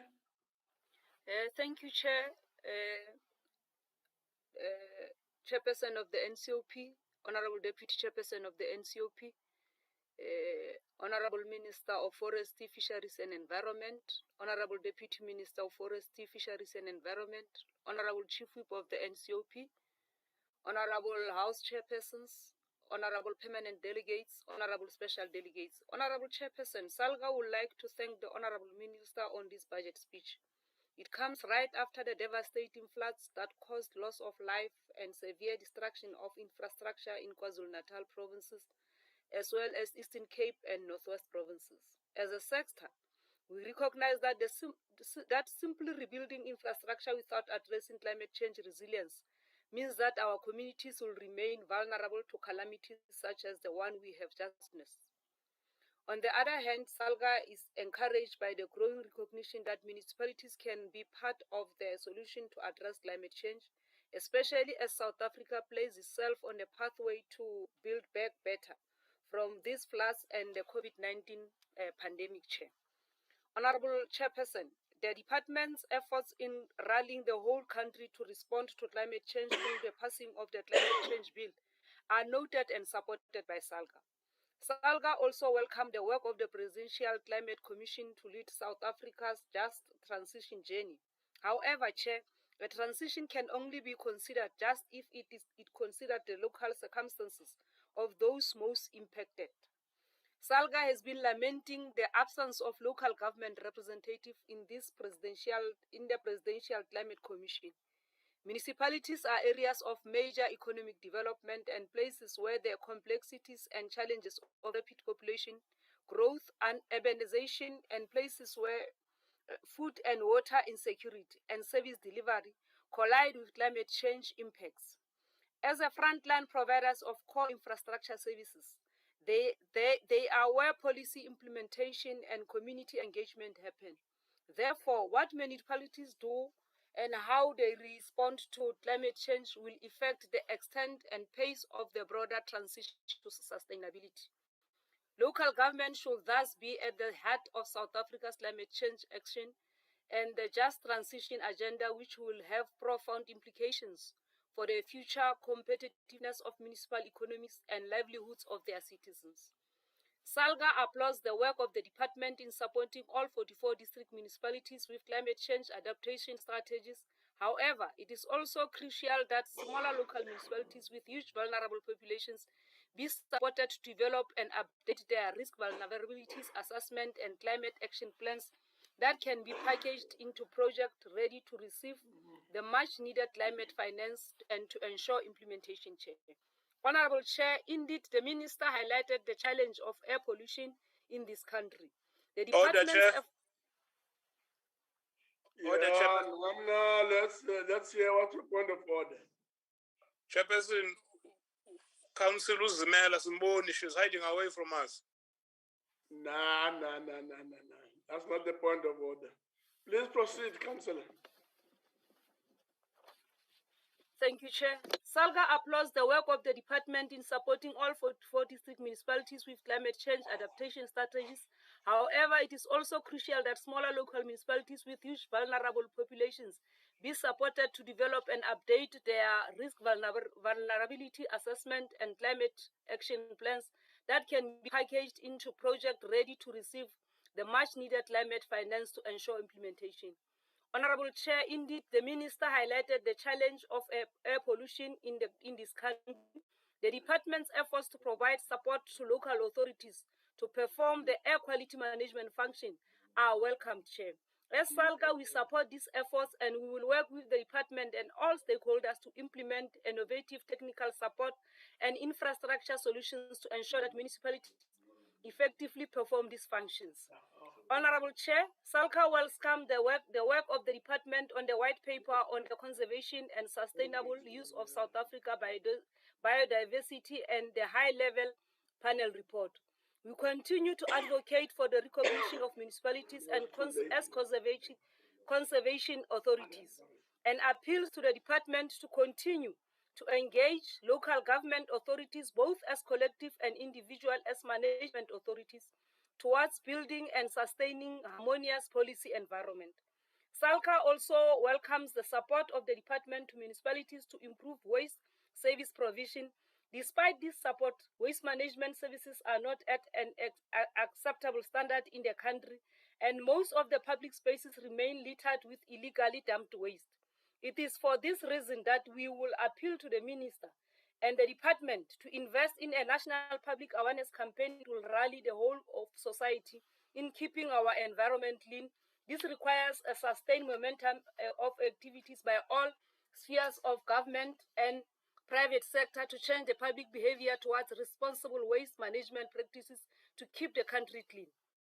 Secondly, that there needs to be a conducive environment for the government, especially municipalities in particular, to enter into an innovative partnership with private sector in civil society to effectively perform the waste management function. Experience has shown us that municipalities on their own struggle to address all waste and other environmental challenges facing the country. We require cooperative efforts to all spheres of government and private sector to perform waste management function. SALGA would like to express gratitude to the department's support as it rolls out the council induction program to equip councillors who will be serving in the environment portfolios in municipalities. This program will capacitate councillors to ensure that municipalities are performing all environmental functions and be able to effectively play an oversight role. We are also looking forward to co-hosting the local government environmental indaba with the department and all sector partners to mobilize support to ensure environmentally sustainable and climate change resilient municipalities. Honorable Chair, Operation Pakisa has implications and opportunities for municipalities. As a result, we urge the department to ensure alignment of all Pakisa programs with municipal spatial development frameworks, IDP, sector-specific infrastructure plans, and investment frameworks. This will assist municipality to leverage on the socio-economic opportunities in the environment sector and align them to their own integrated development plan and economic development objective. In conclusion, Chair, SALGA really appreciates the collaborative partnership we enjoy with the department and that where the critical challenges are identified, the department mobilizes the sector to resolve them urgently. We are committed to mobilizing the whole of local government to step up and contribute towards climate change resilience, putting people and nature first in pursuit of resilient world where we do not just service climate shocks and stress, but thrive in spite of them all. Chair, I just want to, as I conclude and wrap up, I just want to quote the words of Wangari Maathai. We owe it to ourselves and to the next generations to conserve the environment so that we bequeath our children a sustainable world that benefits all. So as SALGA Chair, we are going to make sure that our municipalities are climate change resilience. We thank you, Chair.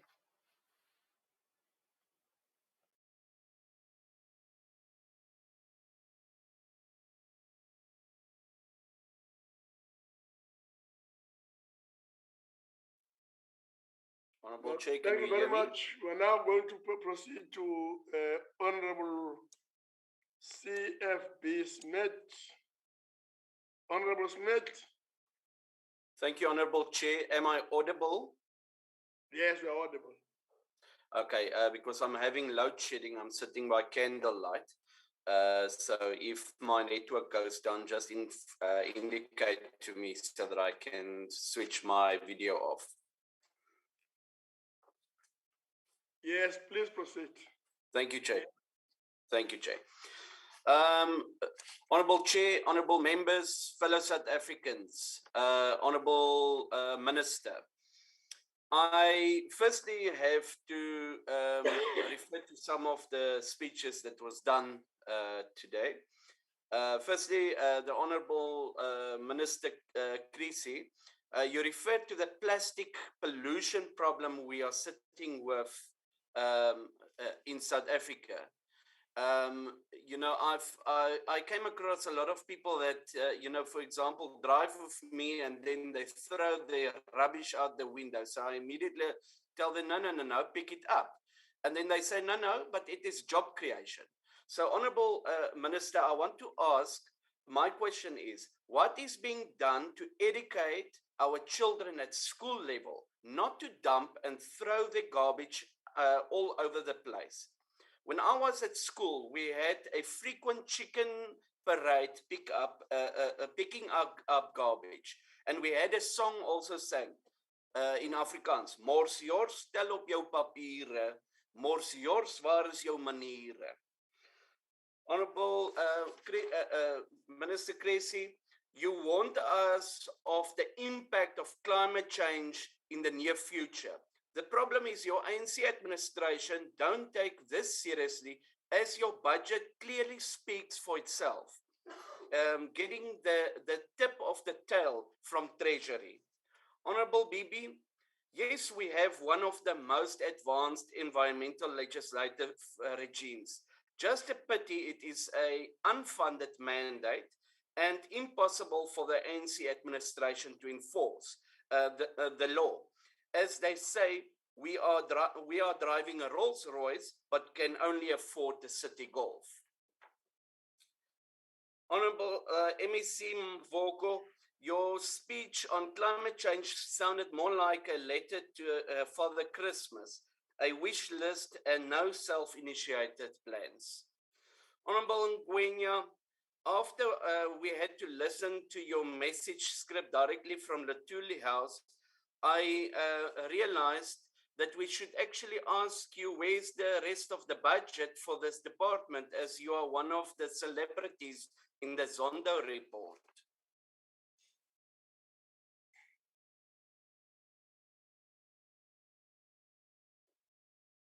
Honourable Chair,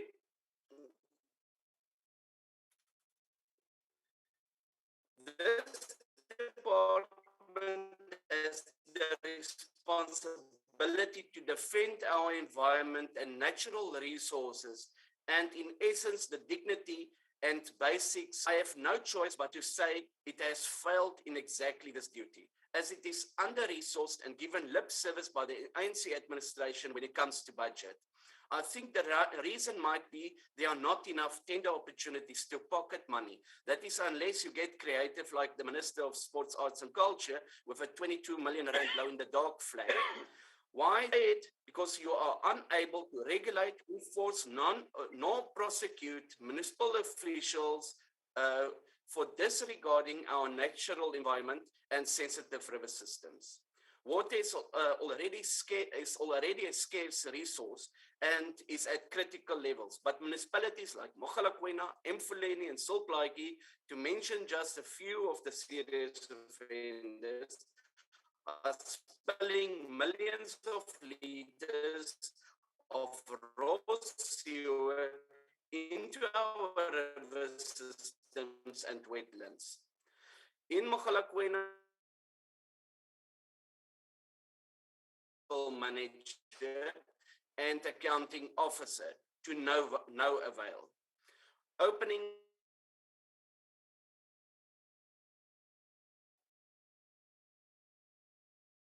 an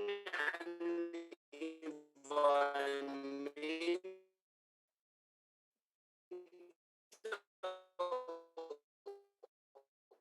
We are not audible on Water member. Act violation Just try is to speak the SAPS, a bit loud, although and I close to the actually mic. that stipulates exactly what. Please proceed.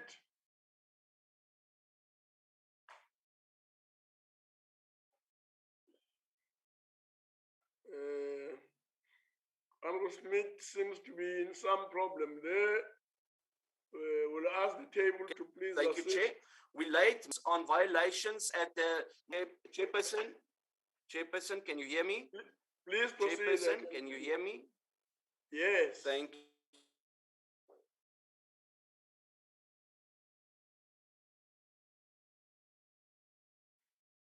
Honorable Smith. Honorable Smith, you seem to have drifted away and you are hardly audible now. Please try and speak to the mic.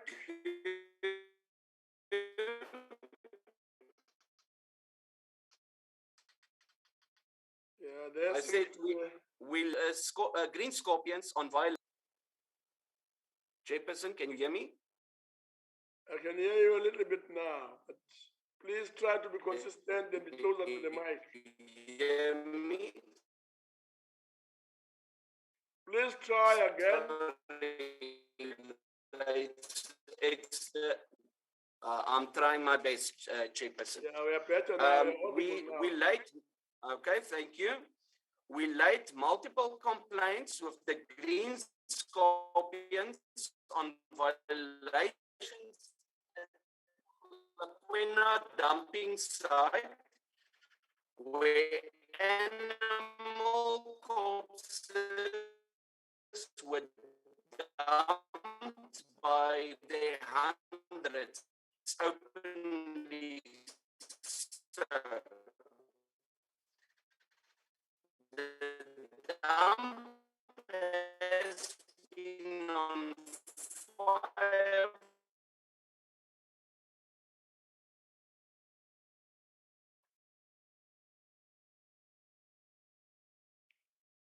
Yeah, we seem to be losing you, honorable member. For weeks now, and smoke is causing serious medical problems among surrounding communities, of which a child is currently in hospital because of it.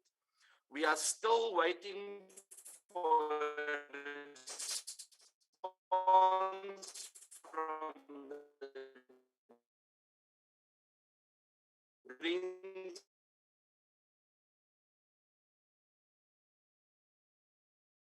Yeah, as you conclude, the honorable member.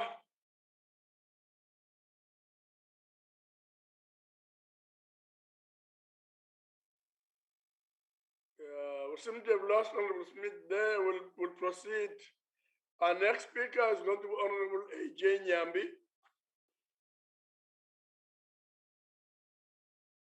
Honorable Nyambi.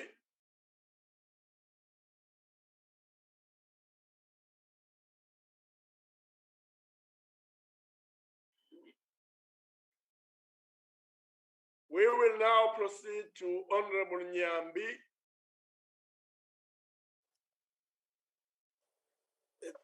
Thank you, House Chairperson Ntate Masondo, Deputy Chair May Lucas,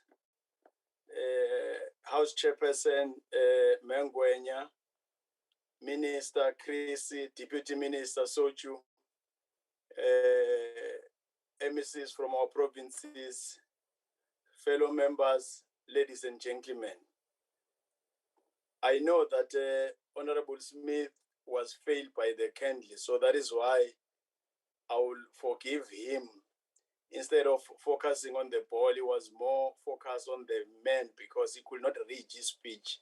So the Kindly was not doing justice to him. So for that reason, I'll leave him. The list said about many things he said about honorable members that focus on the debate, the better for today. Those of us who have predisposition to playing politics during budget votes should not look further than the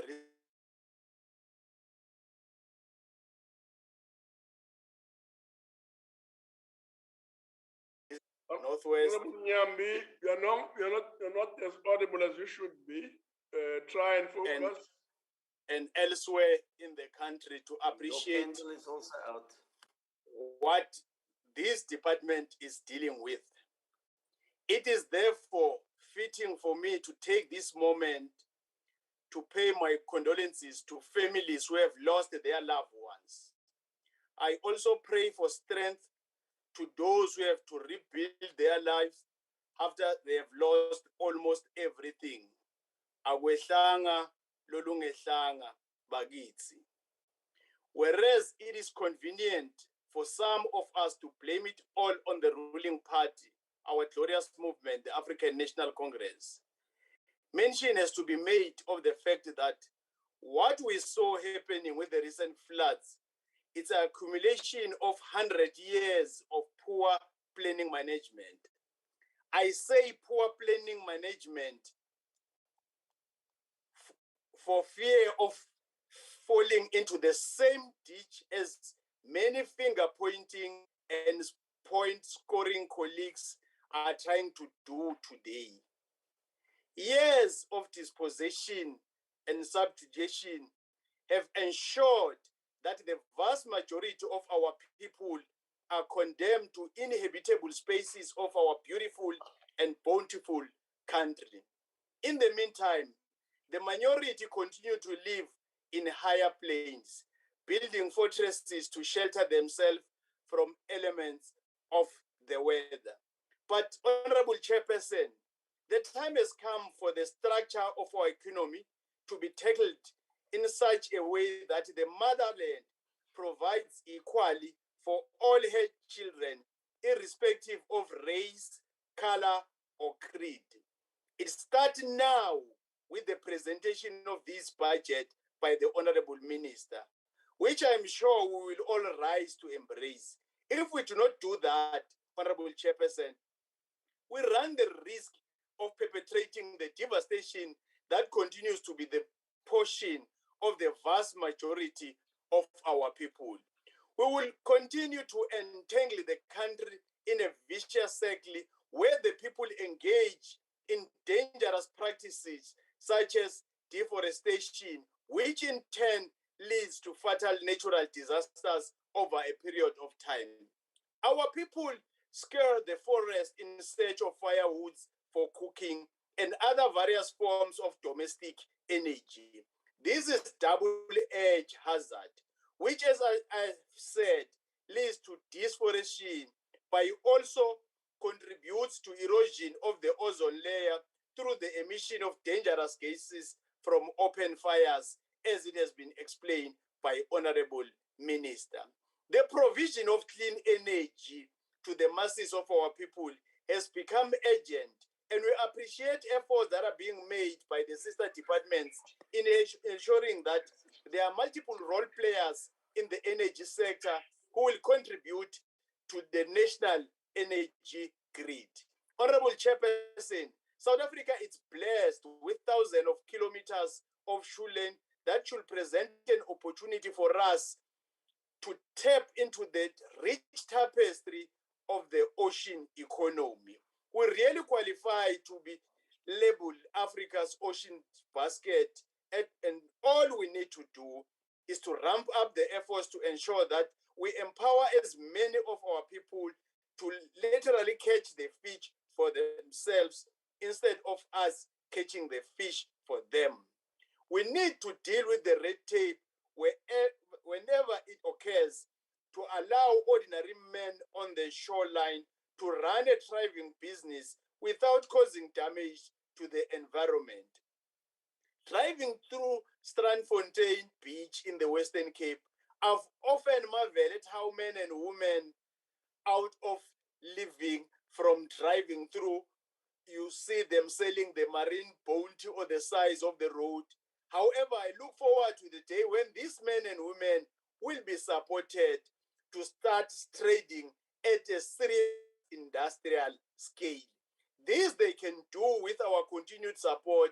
I'm sure will not fail when it comes to that, Honorable Minister. Further away in St. Lucia, I also see a lot of men and women who require the same support, and any reluctance to pass this budget will be a huge smirk on their faces. May I also remind this House, Honorable Chair, that South Africa it's also home to over 20 national parks, which are home to the most amazing creatures on planet Earth. It is our duty to ensure that these are. We do not only have to preserve them for their aesthetic, but also for their contribution to tourism. I cannot count the many times I was the only South African passenger on the airline operating between Cape Town and Mpumalanga, with the rest of others being tourists. They love our Kruger National Park and they really love seeing the Big Five. However, the threat of poachers decimating our rhinos has always loomed large, some of which are domestic, which others being transnational. Again, we need to ramp up efforts to fight the scourge of poachers, and that will be seamlessly do by adopting the budget as presented by the minister, which has been today eloquently supported by members. As Honorable Smith, you fail to understand it. These national parks should not be set aside for enjoyment by international tourists only. Sister departments should consider partnership that will create packages necessary to promote local tourism more than just the open day or week, Honorable Minister. It is heartbreaking to learn that some communities closer to national parks have not had the full benefit of accessing these parks. They end up developing attitudes that can only be helpful to poachers who use their communities as hideouts for their activities that are against the law. There are just under 10 transfrontier consecutive areas with our jurisdiction, all of which require our attention. These allow of ease of transit for tourists between international borders. However, any sort of slip up within these areas could pose a serious threat to national security.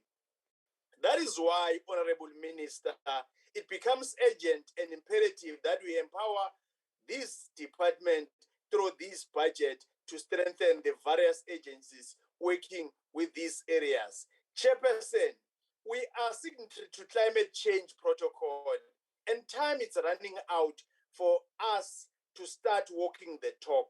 Our duty as the national legislature is to ensure that at all times we follow up on our commitments through circling up monitoring and oversight mechanism. We need to ensure that the executive follows the letter and spirit of our commitment to significantly reduce hazardous emissions. In our last meeting at the Joint Standing Committee of Chairperson, we have made a commitment to move with speed in ensuring that such a joint committee is set up this year.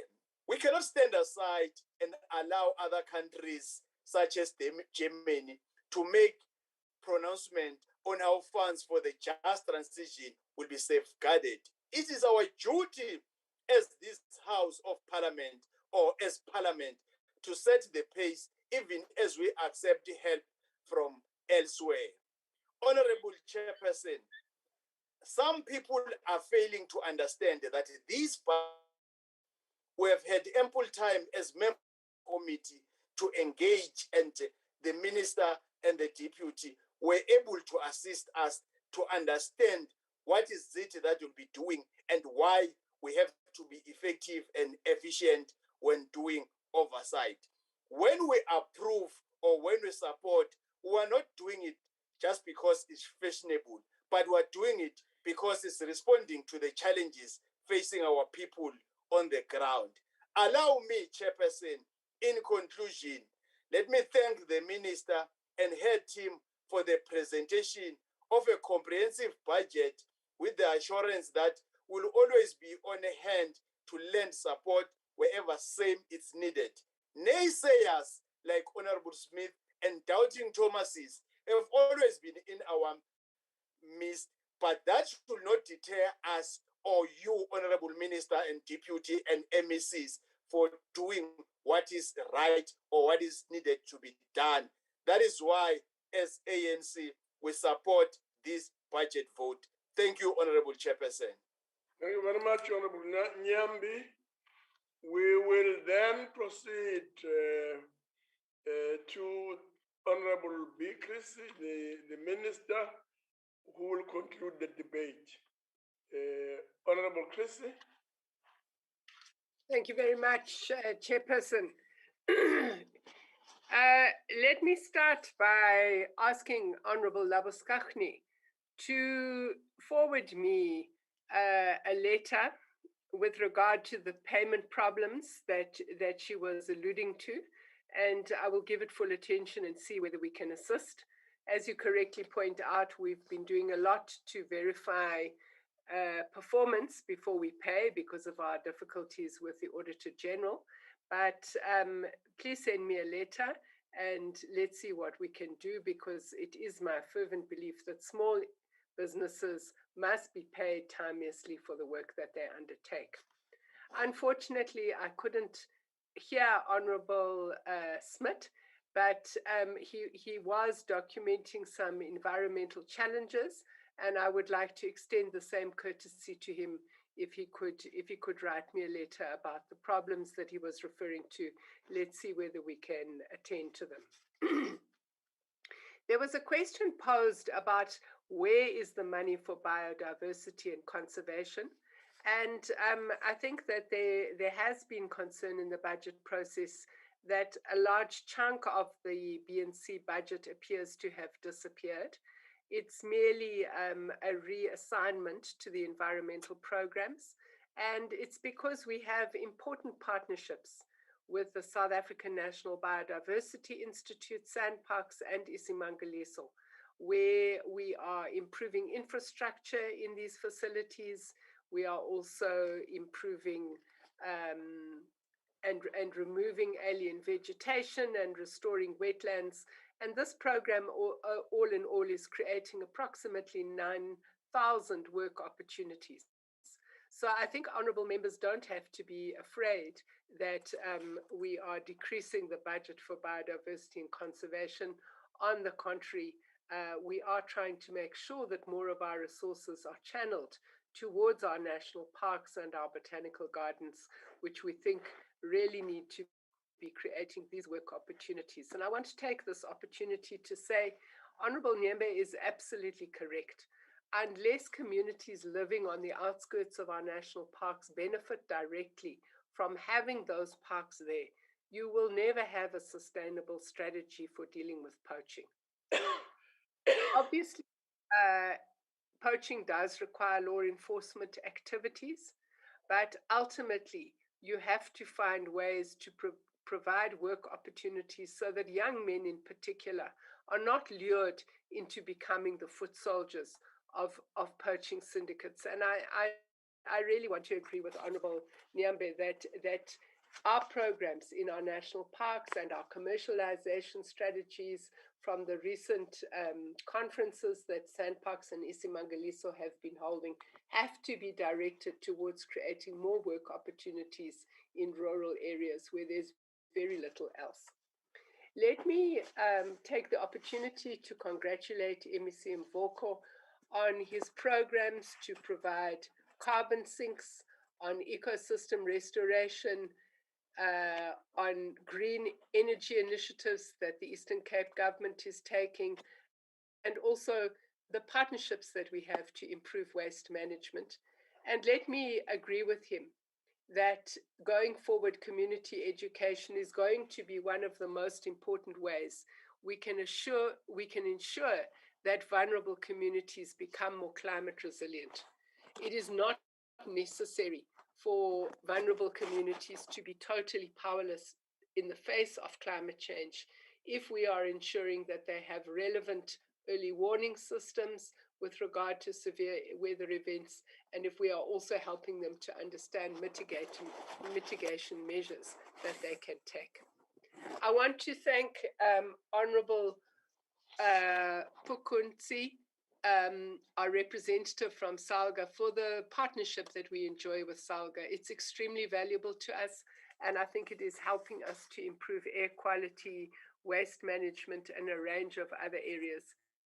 As you know, we are always open to extending that partnership, and I think key areas that you've raised with regard to your status as conservation authorities and also Pakisa 5 initiatives, we are open to constructive suggestions from yourselves with regard to these initiatives. Let me say that we have now reached the point with regard to FRAP, where at the end of this month, we will begin the appeals process. And it's only after one has applied one's mind to the appeals process that one would want to make any definitive statement on the extent to which we have or have not transformed the fishing industry. And I would just urge all those fishing institutions that are dissatisfied with FRAP and are interested parties in whatever way, you have until the 29th of May to file your appeals, and please do so. There's absolutely no truth, Honourable Arnolds, that we have not supported the small-scale fishing sector. It is on my watch that we have handed out 15-year rights to 10,000 small-scale fishers in the Eastern Cape, KwaZulu-Natal, and the Northern Cape. What we are now doing is we're working with the Department of Small Business Development to develop these cooperatives and entities and to ensure that we improve the basket of species, and we also involve them in the co-management of the fishing resource. As you conclude, Minister. As I conclude, let me thank all the honourable members for their participation in this debate. In particular, let me take the opportunity to thank my Deputy Minister and also the MECs present and everybody else who has come from provinces across the country to focus on environmental issues which are of great concern to all of us. We value your inputs and suggestions, and we look forward to continuing with a productive working relationship. I thank you. No, thank you very much, Minister. At this point, please allow me to thank the Minister, the Deputy Minister, the MECs, SALGA representatives, and special delegates for availing themselves for the debate. Honorable delegates, this concludes the business of the day. The House is now adjourned. Thank you very much. Thank you. Long live the chair. Long live the chair.